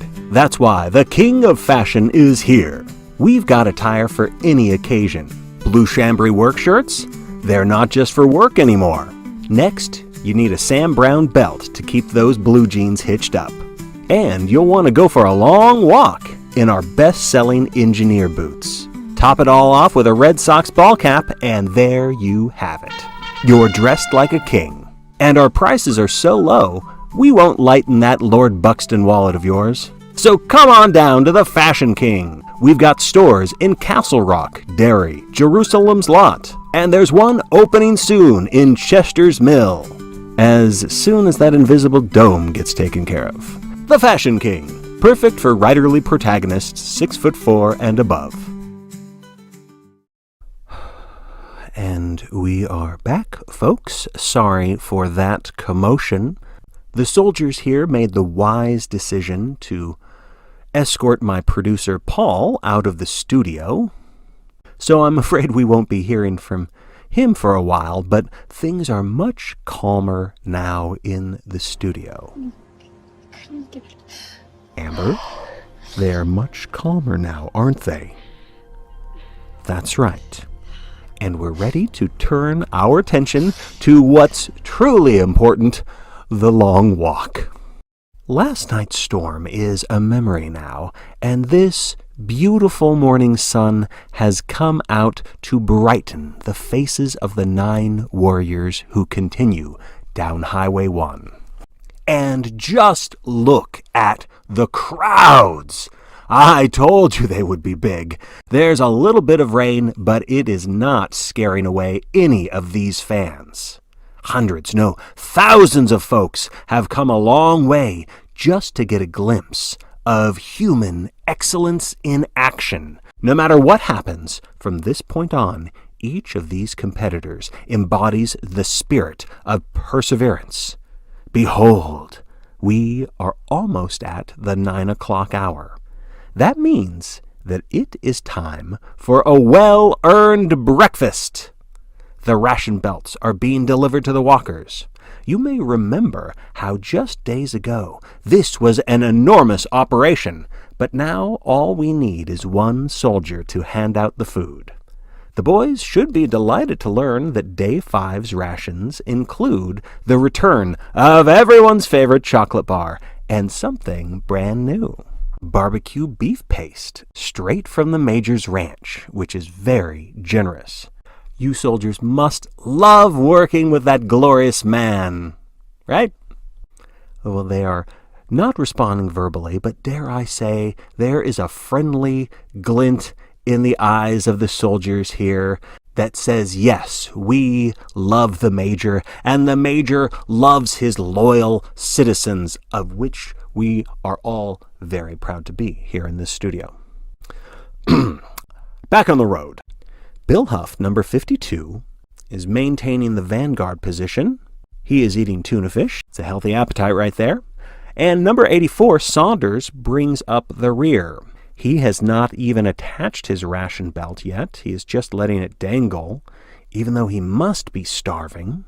Fielder, number 24, apparently has no appetite. He just lets his belt... he's letting the belt fall behind him.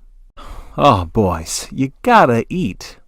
Breakfast is the most important meal of the day. It's your only meal of the day. Oh, and this is interesting. Here is Radigan, the walker who had tried to steal Saunders' belt. That was, I believe, yesterday. And he had failed to swipe it away, and Saunders had basically gifted him that ration belt. And Radigan is now slowing his pace to walk alongside Saunders, and he's trying to talk to the young man. You know, I think Radigan looks downright remorseful. And look at that, he is offering Saunders his bar of chocolate. Folks, this has shattered my image of this normally devious young man. Perhaps there really is honor among thieves, but Saunders does not accept the candy bar. He's not really responding at all. I don't think he's being rude. I believe that number 84 has simply gone deep within himself. Sometimes that's what you have to do to keep the agony and the fear at bay. Nobody really thought Saunders would make it this far. He went virtually unnoticed by the Vegas bookies. Very impressive, but Saunders might be reaching the end as he is slowing down enough to earn himself a final warning. Radigan gives up, keeps his chocolate bar, and moves away from Saunders, but let's not give up on number 84 just yet. Because Amber in our studio has worked very hard this past 24 hours, Please leave me out of hoping this. to find as much as we can about our final contestants. She's been searching through files on our state-of-the-art Texas Instrument computer and using our radio to contact our field reporters, all to reach out to the family and friends of the walkers.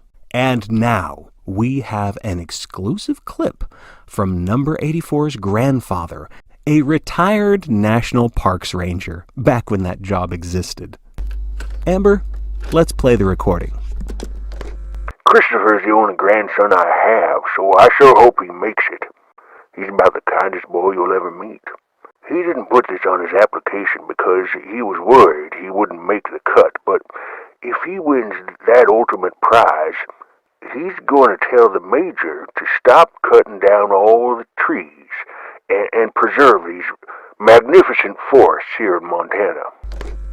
Isn't that admirable?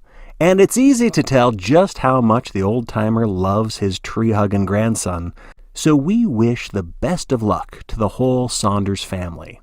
It is 9:20 a.m., and, well, look what we have here. Number 88, Stebbins, is walking right alongside number 47, and he looks positively chummy as he eats his peanut butter and crackers. McVries is strolling beside them as well, and it looks like the three of them are all enjoying their conversation.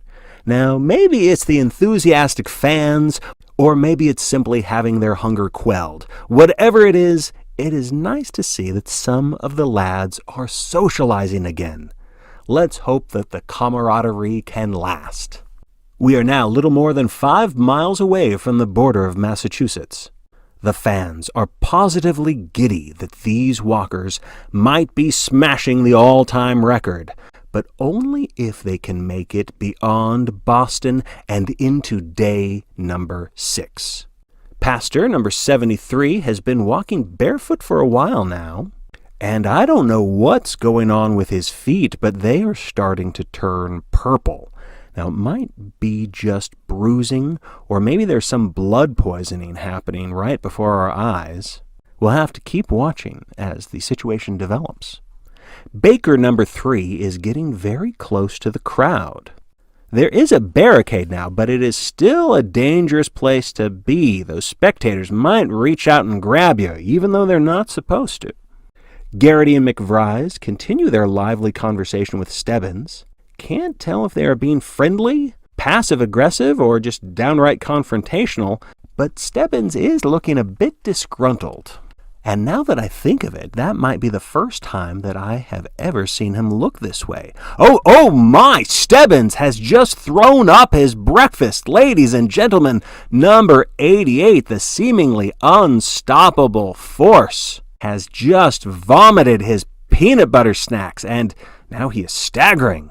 McVries and Garrity are just as surprised as we are, but they keep up their pace, leaving Stebbins behind. Stebbins continues to slow, trying to keep himself under control, but he has lingered well behind the required pace, and if he doesn't regain his composure soon, that is a first warning for number 88. He has not received a warning since day 1.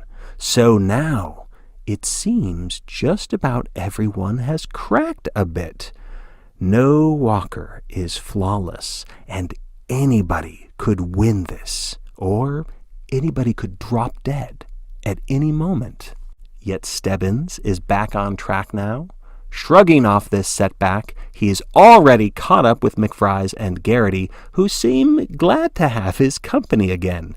You know, maybe the age of the musketeers is not dead, folks, because Stebbins and the others are picking up their conversation right where they left off.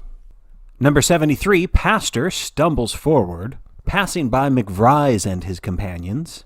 He looks awful clumsy, and I don't know where he's in a hurry to get to. Oh, down he goes! I think it was those purple feet of his. Every step must be torture, so now he is on his knees, and I can tell from his face that he wants to stay there. He does not want to stand on those bloated, veiny feet again. I don't blame him, but the price of keeping off your feet, Mr. Pastor, is a punched ticket. And he seems to know this because Pastor is... he's doing it, folks. He is getting to his feet.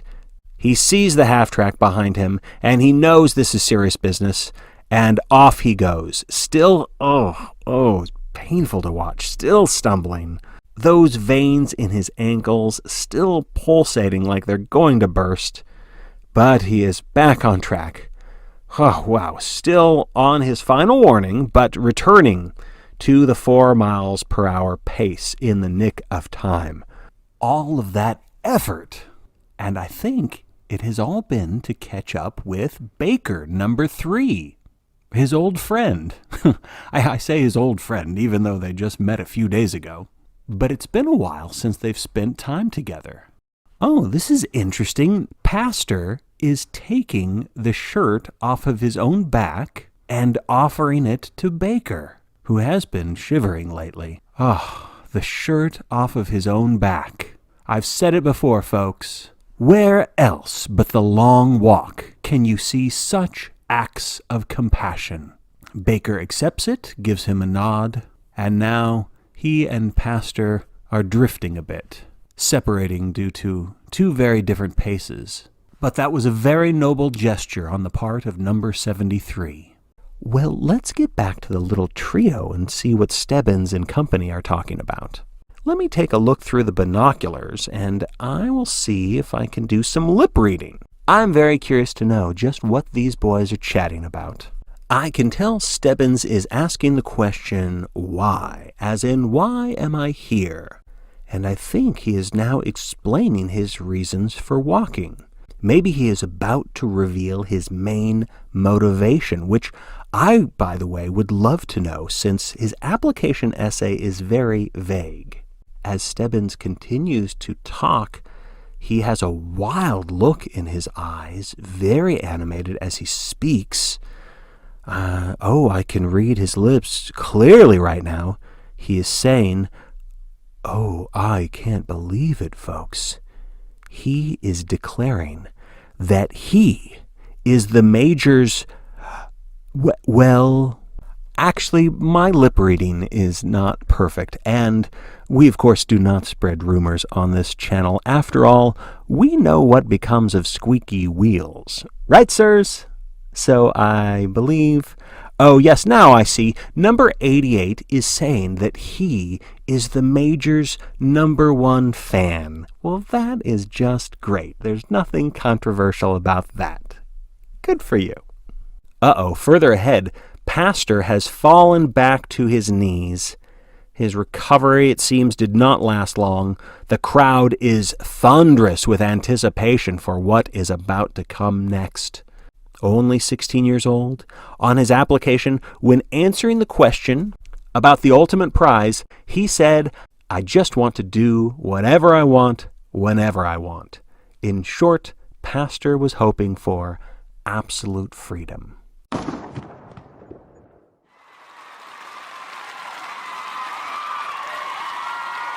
And I like to think that he just went to a place where such a thing is possible.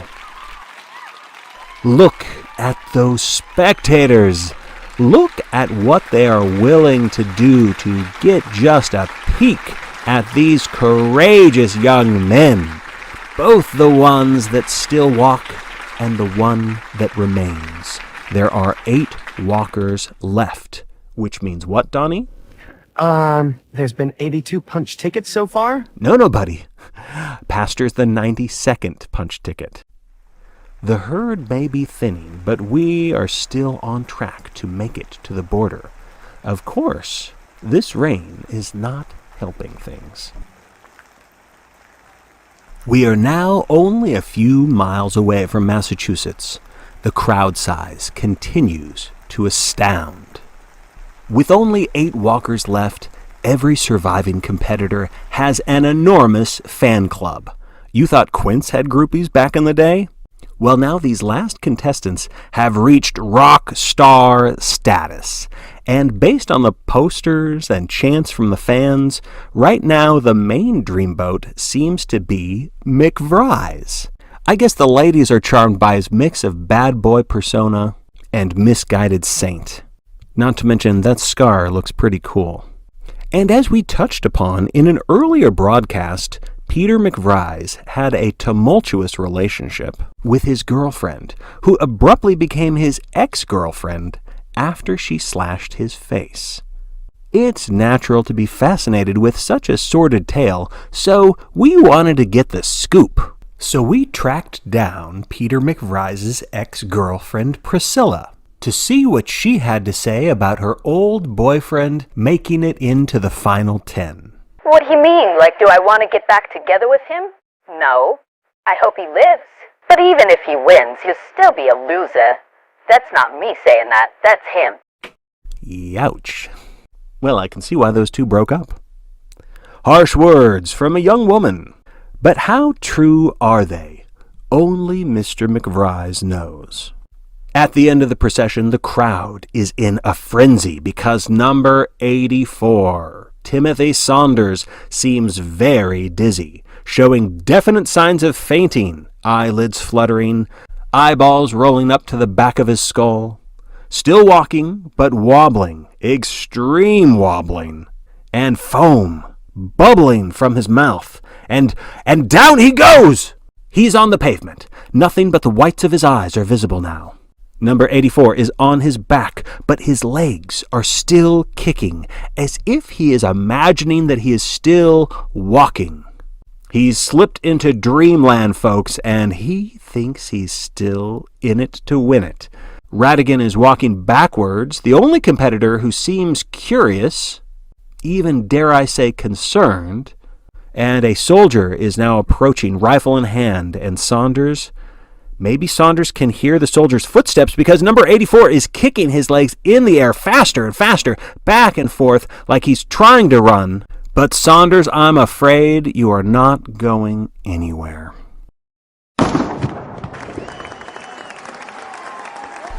Make no mistake, that avalanche of applause is meant to honor number 84's sacrifice as well as to cheer on the remaining 7 walkers. Just look at the masses celebrating, urging each young man to become the best that they can be. It makes me so proud knowing that these are my fellow citizens. Ah, what a time to be alive. We are now less than a quarter-mile away from the border. For right now, we are still in New Hampshire, in the village of Seabrook. Normally quiet and quaint, the townsfolk and all its tourists are in the midst of a joyful conniption. But before we leave behind this great state, we have a very special guest on the phone, none other than New Hampshire's favorite politician. You've seen the commercials. He's running for president, unopposed, Greg Stilson. Hello, Bobby. So nice to speak with you again. Always a pleasure to talk to you, sir, and congratulations on what will certainly be an amazing victory this November. Oh, come on now, Bobby. We both know the presidency doesn't have the same power like it did back in those bad old days. I'll just be a face on the new dollar bill. It's really our beloved Major who is in charge, always and forever. I'll just be tagging along to help him however I can. Speaking of which, he told me to remind folks at home to keep your television sets on till the very end. It's the law. That's right, and great for ratings. Oh, and Bobby, we wanted to let you and your crew know that we understand nobody's perfect. Mistakes happen. Well, we certainly appreciate your understanding, don't we, Donald? We sure do. Thanks, Mr. Stilson. Oh, you are very welcome, Donnie. After all, it can be difficult to count to 10 when you only have 9 fingers. But I have all 10 fingers. I said, when you only have 9 fingers. Right, soldiers? Wait! This can't be happening. This can't be happening. This can't be happening. This can't be happening. This can't be happening. No. Oh, no. Oh, please. Please. Please, not that finger.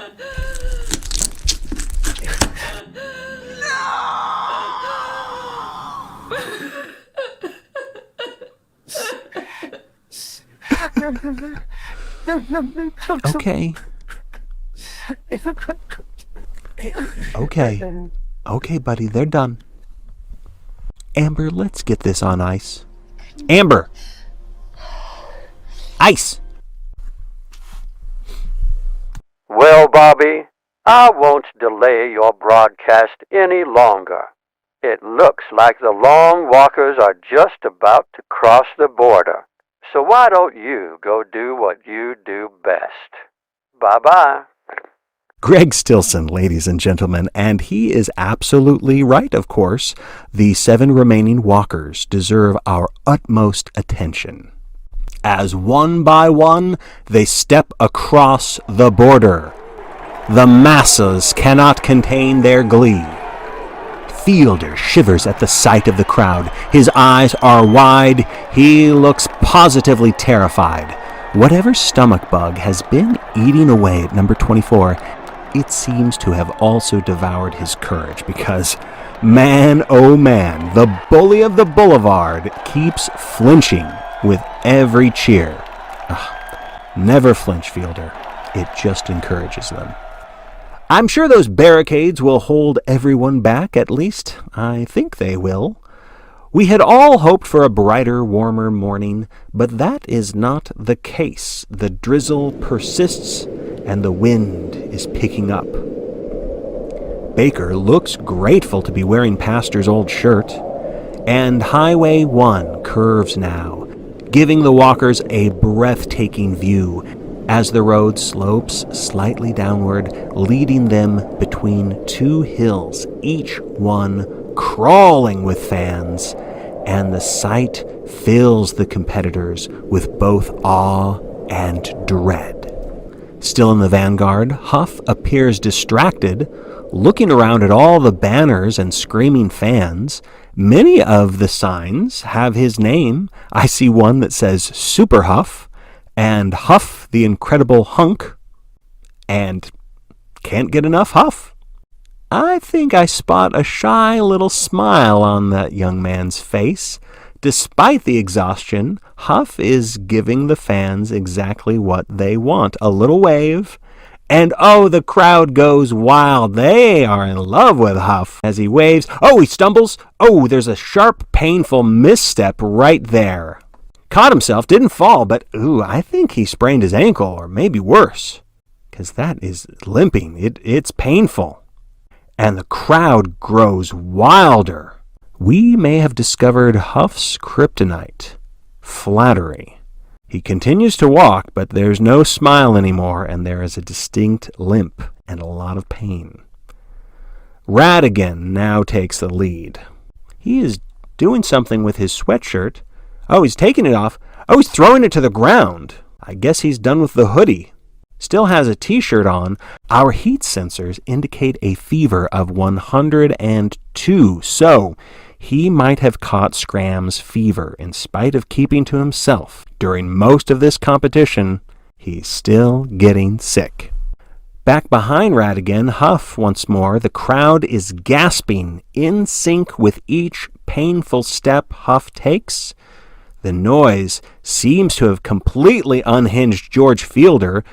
Oh, number 24 is screaming now.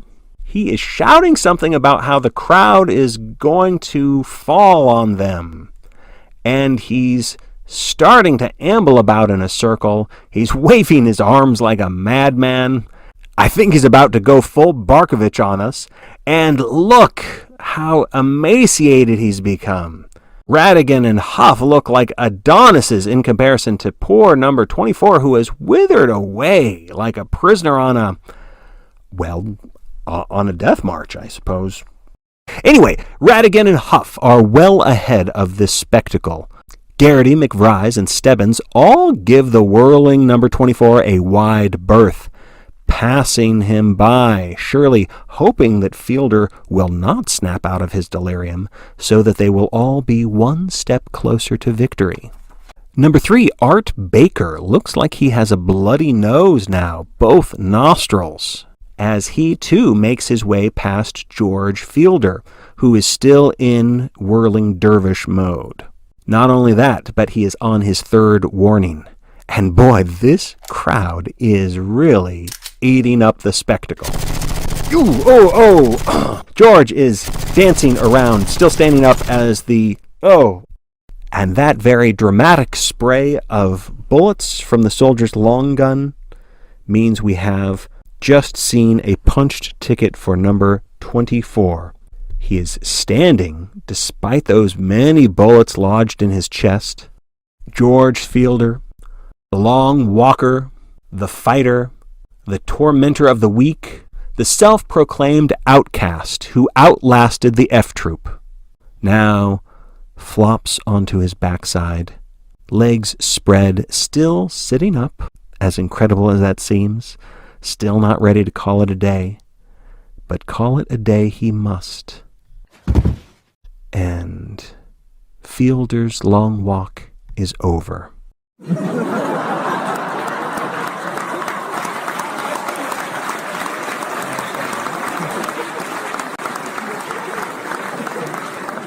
Six competitors remain: Radigan, McVries, Stebbins, Garrity, Huff, Baker. Over the course of 4.5 days, we have beheld the monumental spectacle of 94 punched tickets. Hey, how's the hand, bud? You doing okay? Well, you hang in there because you are going to feel a lot better thanks to our sponsor, Novril, the perfect painkiller. Novril, the pill that keeps you chill. It is now 10:42 a.m. The wind is still bothersome, the rain not severe but ever present. The crowd has been chanting as Bill Huff, number 52, hobbles along. He's the tail end of this six-man procession. That misstep a while ago was more than a sprain, I fear. It's got to be a fracture. And I bet he wishes he had some painkillers right about now. Well, look at that. Huff. Trying to adapt, he is starting to hop on one foot, much to the delight of the audience. That's how bad it's gotten for number 52. It has become a one-legged race. And I'm afraid there's no way that he can keep a 4-mile-an-hour pace that way. So Huff had better think of something else, and he better think of it quick. Further ahead, number 3, Baker. That nosebleed isn't just a trickle, it is a full-on hemorrhage. Pastor's parting gift, a button-up shirt, used to be off-white, and now it is awfully red, completely soaked with blood. Stebbins and McVries are the new vanguard, not talking right now, but they both seem amiable. Garrity has dropped back a bit, seems rather sulky, maybe feeling left out, or perhaps more likely just getting lost in his own thoughts as he slowly shifts into zombie mode. And Hop-Along Huff, as I'm now going to call him, has reached warning number 3. He's trying to put weight on that bad foot, but it is not happening, and so he's going back to hopping. And here comes a soldier. Oh, this is the worst kind of luck because number 52 had been looking so healthy before that one wrong step. And it looks like this is it. Huff, closing his eyes tight, trying to make it all go away, still hopping, still... Back of the head. A quick and merciful punch ticket. And that is an epic rumbling from the crowd. This is what they came for. The Major has delivered a pageant like no other, and we are grateful as we witness the final 5. Baker, Garrity, McVries, Radigan, and Stebbins. One of them will go home, and the rest will go to their graves. They have taken the ultimate risk to win the ultimate prize. Every step has led them here, and the road leads to Boston, the cradle of liberty. Will they make it? Perhaps we'll finally get the answer after this word from our sponsor. There's something coming to your favorite grocery store. Can you guess what it is? That's right, it's Federal Foods' special summer sale, featuring prices so low you'll want to run over here right away. Oh, and also there's a terrible mist that has been enveloping the entire town, perhaps the whole world. But don't worry about that, just come on over to Federal Foods. Federal Foods is always here for you and your family, no matter what the weather, rain, snow, or even a little fog. You might notice a lot of changes in the store. But one thing stays the same, our low, low prices. Want beef? We got beef. You want pork? We got that too. And we got whatever the hell this thing is. Probably tastes like chicken. At Federal Foods, we're always here for you. Always. Because we can never leave. They love me here at Federal Foods. You might say I have a cult following. I don't care for cosmic horror, but at least the parking is better than Trader Joe's. And if you get lost in this pesky fog, just ask one of our friendly helpers to point the way. Come on down to Federal Foods. We've got everything you need. Bring the whole family. And if you have a flamethrower, bring that too. Federal Foods. We'll see you soon, if we could see anything at all. I am in the mood for some Federal Foods. Welcome back, folks. The time is now 11:20, and I am told that 10 minutes from now, the Major has promised the spectators a sight to behold. We don't know what it is exactly, but the Major never fails to fulfill his promises, so we will all be finding out at the same time. Until then, let's check in with the status of our walkers. It is strange to see, but number 88, Stebbins, has maintained the vanguard for over an hour. Sometimes McVries and Garrity have joined him. Most of the time, though, Stebbins has been going at it alone, his eyes determined. He is a young man on a mission. McVries, number 61, is looking alert now, but every once in a while during this last hour, he has started to nod off. But Garrity, number 47, has been nearby, and on 2 occasions he has given his companion a friendly nudge to put McVries back on track. So it seems Garrity can be considered a guardian angel in return, at least to a small degree. The folks back in Maine must be so proud to see the hometown hero make it this far. He might go all the way, if he doesn't pull a hop-along huff mishap. Because at this point in the competition, one false move will end a walker's career. Number 81, Radigan, on his second warning due to his fever-induced slowdown, he has developed those tremors we've seen before in other walkers. His temperature has reached 104, and the only thing he's trying to steal now is enough breath to keep on moving. Looking equally miserable and walking in 5th place, not that it matters, is number 3, Art Baker. Blood still gushing from his nose. Who knows how much of that red stuff the human body can hold? 1.5 gallons. Oh, well, thank you, Amber. Whatever the amount, I am surprised that Baker hasn't run out of blood by now. I've been told that dozens of family members and friends back in Baker's hometown are gathered together in front of the TV, and many of them have brought along homemade voodoo dolls, apparently in the hopes of using some black magic to vanquish the foes of number 3. That doesn't seem fair to me, but there's technically nothing against it in the rulebook. So, best of luck to Baker's family. Not that we believe in that voodoo stuff. Ow, my back is a little sore.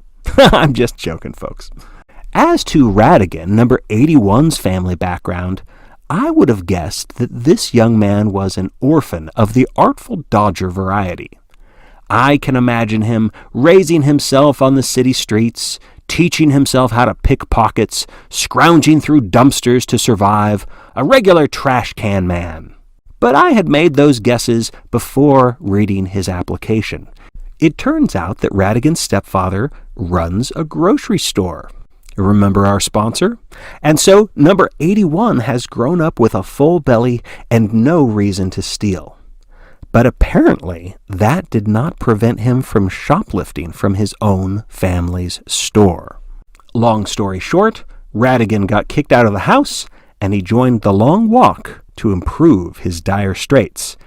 And through most of this competition, I'd say that his plan had been working. But right now, not so much.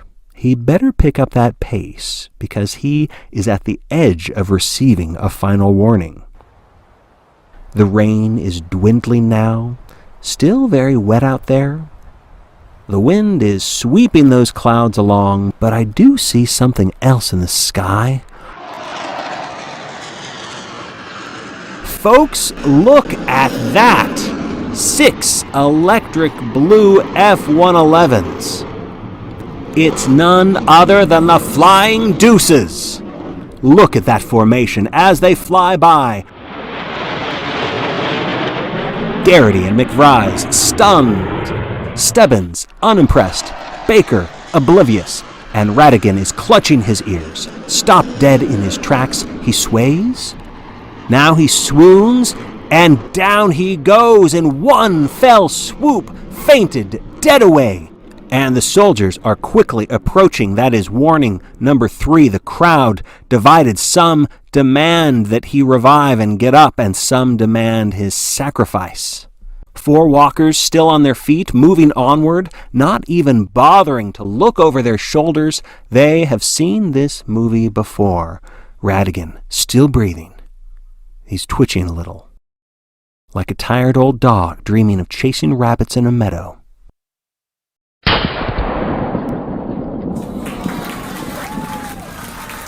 As I've always told you, folks, if you have to depart, leave with happy thoughts. The final 4, ladies and gentlemen, Stebbins, McVries, Garrity, and Baker. Folks, at this point, I don't know if we'll make it past Boston, but this crowd does not mind a bit. After all, it is not the distance.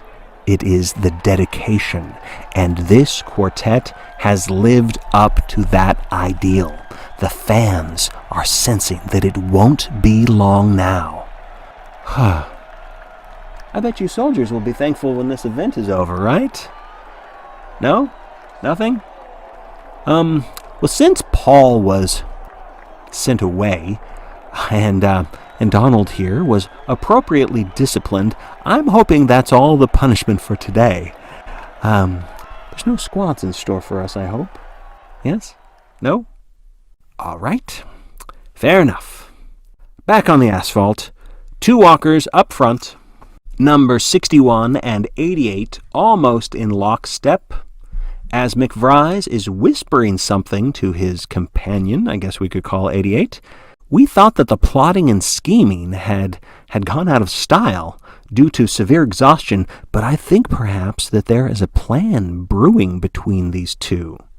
Baker seems half dead now, eyes squinted shut as he zigzags down the highway. For a while he's been lurching to the right, and just when you think he's going to bump into the barricade, he veers to the left.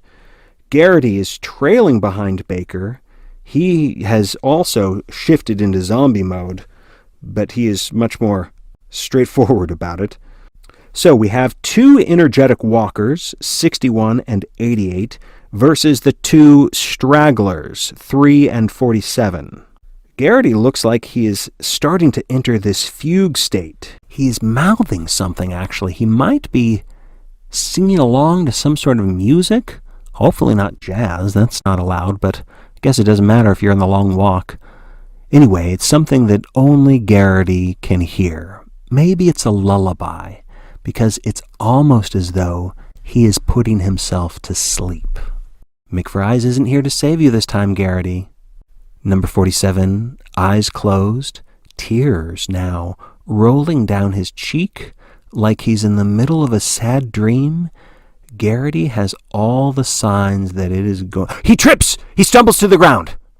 But he did not faint. He is wide awake now. He has scraped the palms of his hands pretty badly. The crowd is ravenous to see what happens next. But the 3 other walkers do not look back at their fallen brother. They make like a nail and press on. That pun was brought to you by our sponsor, Lee Press On Nails. Garrity, still on his hands and knees, receiving his first warning.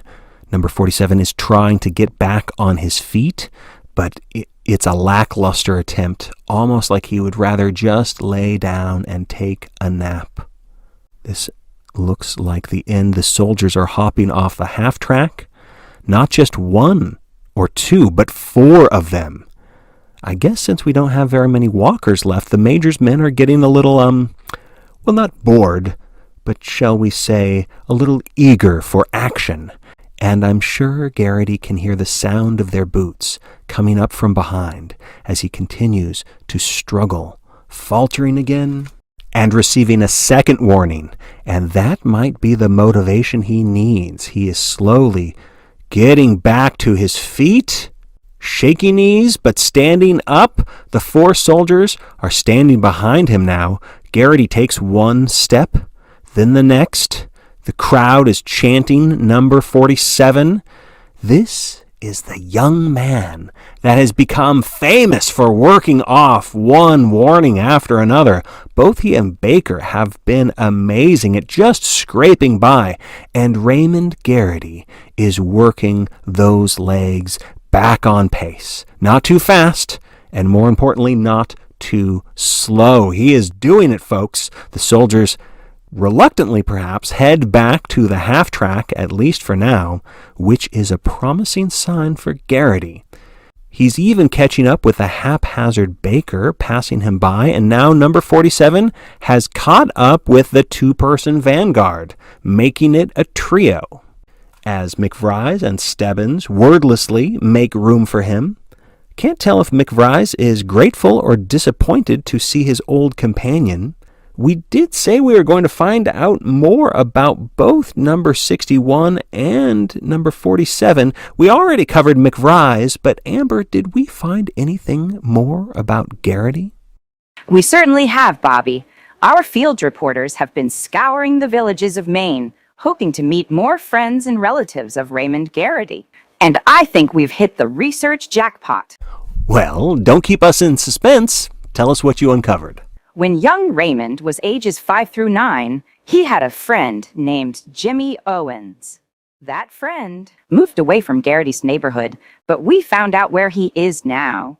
Do tell. Jimmy Owens was sent to a junior squad conversion camp. That's right.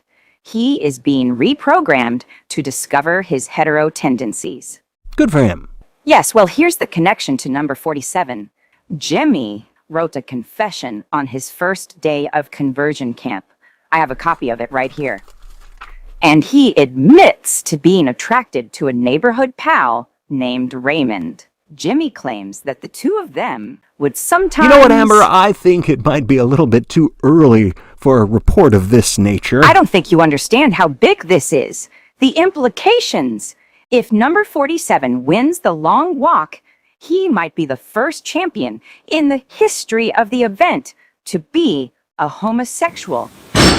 Oh, no, no, what are you doing?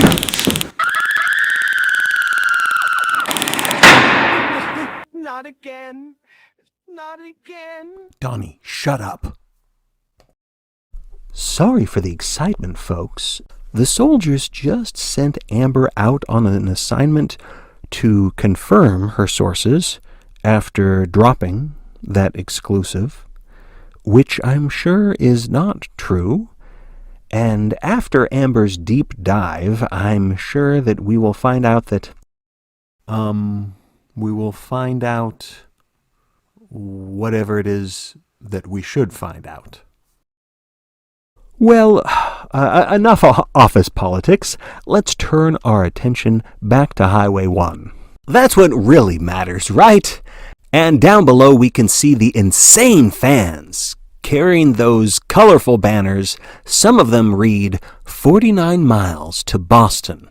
Walkers, you can make it. Baker has caught up with the other three boys, and they are now walking 2 by 2. Stebbins and McVries, ahead a few feet, followed by Garrity and Baker, the last of the Barefoot Brigade. And look at this. Despite the blood loss, Baker has enough energy left to converse with number 47. Not sure what he's talking about, but Garrity is listening in earnest. And as Baker speaks, he is gesturing around. It's as though he is pointing out dozens of walkers that no longer exist, which indicates that he has probably reached the hallucination stage of this ordeal. Yes, this is a heartfelt conversation indeed. Baker puts a hand on Garrity's shoulder, and Garrity, I can see, is bursting into tears. But of course, there's nothing unmanly about that. And Mr. Garrity, if you win, I hope that you will remember that Bobby Thompson stuck up for your masculinity.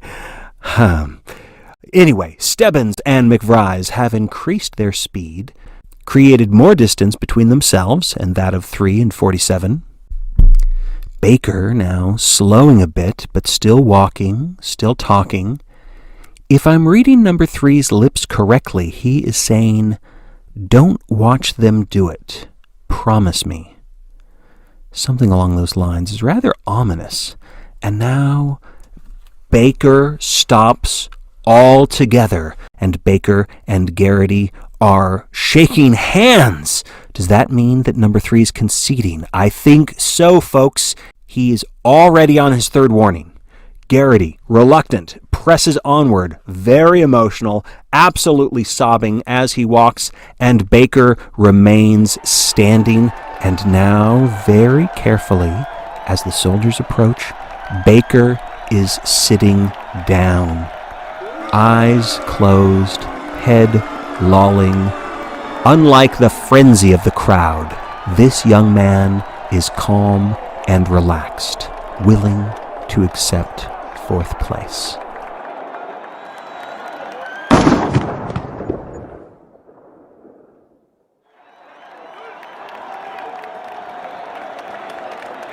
And as the fans roar in acknowledgement of the final 3, let us take a moment to admire Arthur Baker. He had walked without shoes even longer than number 47.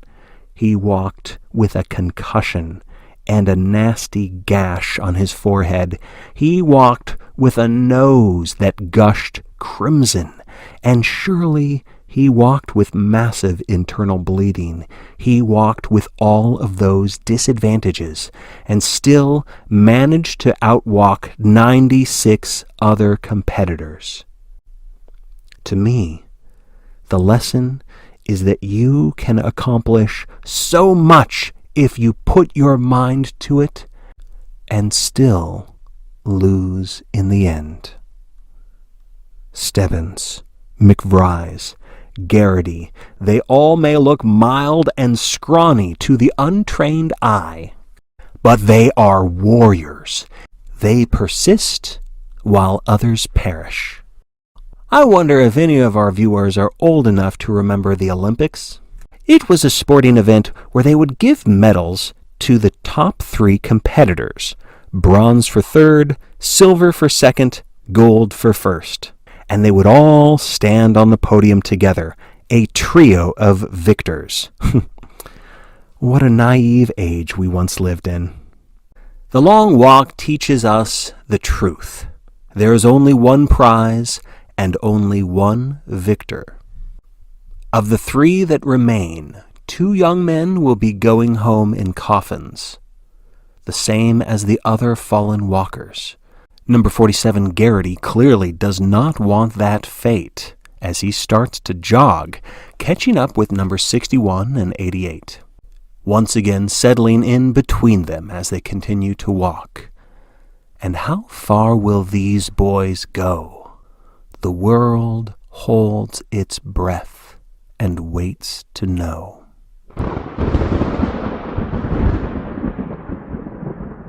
It is 17 minutes after 2. The dreary afternoon can do nothing to hinder the exuberance of the crowd.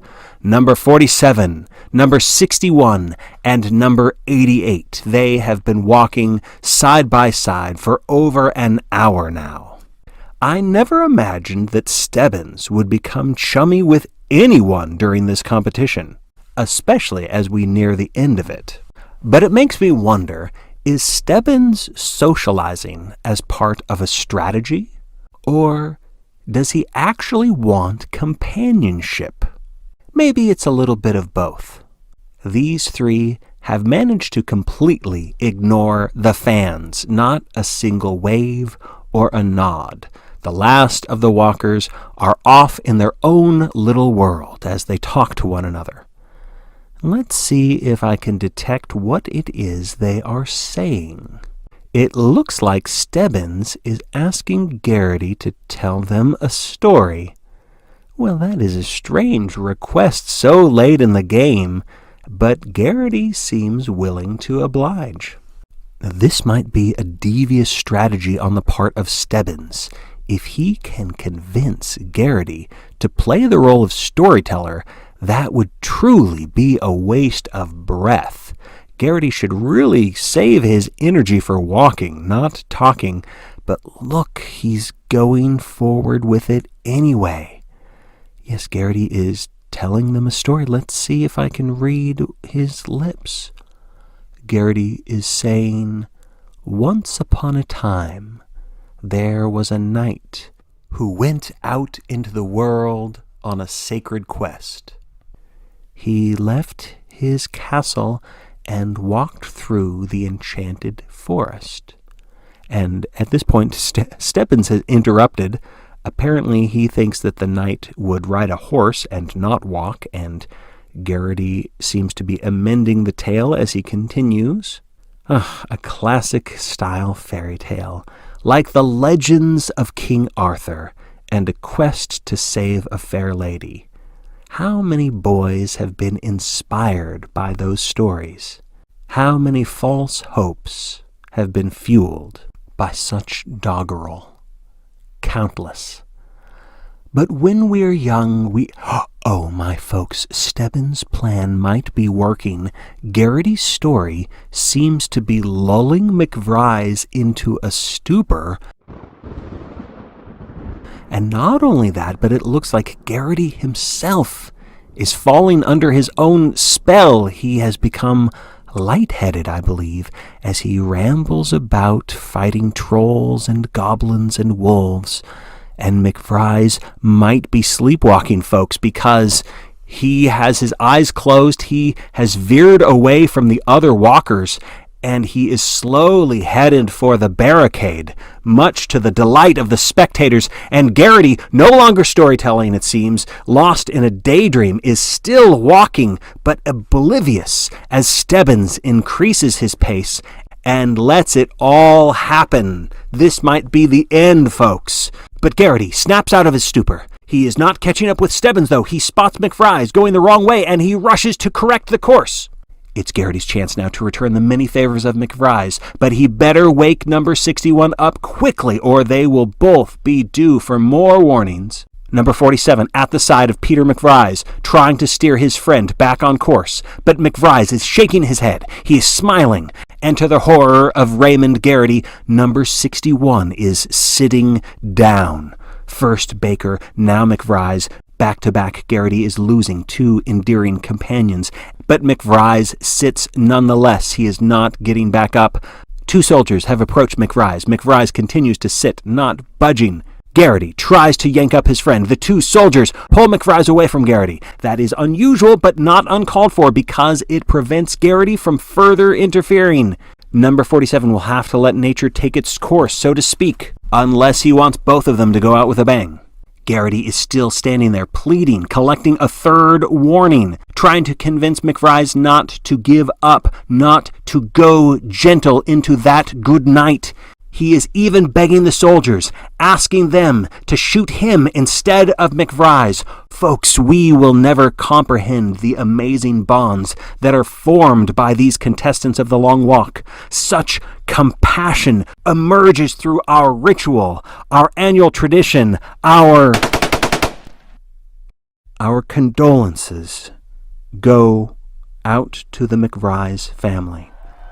Their son played this game like no other has before, sometimes impetuous, sometimes unwise, always heartfelt, always honest. To some, like Barkovitch, he was a devil, and to others, a messiah. We may never know why he entered this competition, but it is safe to say that without Peter McVries, Raymond Garrity would never have made it this far. So now, let's see what number 47 will do, now that it's down to two men, because these are not boys anymore, are they? They are two men, Raymond Garrity and Randall Stebbins, number 47 and number 88. Whatever kinship they had just moments ago has withered away. Garrity is furious at Stebbins. Stebbins is nonplussed. Garrity is walking, his grief turning to rage, with eyes that are saying, "I am going to walk you into the ground, Stebbins." and number 88 looks back over his shoulder, giving him a smile that says, "Go ahead and try." The crowd is a fury of delight. We have less than 40 miles to go until we reach Boston, if, that is, both of them can last that long. Stebbins increases his lead, a little more frantic, a little more erratic than we've ever seen him before. And it doesn't look like Garrity is interested in catching up with his rival. Instead, he is staying close to the half-track, keeping ever so slightly above the required pace. Look at that face, ladies and gentlemen. That is the look of determination, perhaps even revenge. Garrity wants someone to pay for 61's punched ticket, and Stebbins is the only one left who can do that. And look at Stebbins. Any look of amusement or doubt dissipates from his face. He's got his own mask to put on, and that mask says, "Nothing can outlast me." So now we simply watch. We wait, step after step, to find out which one of these men is right. And now, ladies and gentlemen, now that we are down to our last pair of long walkers, it is our beloved tradition at this studio to play the Major's national anthem. So to our viewers back home, if you would, since it's the law, stand up, put your hand over your heart, and sing along. From the ruins of Chicago to the desert of St. Paul, there's only one man in this land who unites us one and all. There were times when we were weary during our dark night of the soul. We were limp and lame till someone came to at long last take control. Thank God for the Major, he saved us, yes it's true. Oh, thank God for the Major, he bleeds red, white and blue. When California was cracking up with all its quakes and all its commies, when old New York was nothing but a bunch of liberals whining for mommies. Oh, only one man had the vision, the gumption and the grace to lead our wayward nation to win the human race. So walk on for the Major, just walk on through his great land. If you walk on for the Major, then you'll never need to stand. Oh, you'll never need to stand.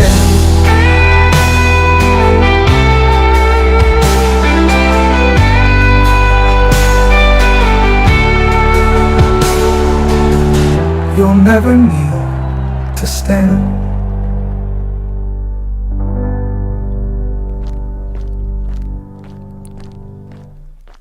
The time is 7:45.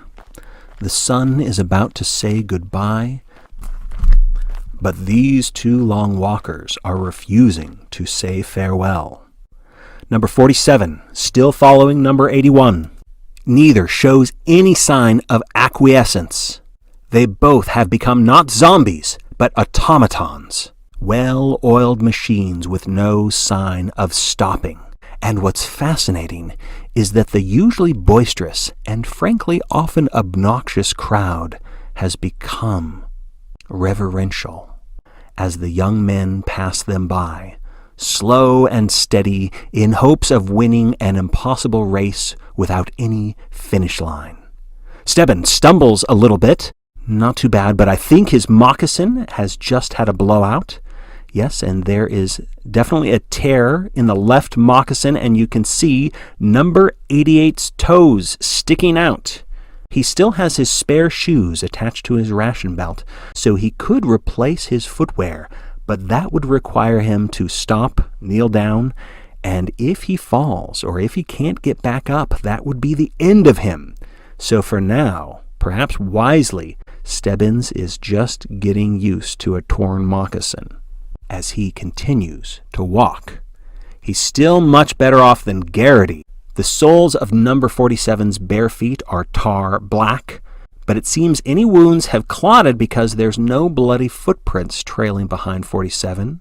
Garrity continues walking, surely with McVries on his mind, walking not just to win the prize, but to fulfill the promises of his fellow walkers, to see his girlfriend Jan once more, and of course, to see his mother again. And, if the Major deems it an appropriate wish, to see his father released from the squads and brought back home. Raymond Garrity has a lot of reasons to keep walking. But what about Stebbins?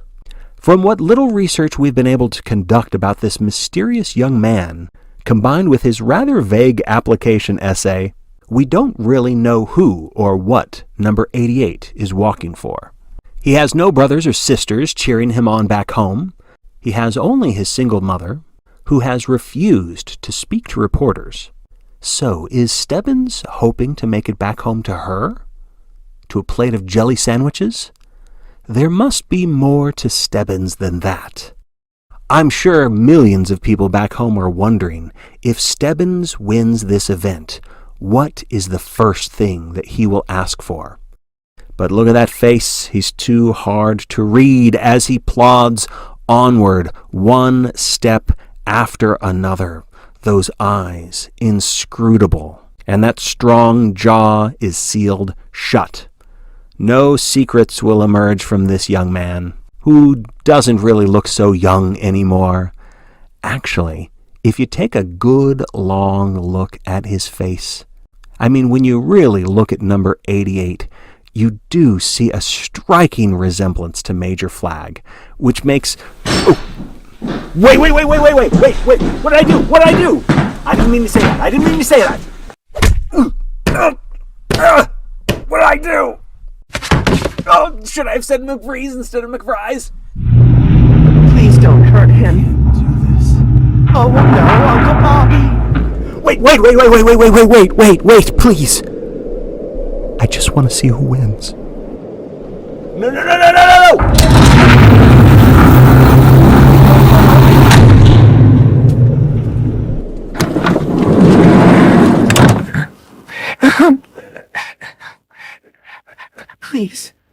Please don't kill me. I'm just an intern. What do you want? Just tell me. You want me to talk on this? Okay, but what do I... You want me to continue the broadcast. Okay, but I don't know what to say. The walkers are walking. Yep. They are walking. Still walking. Is that good?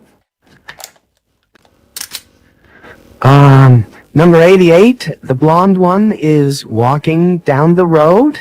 He is, ahead of number 47, the brown-haired one, who doesn't have any shoes, and they are walking down the road. I don't know what else I should say. Okay. I can do it just like you want.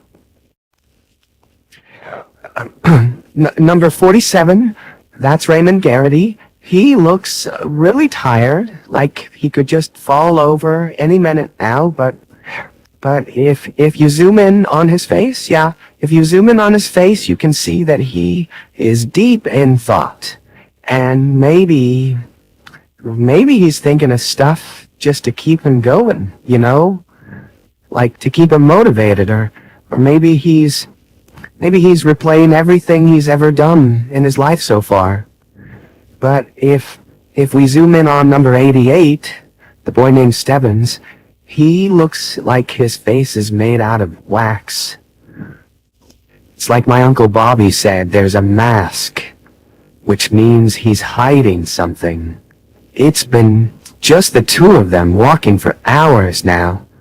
Days, I guess. All of their friends and their enemies are gone. But I wonder what Stebbins is thinking underneath that mask. Does he even care about any of the others? They're walking, there's just the two of them, the road, and the people that have come out to watch just one more of them die. I mean, one more of them to get a punch ticket. Garrity is walking, Stebbins is walking, the soldiers are following as they ride in whatever that thing is. Garrity is crying again, and Stebbins is stone-faced. I know that Garrity really cares. Maybe too much. Maybe he won't win because, you know, I guess tears are a waste of water. I think that's one of the Major's rules.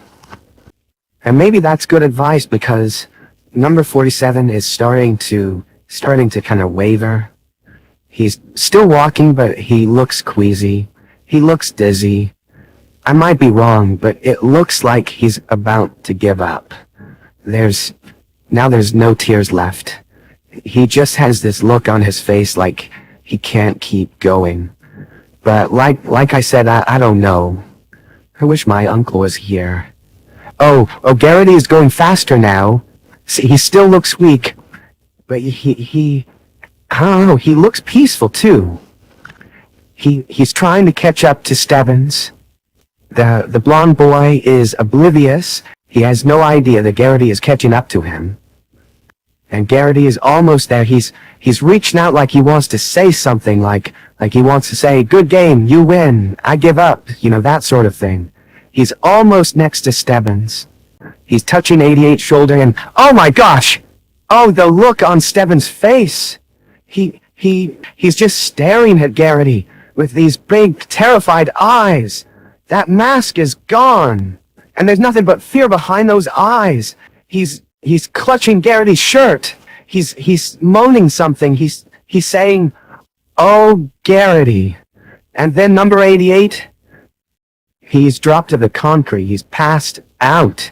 No, it looks worse than that. I think he's dropped dead. And he's dead, I think, but they're giving Stebbins warning number 1 even though he's dead. And the crowd is yelling so loud. They are so happy because if the blonde kid doesn't get up, then the game is over, right? Garrity looks like he's in disbelief. He's trying to wake Stebbins up, but that's not gonna happen. Number 88 is not breathing. So Garrity, he might be in shock. He loses interest in number 88 and he keeps walking, which I guess makes sense because it's not officially over, right? That is warning number 2 that has been given. So that means we might be getting very near the end of this, folks. Wow. I really thought Stebbins was going to win. The soldiers are off the half track, all of them standing around the lifeless number 88, checking their chronometers very diligently. It's all very official, but the crowd knows that this is Raymond Garrity's big day. Oh, that lucky son of a gun, he has done it, and he's going to get so many prizes. And that is the final warning, only 30 more seconds. Garrity is still intent on walking, not looking back, as the soldiers point all of their rifles at the body of number 88. And oh boy, ladies and gentlemen, look who's driving down the road in that awesome Jeep of his.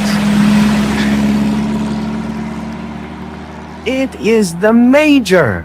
He's arrived just in time to greet the new champion. And oh, that was the sound of our second place winner, or loser, receiving a punch ticket. Number 88 was already dead, but did you see how his body still wiggled around on the asphalt? Wow, this really is an exciting game. I hope they let me do this again next year. Raymond Garrity is officially the victor of the long walk. He is the first champion from Maine since that guy with the eye patch, Reggie Cotter, and the fans can barely be held back from behind the barricade. But I don't think this is sunk in, folks. Garrity doesn't seem to understand that he has won. I think he might be delirious because I don't even think he recognizes the Major. All this time, he's been trying to wave the Jeep off the road.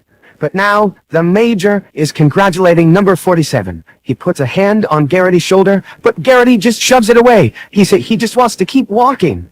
The crowd is laughing and cheering, somewhat confused, but still very entertained. And now the Major is asking Garrity what he wants for his first of many wishes to be granted. And Garrity, he's not even paying attention. He just keeps walking. And so the Major, again, touches the young man on his shoulder, trying to wake up number 47 from his delirium. But Garrity rejects it. He shoves the Major's hand away. Wow, folks, Raymond Garrity has just burst into a run. Now, Garrity seems to be waving to someone further down the road, someone who isn't there. Oh no. I think his brain is broke. I think he might be hallucinating. I think. Unless he's seen the ghost of somebody, like his friends. Well, whoever he's walking after, I can't see him. And neither can anybody else. And now it looks like the Major is chuckling to himself as he watches number 47 fumble onward down the road. Raymond Garrity's victory wish is to keep on walking, and that is exactly what the Major is going to let him do. He orders the soldiers to do something. The soldiers are dispersing the crowds. The Major wants Garrity to have the road all to himself as the boy from Maine stumbles onward. And I guess that is the end of this broadcast. Maybe Garrity will make Boston after all. But they're shutting the cameras down, so I don't know where Garrity thinks he's going. But I do know this. He's never going home again.